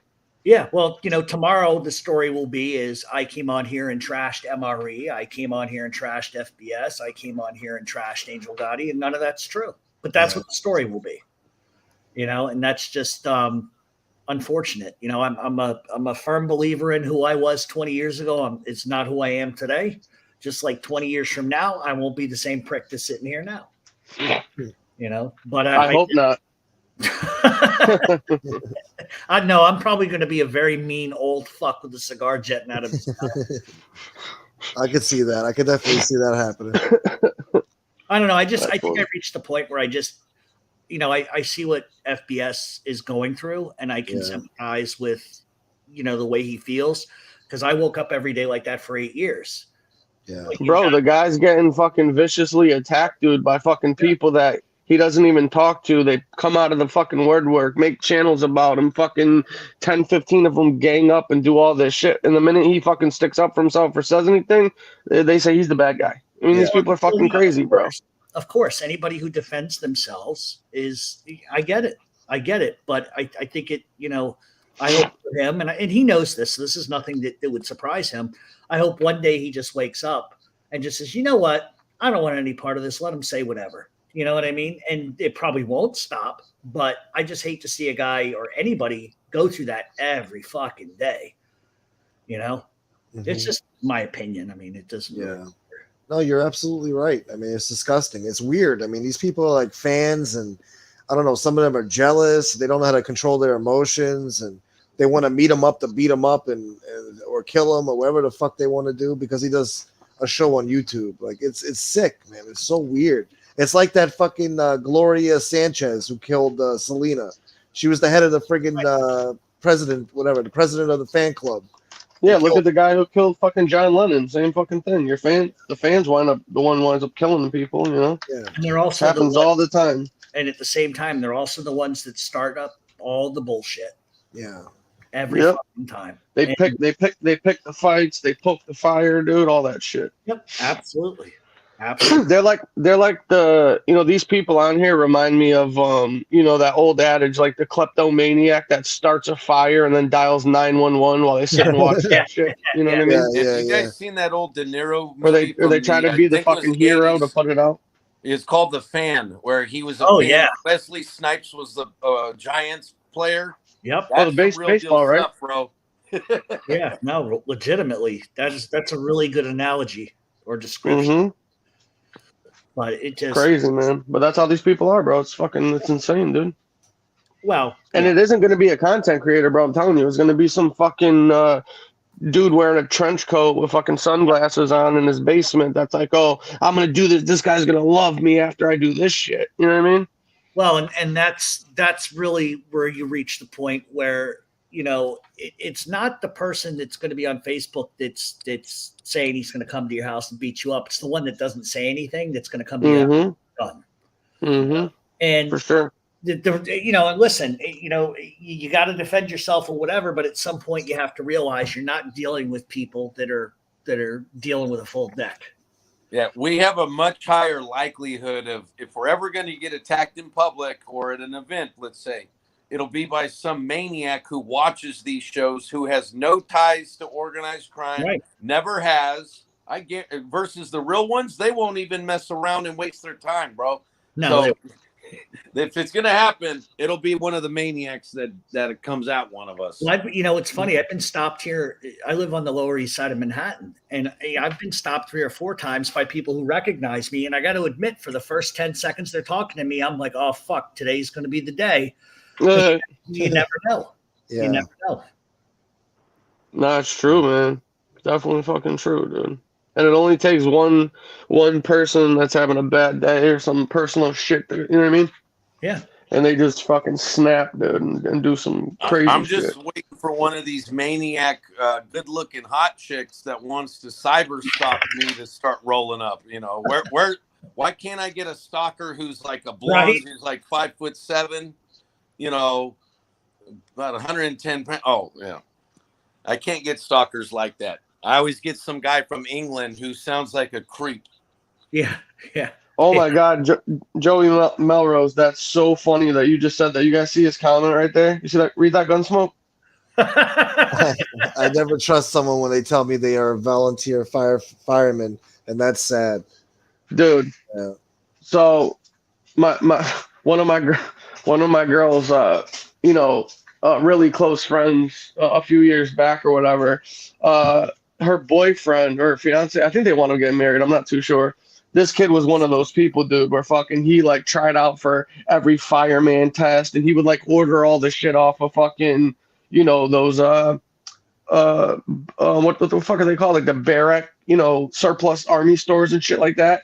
And he would like pretend that he was like a real fucking fireman, and like people that he didn't know, he would like tell him he was, but you know, on his Facebook pages and shit like that, he would just have like, you know, volunteer. Everything was all about the fire department and shit like that. And I was joking around one day. There was a fire over in their neighborhood, dude, and the kid wound up showing up in it because he has all the radios and shit at his house. I'm like, bro, I bet that dude's about to get arrested. He probably lit that shit on fire, dude. He was a real creep, man. That's what those people do. My favorite are the ones that email you and they think you're friends, and then when you don't respond to their email, they go like postal on you. Like, yeah, I've had that too. Yeah, motherfucker, I don't even know you. Like, you didn't respond fast enough, you know. Yeah, one guy did that to me a few weeks ago. He's like, "Oh, you gotta call me, man. You gotta call me." I've never spoken to this guy before, other than the chat. And then I'm like, "Yo, just hit me up on IG, man." He gives me his number, tells me to call him on IG. And I didn't do it because I went through the whole shit with the CPS, and I just had a bad fucking week, you know. The last thing on my mind was to call this guy. The next day, he's like, "Oh, I would have been waiting, you know, I would have dropped dead holding my breath waiting for that phone call. Thanks." And it's like, "Yo, what the fuck do you want, man?" Like, that's why I don't my number. Cuckoos. They don't even tell me what you want to talk about. Like, you know, nice guy. Don't get me wrong, but what the fuck, bro? No, there's always. That's why it's. Go ahead, Jeff. No, I was going to say there's always an angle. They want you to call for a reason. They listen, and I love the people that pay to listen to me spew my fucking nonsense. But you know, it always starts the same way with these people. It's always like, "Hey, I love your show." Next thing you know, all of their problems in their life are in my lap. Yeah, and it's like I can sympathize, but the mistake that I made early on was being nice, because the minute that you're showing, and it's nothing wrong with showing sympathy. But when you become like their crutch, that's when it gets fucking weird. Falcon Eddie, that's funny, bro. When you got a guy driving around Philly yelling, "I'm on the corner of 10th and Oregon. I'm looking for Canarsie," and he's expecting Jeff Canarsie to like drop in from the sky. That's crazy. Yes. No, that guy's a cop caller too. So I mean, cop caller / crazy man. Yes. No, you got to be fucking out to lunch doing some shit like that, bro. Crazy. But yeah, I don't know what it is. Like the guys, you know, they think that they're more important than anybody else, and if you don't fucking respond to them in a timely fashion, or what they consider a timely fashion, they want to consider it as like a slight, or you like disrespected them or something. Yeah. And now they're your fucking sworn enemy and turn into one of these trolls, bro. Well, you know what happens to me is I have rats on my fucking podcast that pay to listen to my podcast. And if they think I'm talking about Lee or Gunsmoke or FBS, like I can't tell you how many times like I talked to FBS and he was like, "Yeah, somebody said you were talking shit about me or something." And I'm like, "No, I wasn't talking about." So now when I'm on my podcast, I have to say, "And I'm not talking about FBS," because they'll run right back and start shit every fucking time.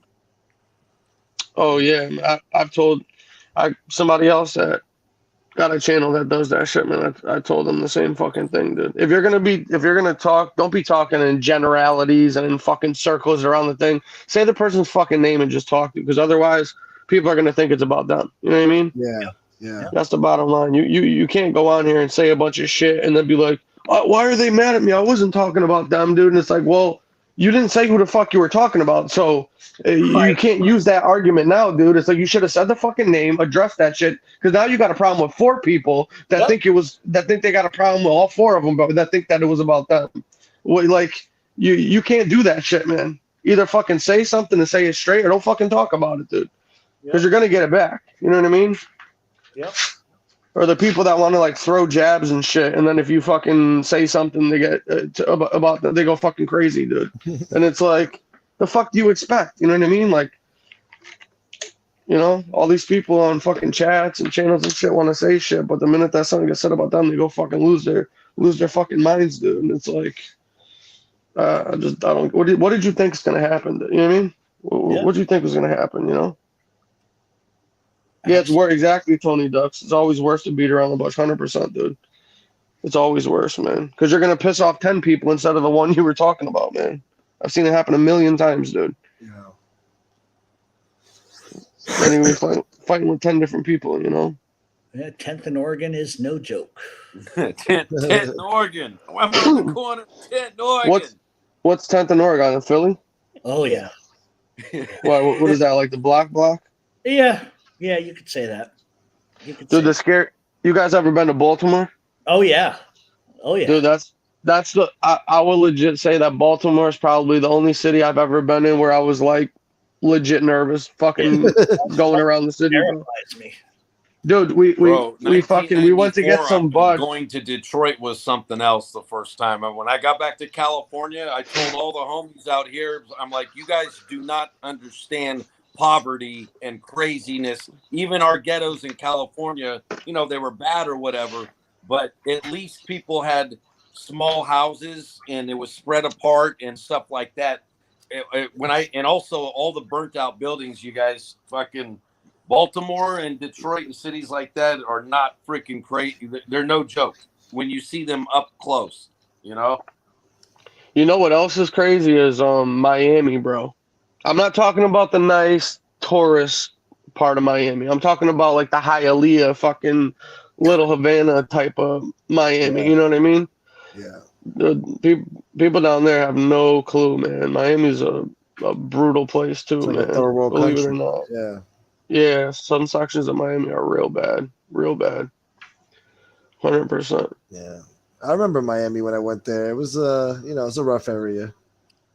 It's not all glitz and glamour. I stayed there for a week. Down there? Yeah, for a week on vacation. Gotcha. Yeah. I got you. Yeah. When I played pro hockey, this is years ago. We had a playoff game in Philadelphia, and we stayed overnight in Baltimore, and curfew was like 11 o'clock. You had to be in the hotel, and we broke curfew and got hammered at some awful strip club. But I remember the next morning, the coach being furious. He's like, "Do you guys realize where you were in Baltimore at 3 o'clock in the morning drunk?" And like, I had no fucking memory of the night that I was hammered. Yeah. And as we're like leaving to head towards Philly, we had to go one other place. And he's pointing out the bus window and says, "See this neighborhood? That's where we found you guys." And I'm like, "Holy shit!" Oh my god. Yeah, Baltimore's bad, dude. The teams in when I was playing selects, man, we used to go down to Philly and play some of their junior teams. Dude. They were probably the fucking, besides the Canadian teams, they had some of the best hockey teams around, dude. Oh yeah, they had like 700 kids try out for a 17-man roster, dude. Yeah. And they were fucking incredible. Joey Melrose, you're right. Camden, New Jersey is another one. That's a dub. Camden is freaking great. Trenton's probably got Camden beat though. I don't know. Sometimes when I come back from Philly, I go through Trenton and I just wave. I don't even stop. I just wave. "Hello, Trenton. Goodbye, Trenton." Yeah, Trenton's a shithole, man. I heard Camden's bad too. I've never been there, but I know Trenton's a real fucking. That's where the airport is, isn't it, Trenton? Yeah, Camden made my asshole twitch. Oh yeah, it was like that, huh? Yeah. Jesus. Yeah, you don't want to fuck around there. Yeah. No, hell no. That's not on my list of travels to go to Camden. I know. I'm going to take Camden, New Jersey off my vacation list this year. Camden's off the bucket list. Sorry. Yeah, off the bucket list. Exactly. Unreal. The people act like animals in Miami, Jane said. You know what? They have a huge population of those Hasidic Jews in Miami, bro. Oh, Jersey has them too. Oh my God. But dude, think about it. Those same outfits that they're wearing in Jersey, they're wearing them shits in Miami in the dead of summer. You know what I mean? With a fucking 3-piece suit on and a hat and shit, dude, and a wool fucking 3-piece suit, dude. You're like, what the fuck is? You know what I mean? I know that's got to be crazy. Ball sweat like crazy. Oh, they must fucking stink, bro. Fucking smell like some fucking hyenas, dude. Yeah, I see them all the time in Brooklyn because when I go across, because I'm right next to the Brooklyn Bridge. Like if I walk a block, I'm like the Manhattan Bridge and there's the Brooklyn Bridge. And when I go over to that section of Brooklyn, they see me coming, they cross the street because of my tattoos and shit. They just look at me like I'm some kind of fucking animal. Dude, I don't know how much you guys know about the Hasidic Jews, but I was watching some documentaries on it. Man, I didn't know that they were like that strict, man. They're almost like the Amish, dude, like real similar. They got their own police force. In Brooklyn, yeah, over here. Listen, Dude. you don't call NYPD. I knew a Hasidic girl that left the Hasidic community, and like they're like gangsters. They're big drug dealers, welfare fraud. They beat their own women. Like there's all kinds of crazy shit that goes on. And she told me you can't call NYPD. They won't even come into the fucking neighborhood. They won't call cops ever. Those people don't call cops. They deal with the Hasidic internal minivans. Yeah, everything's internal with their community leaders and shit like that. Very nice. Dude, they don't like watch TV. They can't listen to like watch out, music MRE's and shit. gonna appear in the chat out of nowhere. MRE's gonna be like, "Let me tell you all about the Jews." Oh yeah. Did you know that they started World War I? Did you know that? Oh god, yeah. You're like, okay, what's the starting point? Well, we're gonna have to go back about 5,000 years to start my grievances. You know. Did you know that the Jews killed Jesus? Freaking MRE could lay out an indictment longer than Rudy Giuliani ever could. Like, in his mind, the way that crazy nut thinks. Right. Freaking bells, bro. Insane. You know but what? we found out he has a black by the friend, way. That Hasidic Jew population, they have their own ambulances, and they pay for to get them to hospitals much faster than the public ones. Yep. Really? Oh yeah. No shit.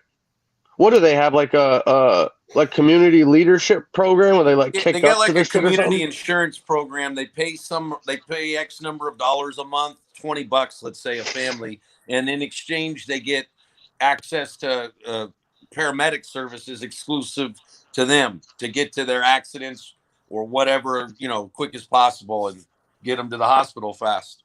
Yeah, they fucking rioted here when fucking de Blasio said that they couldn't have weddings because of COVID. They went fucking nuts.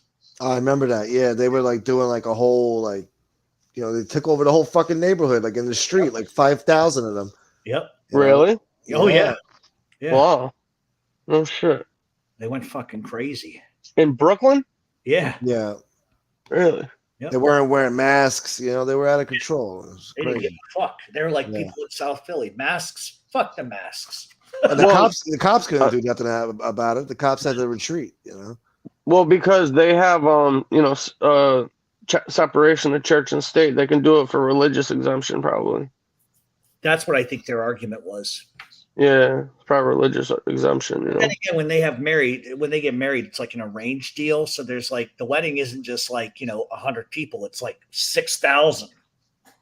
So. Oh yeah. Isn't that crazy, man? Arranged marriages, dude. Fucking.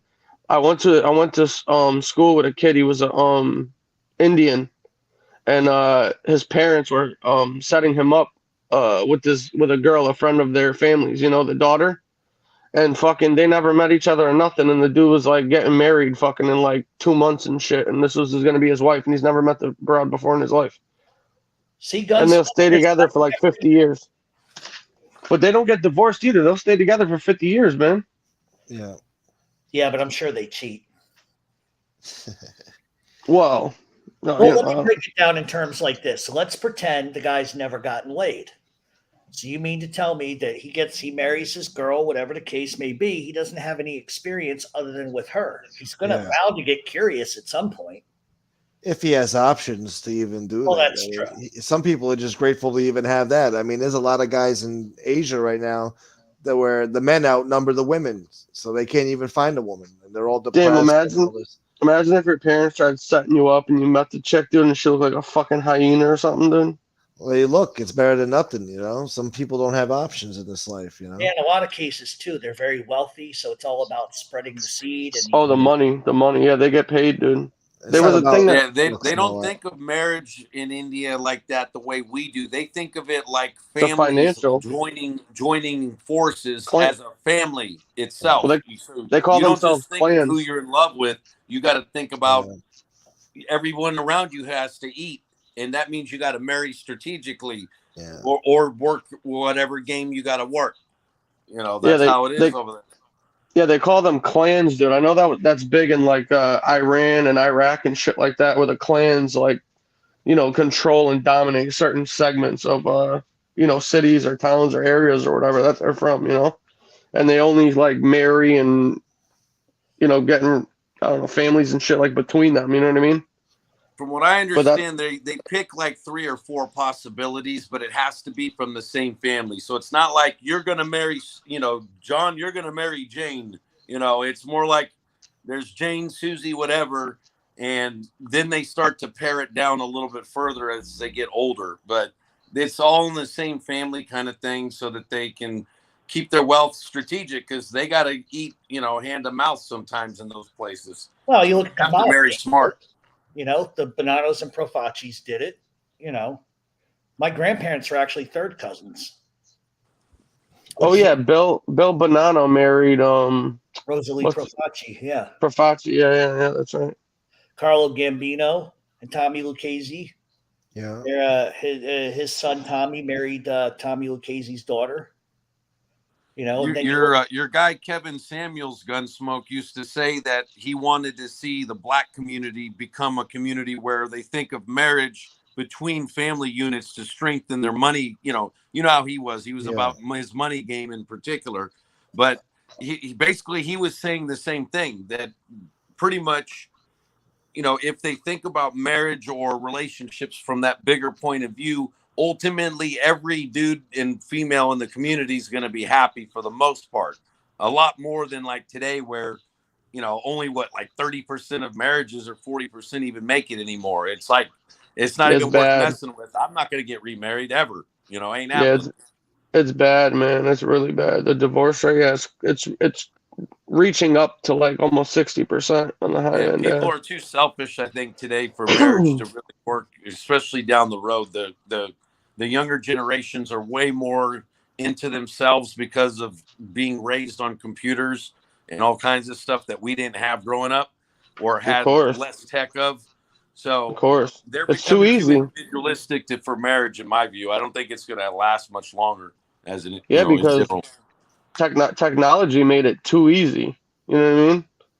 You know, back in the day, these, you know, people, you know, when our grandparents got married and stuff, they, you know, most people don't only travel within like a 15, 20 mile radius of where they live for the most part. Exactly. You know what I mean? But now when you have technology and you know, or you can get a hold of every person in that 20-mile radius, the odds that you're, you know what I mean, are a lot higher. And back in the day, you didn't have access to inside other people's homes like you do with tech. You know, they could call on a telephone and that was about it. And many times it was a rotary phone or just the early cordless phones and then pagers and stuff like that. But now with the current tech, there, you know, we got generations that have access to things that nobody else did. And it's going to break down, I think, the whole institution itself, you know. Well, yeah, if people are smart, it, you know, it won't, but I don't have much faith in humanity these days, to be honest with you. Yeah. I really don't, man. Well, I never thought I'd get engaged and get married, but yet here I am. So you never know where life's going to take you. Yeah. Hey, well, that's cool. Congrats to you. Yeah. Everybody's trying to find out who it is, but that's going to be a mystery forever. Right, Gunsmoke? What day is her funeral? Yeah, right. We haven't decided. We're you know, I was raised Roman Catholic and she is not particularly fond of that. But I'm of the belief where it's just about having a simple thing with friends on a beach, a party. You know what I mean? I don't need the bells and whistles and all that. I would like that. Yeah, that sounds better than, you know, all and the bells a and whistles. destination wedding. And what's important about that is, you know, half the people you invite aren't going to come. Yeah. So, you know, it's an opportunity to invite 10 or 12 of your closest friends and some gangsters and whatever the case may be and have a nice party. I told my buddy that, you know, Gunsmoke, I said, yeah, I'll hold off my wedding till you get out because he may be going away for a while. He's like, don't you fucking say that. Your girlfriend will kill you. So, but it is what it is. Yeah. Well, you don't Hey, want to lose this Gunsmoke, one. me and you can hit up one of those Ukrainian chicks. Once all this thing dies down, there's going to be like 500,000 refugees, so to speak. Oh, We just wait Jesus. for one of them. You know, we'll tell them we're internet famous. You know, I don't know. I don't know, JC. From the sounds of it, you might have better luck with a single Russian woman looking for a new man. They've been taking a beating. Yeah. Maybe a lot of single whoever the Russian victors ladies. are, You know? well, I'll take the defeated. Can you one. afford a mail order bride? Can you afford that? I don't know. It's probably We'll have to- cheaper than an American chick. We'll have to start a fucking Touche. GoFundMe. We'll start a GoFundMe. Yeah. Bro, That's if you can true. keep her away from all technology and just keep her sort of backwoods where she just cooks and cleans and does that kind of stuff, you could be married forever at that point, because what's not to get along with? You Yeah. know? Keep her fucking chained up to the stove like a fucking lion or something, you know. Oh, Jesus. And This no, channel does not Okay, agree with the Mari. statements No. made. my Yeah. fiance is not the bartender from the Flanagans. What the? His fiance is the bartender for the Flannigan. No. Oh, No. God. Why does he keep saying that? Okay, if you're just trolling, I'm gonna get you out of That's here. all it is. It's trolling. Yeah. It's obviously somebody that knows me, because not many people know I was in a relationship with that particular girl. And she's not the bartender. She owns the fucking bar. Get it right. But no, that's not her. I gotta see this Flanagan's now. No. You don't need to see the Flanagans thing. You already know secretly what's going on behind it. Yeah. You I be do. quiet, you. Joey Melrose, that's funny, dude. I don't think that piece of shit car he has meets the DoorDash or Uber Eats requirements. I don't think you can have a car that's more than like 10 years old. That thing he has is like a fucking 76 fucking Chevy S10 or something. I don't think that kid works. He don't got a job. Does the kid got a job, Jeff? Do what? Does that fucking kid have a job? No. No, right? No.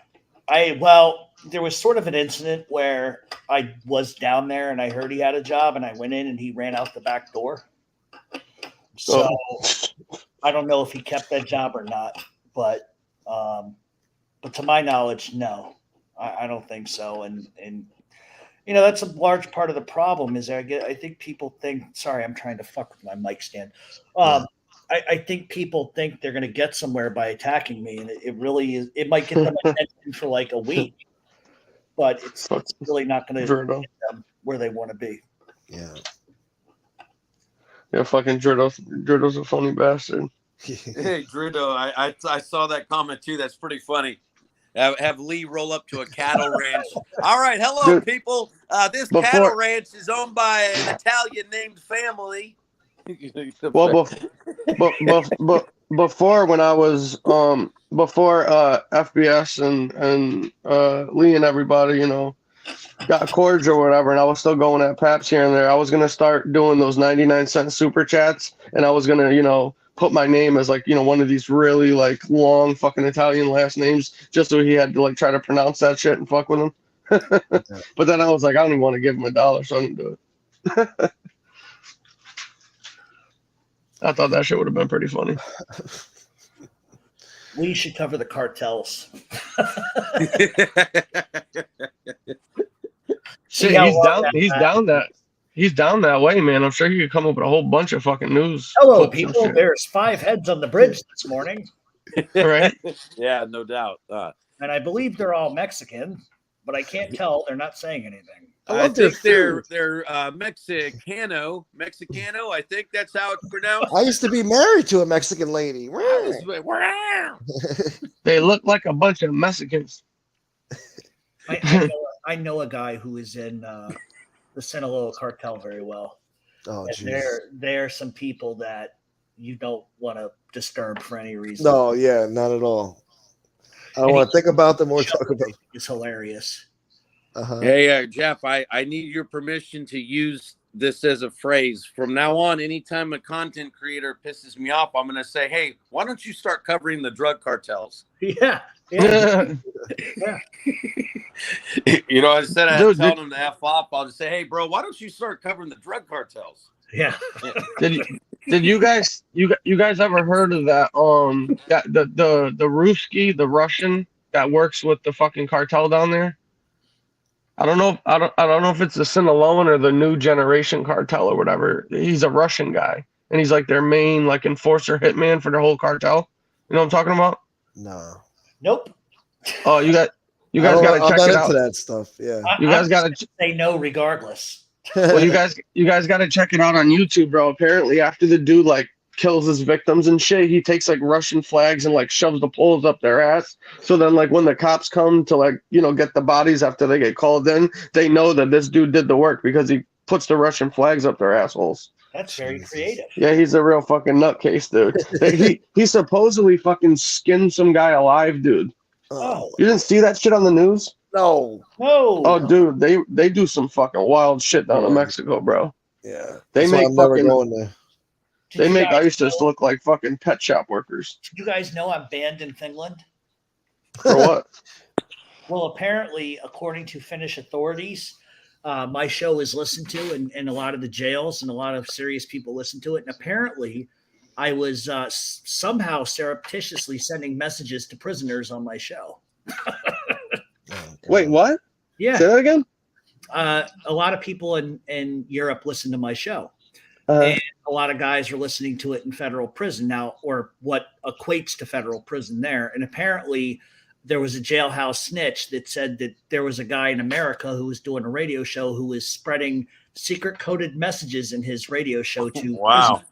And I know about this because there was a lawyer that got a hold of me from Europe who was telling me all about this shit. He goes, "You're loved over here. You have no idea." And then he says, "By the way, you might not want to come over here. You might get arrested." Oh my god! But then what's funny about the story is that a couple months ago he got arrested for being a member of Andromeda. Oh wow! 12 murders, shit like that. Gunsmoke. I sent you some of that. Yeah. Stuff. Yeah. So, yep. Yo, absolutely. Yeah, Dritto. Yeah, you're right, man. You guys know that kid that does he covers the cartels and he wears like that that half a skull mask? Yep. Yeah, well, one of his buddies who had a channel that was doing similar stuff. I think his name was like Shadow or Ghost Shadow or something like that. It was one of those things. Yeah. This kid reports and stuff on the shit going on in the cartel, and I think he was from like Juarez or Sinaloa, one of them. But they found out who the kid was, and they fucking murdered the dude, fucking for making a video they didn't like. Bro, that's fucking insane. I know a little too much about that, to be honest with you. Yeah, that shit is fucking. They don't play around down there, man. Did you see Dritto's comment? He said that Lee would call them Dominican crime syndicates by mistake. Fucking dude. That's some funny shit, bro. Yeah, no doubt. Hello, people. Lots of holes in the desert. Well, he'd make the mistake of bringing up Donald Trump around him. What do you guys think of Donald Trump? You know what? You know what Lee has to do before he retires from YouTube? He's got to go out and get a big cowboy hat with the cartel snakeskin boots. You know, the really. There you go. Yeah, yeah. He needs to like stand in the middle of an oil field and just talk about the cartels just for like an hour. With those highway patrol glasses on. You know what I mean? Yeah, and one of those fucking El Chapo silk shirts he fucking did with that Sean Penn interview. Dude, they sold like 10,000 shirts after that. It was viral, dude. When they start firing guns, all you hear is "dude, dude, come on, people, come on, people." If he makes that alive, you know the first thing he's gonna do is brag about how many views his video's gonna get. Right. Oh, right. Did you see that shooting, guys? That's the views I'm gonna get. Holy mackerel! More views. You guys are nuts. That's funny. Yeah, but the thing that people don't realize is in Mexico, all of the resorts and everything in the cities down there, they're all controlled by the cartels. So those are the only safe places in the whole freaking country because they want the tourists to come there and get money off of them. But the minute you leave those resorts, forget about it. You're putting your life in your own hands, you know. Yeah. Did you know that they have a Little Italy in Mexico? What? Yeah, I'm serious. Where? Go on YouTube and type in Little Italy, Mexico. There's like a whole entire 12-block radius where it's nothing but Italians. Where is the? Hey, Oh, did you guys know that? No, hold on. Hold on. I'm gonna forget this. Did you? Sorry, you right back to you, JC. Have you seen the Amish people that live in there that work for the drug cartels? No. Dude, you have to go. You have to Google this. They did a whole documentary on it. It's an Amish community that moved from somewhere in the North Midwest. They traveled down to Mexico, and the two brothers. The father used to be a drug trafficker, and then the two sons, who are brothers, wound up taking over for the father, and he's one of the biggest like smugglers and top lieutenants in the fucking entire cartel. And they're a bunch of redheaded gingers. Huh? Lee cracks me up. Yeah, he does. Dude, Amish Mafia, dude. Dude.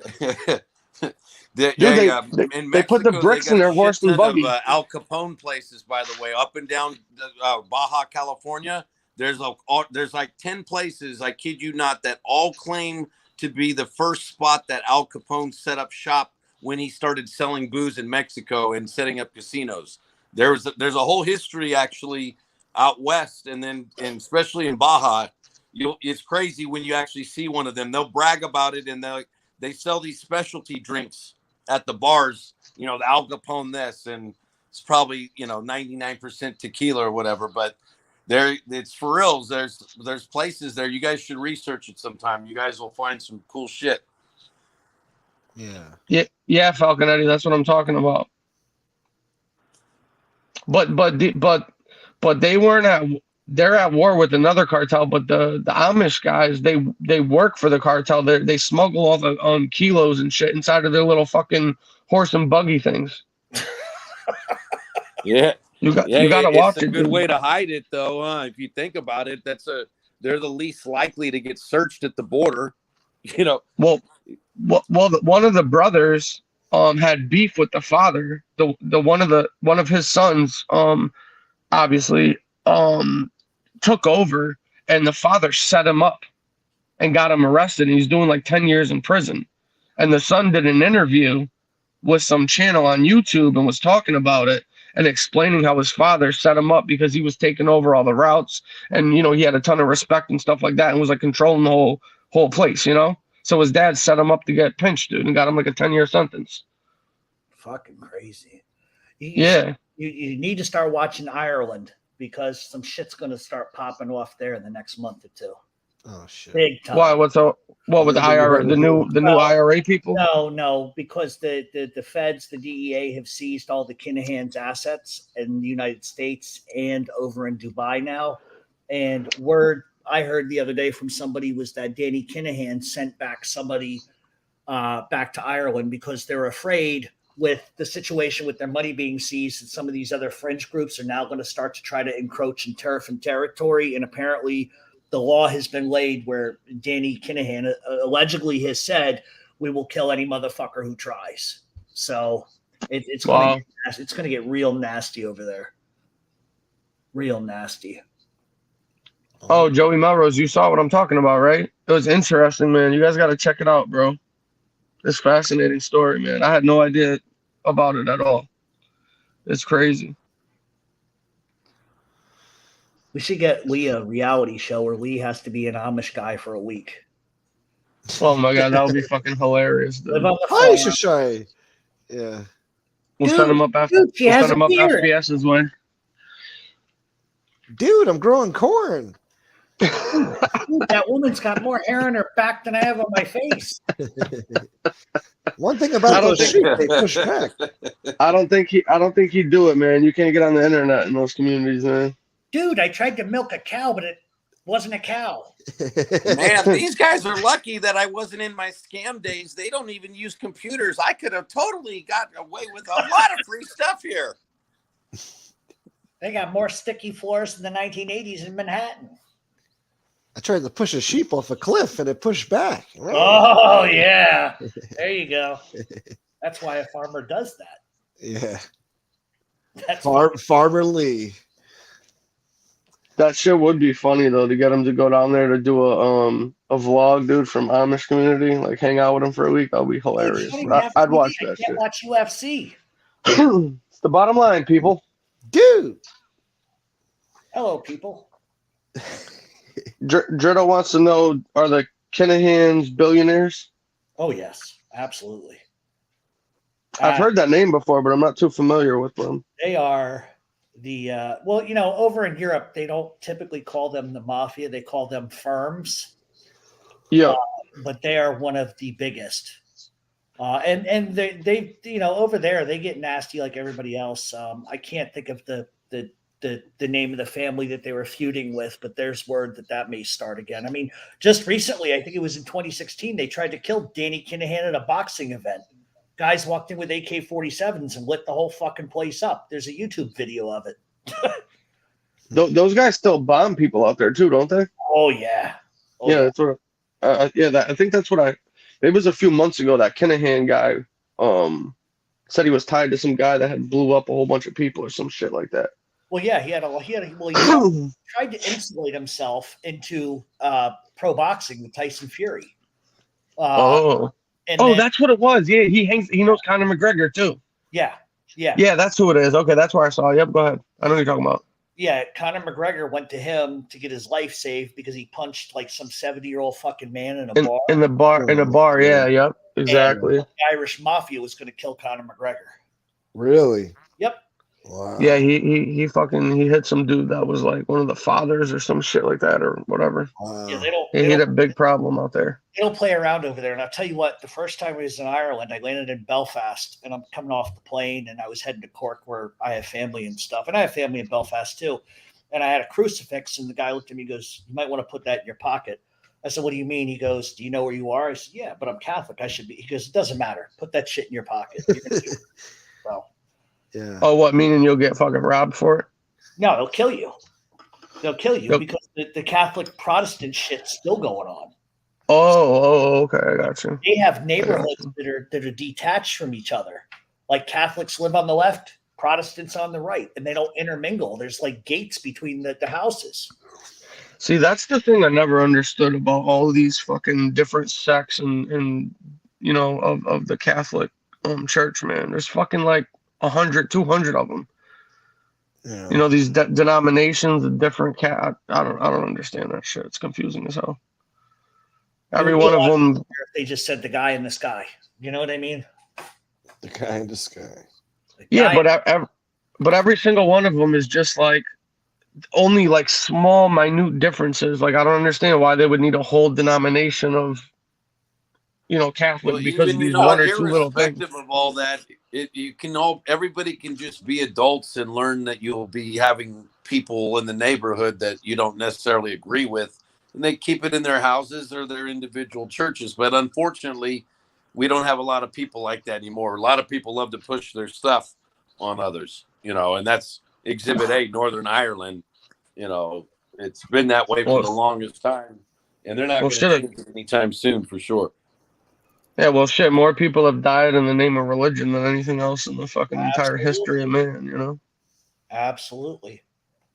I remember when George Carlin once said, this was probably in 96 or 97, he said, "Wait till people take guns to churches and start killing each other." And he was right. Wow. And he also said, "Wait till they start taking guns to school and killing each other."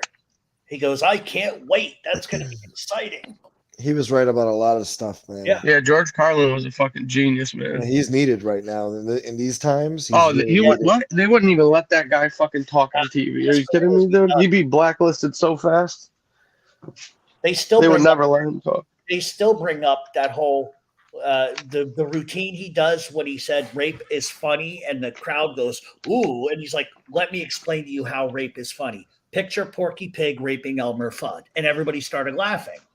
Yeah. So it was always the context of words. So he would be fucked in this climate because you can't say anything about anybody now. Well, remember when he said about the N-word and he talked about Eddie Murphy and Richard Pryor? He's all, "Why are they?" I won't repeat it, obviously, but he's like, why does nobody trip when they say it? Why? Because they're, and you know what he said after that. He could never say that skit now, even though both Eddie Murphy and Richard Pryor thought it was genius, and most others at the time. Yeah. Right.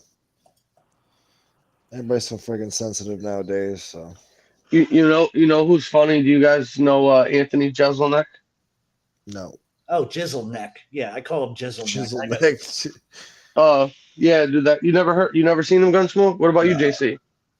I've heard of him. I've seen a few of his things, but not many. Oh, really? Oh my God, he did this one stand-up routine where he had like 3 rape jokes like built into his set or whatever. Oh my God, fucking that shit was it was funny, dude.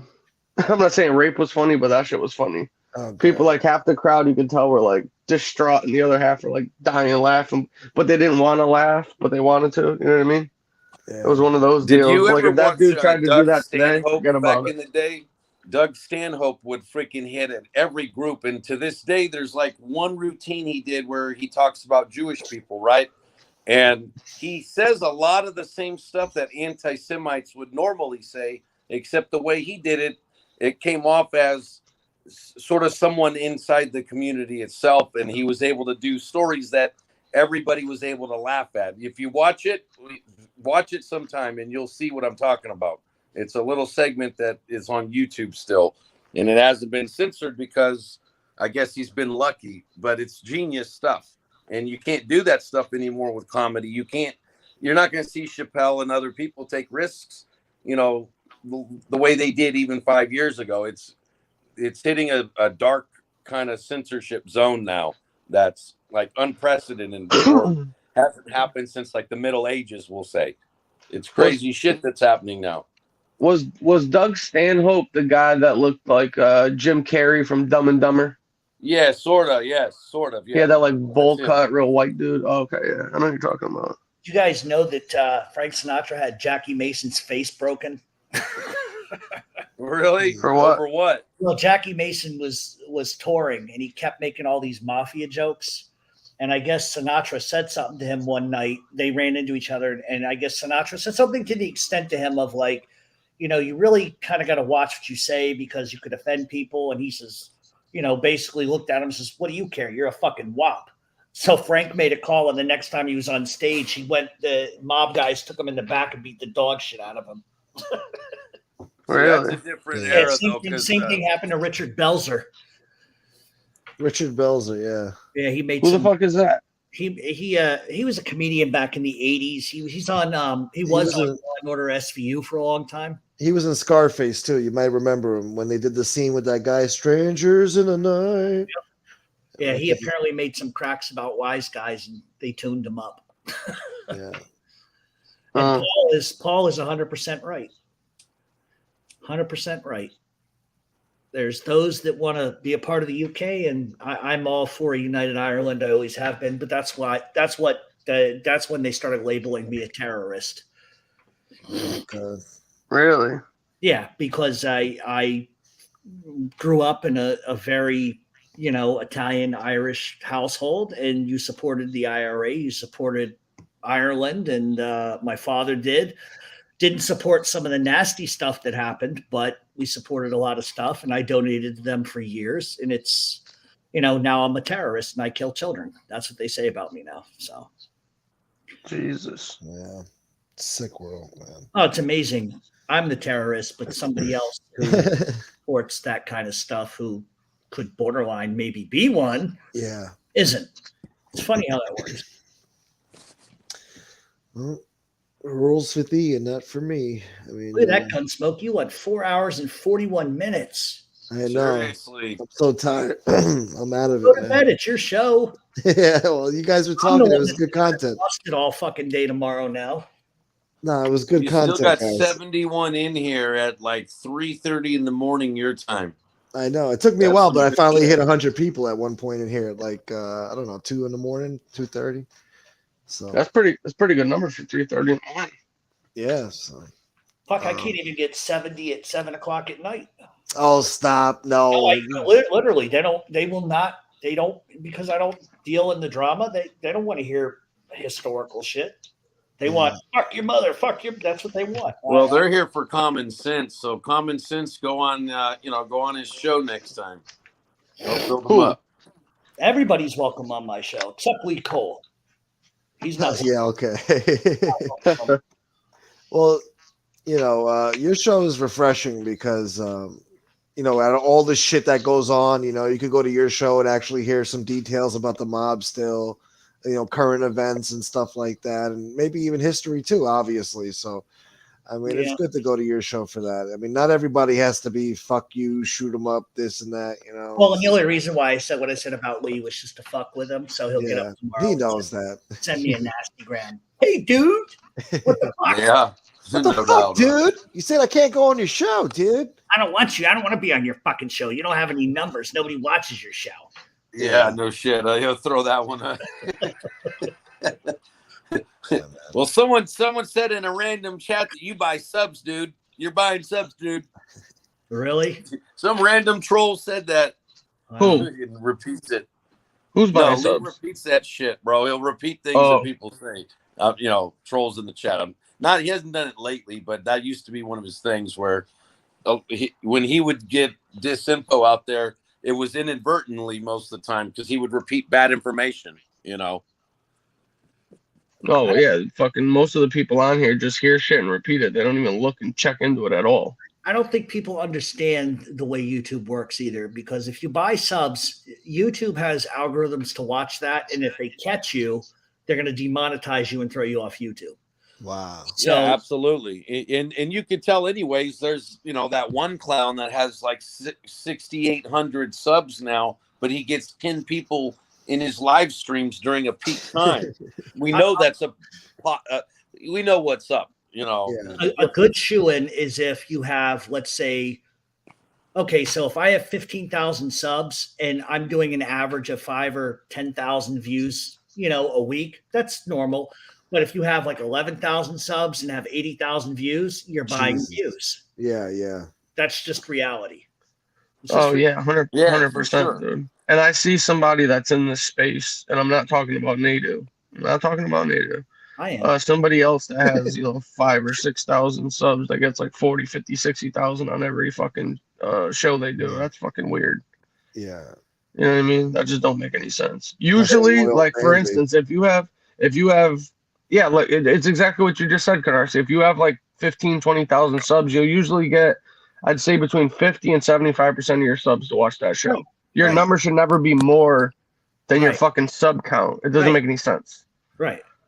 Like I have some videos, like if you go back and look at some of my views, like I have 90,000, 98,000, but they've also been up for 5 fucking years. Yeah. You know what I mean? I think go ahead. Or if you are getting 25, 30,000 views on every video and you only have 5,000 subs, then that's also a telltale. It's like, why aren't the people subbing to you? Right. You know what I mean? Those are like telltale. You've had your channel for a long, long time, and you have 15,000 subs. Number one, that means not only have you not bought any, you probably have just been chilling on the channel for months at time, not doing new content or doing other things. So yeah, I went 2 years where I didn't do anything. Exactly. That's what your numbers show, that not only are your 15,000 subs legit, you've sort of been just chilling for the most part with your channel. Averaged out. And, I think last month I had like almost 350,000 views and fucking like 100 new subs, which is like crazy. But a lot of it's because I dog Gravano. You know what I mean? Well, a lot of people like that. So I want to ask you about that next, because somebody just asked if I watched your Sammy show you did, and I didn't, but I want you to tell me about it. But have you ever checked your analytics to see what percentage of subs are like people watching that are subs? You ever look at that? Yeah, I mean it depends on each month, but typically, like you said, it's like 75%. Yeah, I was about to say that. Same for One me. thing that I do that a lot of people I don't think do is I go into the mob groups on Facebook and drop my link in there all the time. Now have 80,000 people in that group, I might get 10 or 12 people that'll actually watch the goddamn thing. Yeah. Oh wow. So it just, and the Sammy thing is just some of the stuff we talked about that one night we were on FBS's show. Just stuff like court transcripts and stuff like that. So things. So you wound up getting those documents you were trying to get from the FOIA or no? Yep, I got some of them, not as much as I would have liked to have gotten, but I got some of them. And basically, what I did for an hour and a half on 2 shows was show you that he lied constantly on the stand, constantly. Really? Yep. And I used his own words, and that's what I said. That's what I said on the show. I said, First of all, it was on my paid podcast, but I'm like, I need to put this out because it's important.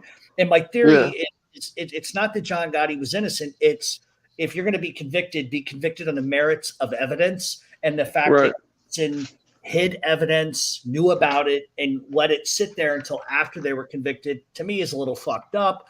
But you have Gravano. I also have 302s where Gravano tells the FBI one thing in 1991, and then in 1992 is telling a completely different story in a different 302.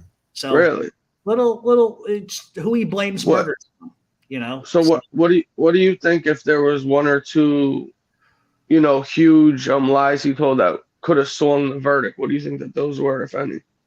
Well, I think if you're going to impugn a guy, like we know how the federal system works. You're very familiar with it. How an informant's character really can never be impugned because they'll stop that from happening. So the fact that he was a drug dealer and multiple people told the FBI that, and they sat on that, would have impugned his character because under oath he said he never had anything to do with drugs. Meanwhile, he admits to going down to the Ravenite to talk to Patsy Conti about drugs. But then Patsy Conti was the biggest heroin dealer in the family next to Mark Rager. Right. Yeah. So the defense was saying, well, wait a minute. You said you had a policy against drugs and you wanted nothing to do with drugs, but you were discussing drugs. Well, yes, but not really. Well, it's either one or the other. So it's that, and there were the whole Robert DiBernardo issue he lied about repeatedly. What I was able to find out basically was John Gotti knew that Sammy was lying to him about several different people. And one of the wiretaps, he's complaining that to Frankie Locascio, saying, I took this guy's word for it. He said DB was stealing from us. I checked him, buddy. He wasn't stealing a fucking dime from us. And then he follows it up with saying, but look at all the companies he owns now, Gem Steel. And he starts naming off every company he's stolen from anybody. Drywall, asbestos, concrete. Yeah. But then when you go into the 302, the story that he weaves to the FBI in 1991 is very different than what he testifies to. So didn't he blame Andrew Gerio for a loan or something like that while they took him out? Yeah, no, what he was saying was that DB had not paid his tax on the companies. But what's funny about that is it wasn't a company that Gravano owned. Gravano had no part of this company whatsoever, but his excuse to the government was that DB owned, I don't know what kind of tax it was, but there were taxes that he owed. DB refused to pay for it. So Gravano decided that he would cash out of that business. But that was a business he had no involvement in. And then after he cashed out, there was a problem and suddenly he gets killed. Well, okay, he suddenly gets killed. But word is that Gotti told Gravano, tell DB to come see me. Gravano never tells him, never utters a word to him about a meeting. Gotti gets pissed. Gotti has him killed. Who do you think takes over that company immediately? Yeah, Gravano. Right. So it's using his own words from court testimony to prove that he lied nonstop. I mean, when he sat with the FBI, he only admitted to murdering one person with his own hand. And we know that not to be true because we know there was at least four. Yeah. So and those are the type of things that I think, does that forgive Gotti of his sins? Well, no, it doesn't. But at the same time, the guy you're putting on the stand who's supposed to be telling the truth isn't. And there's another part I talk about just really quickly that when they're asking Gravano, did he tell the absolute truth? Did he tell them everything? He says no. Well, but that's what you're here to do. Well, I remembered at the last minute. How is that possible? This is a guy that at fucking 80 years old that's sitting on his podcast now that can remember details of a cock pump, but he can't remember details of a murder. Yeah, he remembers what everybody was wearing, what song was on the radio, what time it was, but doesn't know that. Yeah. In this 302, in this specific 302, he literally says, or in the 302, he basically details the murder and he blames somebody else for a murder who had nothing to do with it. Then he testifies at court about somebody else doing the murder. So he's already lied on the 302. But what's hilarious in sort of the testimony is they're just grinding and grilling him nonstop. And they said, didn't your FBI agent call you about a murder? What did you say to him? Well, I said I couldn't remember. So, and I would get back to him. And they said, okay, so then what happened? Well, 10 minutes later, I thought about it and I suddenly remembered. But what he's testifying to is not what he told them in a 302. So it's two different stories. So it's, it's very interesting stuff that I got. And I was only able to do, because I'm going to put a lot of it in the documentary, but it was only, I think, 25 of like 2,000 pages that I have. So he really told some good. They were redacted in 1,900 pages. Yeah. Wow. Yep. And I also did a Freedom of Information Act on Alan Kaiser, and the FBI refused to give me anything. I saw that. And Dritto, I think you did. Dritto was asking if you filed the Freedom of Information Act on the Scabetta case. Yeah. And the only thing that I've able to get my hands on is what I suspected was that, and it also coincides with 302s, that Gravano was having a sexual thing with a guy named Jackie in Brooklyn, as was Nick Scabetta. They got into a beef. He started lying about Scabetta. Scabetta got mad and said, well, I'm going to go tell everybody you're a fucking fanoik or whatever the case may be. And next thing you know, Gravano kills him. And what does Gravano do right after that? Takes the business. So there's a pattern. There's a pattern when you look at Robert DiBernardo and all of these guys. There's just a pattern to he's not this brilliant fucking guy that people think he is. He was smart, but he's not the brilliant fucking guy. Dude, it's easy when you're in the Gambino family, fucking to get business and money. You know what I mean? I agree with you, but if you had something he wanted, he just took it. He'd kill you for it. And it's of course. To the wire. Yeah, he was real cunning. Yeah, absolutely. And you can listen to Gotti bemoaning and losing his fucking mind, because what you're listening to on those tapes is Gotti is realizing, oh shit, this guy has lied to me for fucking months. We've murdered people because of his word. Now I'm fucked. Mm-hmm. Literally, in every sense of the word, he was fucked. Well, look at what Gravano tried to do post cooperation in Arizona. He tried to, go and start up a construction company out there, and the dude didn't even know how to do general fucking contracting work. He knew nothing. Right, and it goes by the testified in federal court that he had a thing about drugs, didn't know drugs, didn't do drugs, didn't sell drugs. But what's the first thing he does in Arizona? Yeah. He starts selling drugs on a major scale too. It wasn't like a little deal in here and there. It was a fucking major operation. He was like the biggest drug dealer in Arizona. Well, how funny was it when he did his first interview, the Diane Sawyer interview, and remember she had asked him, about drugs and his stance on it. She's like, I thought you guys weren't supposed to sell drugs. And he goes, yeah, we weren't. She's like, and you never did? He said, oh, I never needed to. And she said, come on, with all the money in drugs? He goes, oh, drugs and the people you got to deal with, it's a vicious, dirty, backstabbing business. Like being in the mafia isn't. Like you're in the organized crime. You're sworn, into the mob basically, and you're saying drugs are treacherous. Like, Jesus Christ. When the newspapers here were covering Gravano's trial and they were listing all of his murders, the murder they didn't list was the murder of Alan Kaiser, and they called him John Doe. And the government did that intentionally because they knew that if they put it in the press that this was a child, Gravano was done. He couldn't, the jury wouldn't look at him the same way. So there's just a lot of surreptitious, listen, they're gangsters. They lie. You know what I mean? But it just, the shit he did is just blows my fucking mind. Well, not only that, but if they had to give this, quote unquote, cooperator a deal, and they had to put in there that he had murdered a child, he would have, you know what I mean? Right. He probably would never agreed to even testify, because he would have probably got 20 still, I'm a firm believer that Gas Pipe Casso's whole entire cooperation agreement was ripped up, not because he did anything other than started speaking out, but he was one of 35 people that came forward and all verified that Gravano was moving drugs.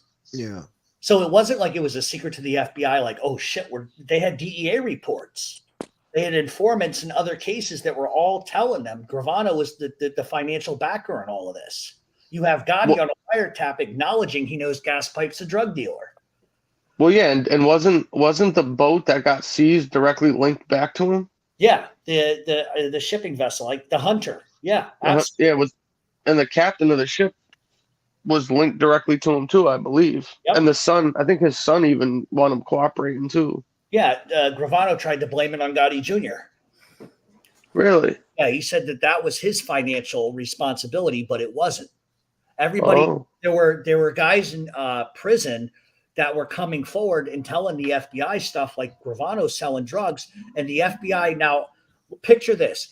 Common sense. If you're selling drugs, so you're a big drug lord, right? And I'm in jail and I'm a jailhouse fucking snitch. If I go and tell them that, they're going to want to come to the prison and interview me because they're going to want to get you for that. They never went to the prison and interviewed any of these people.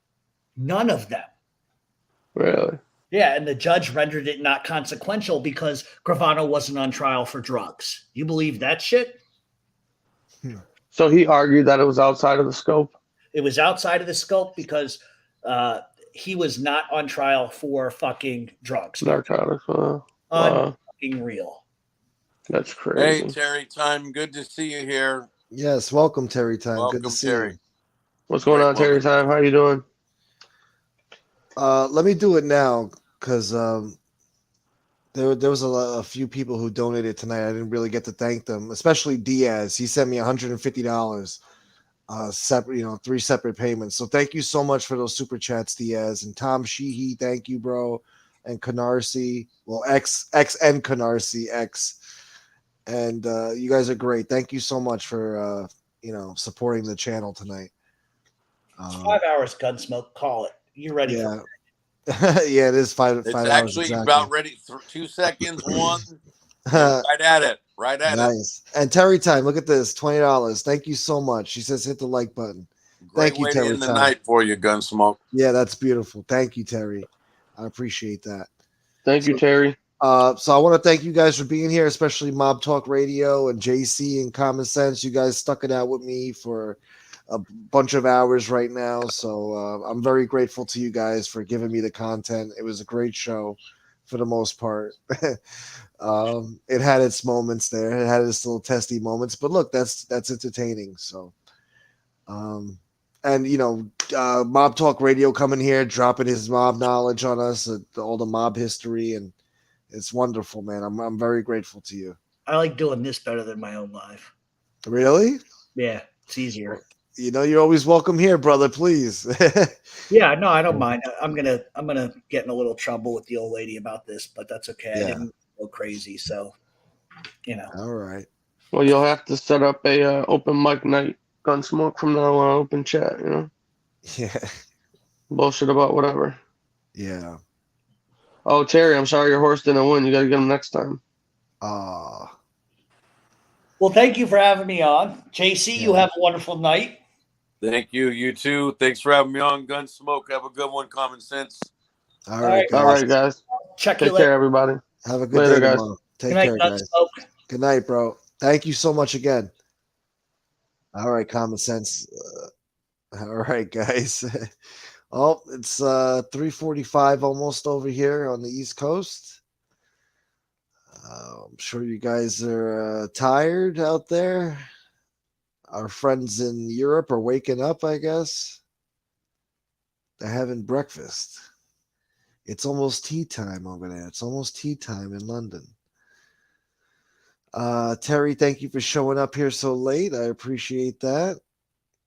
I was thinking about you. I was like, where is she? She didn't show up tonight. But Mob Talk Radio says good night, everybody. You guys are the best, man. Thank you so much for making this show possible tonight. Coop, salute. Jordan Canada, thank you. He says, tired? Fuck no. Let's go another 5 hours. Oh, no. I don't have the energy for that. I would need something to keep me up for that. It's 9:45 p.m. over there.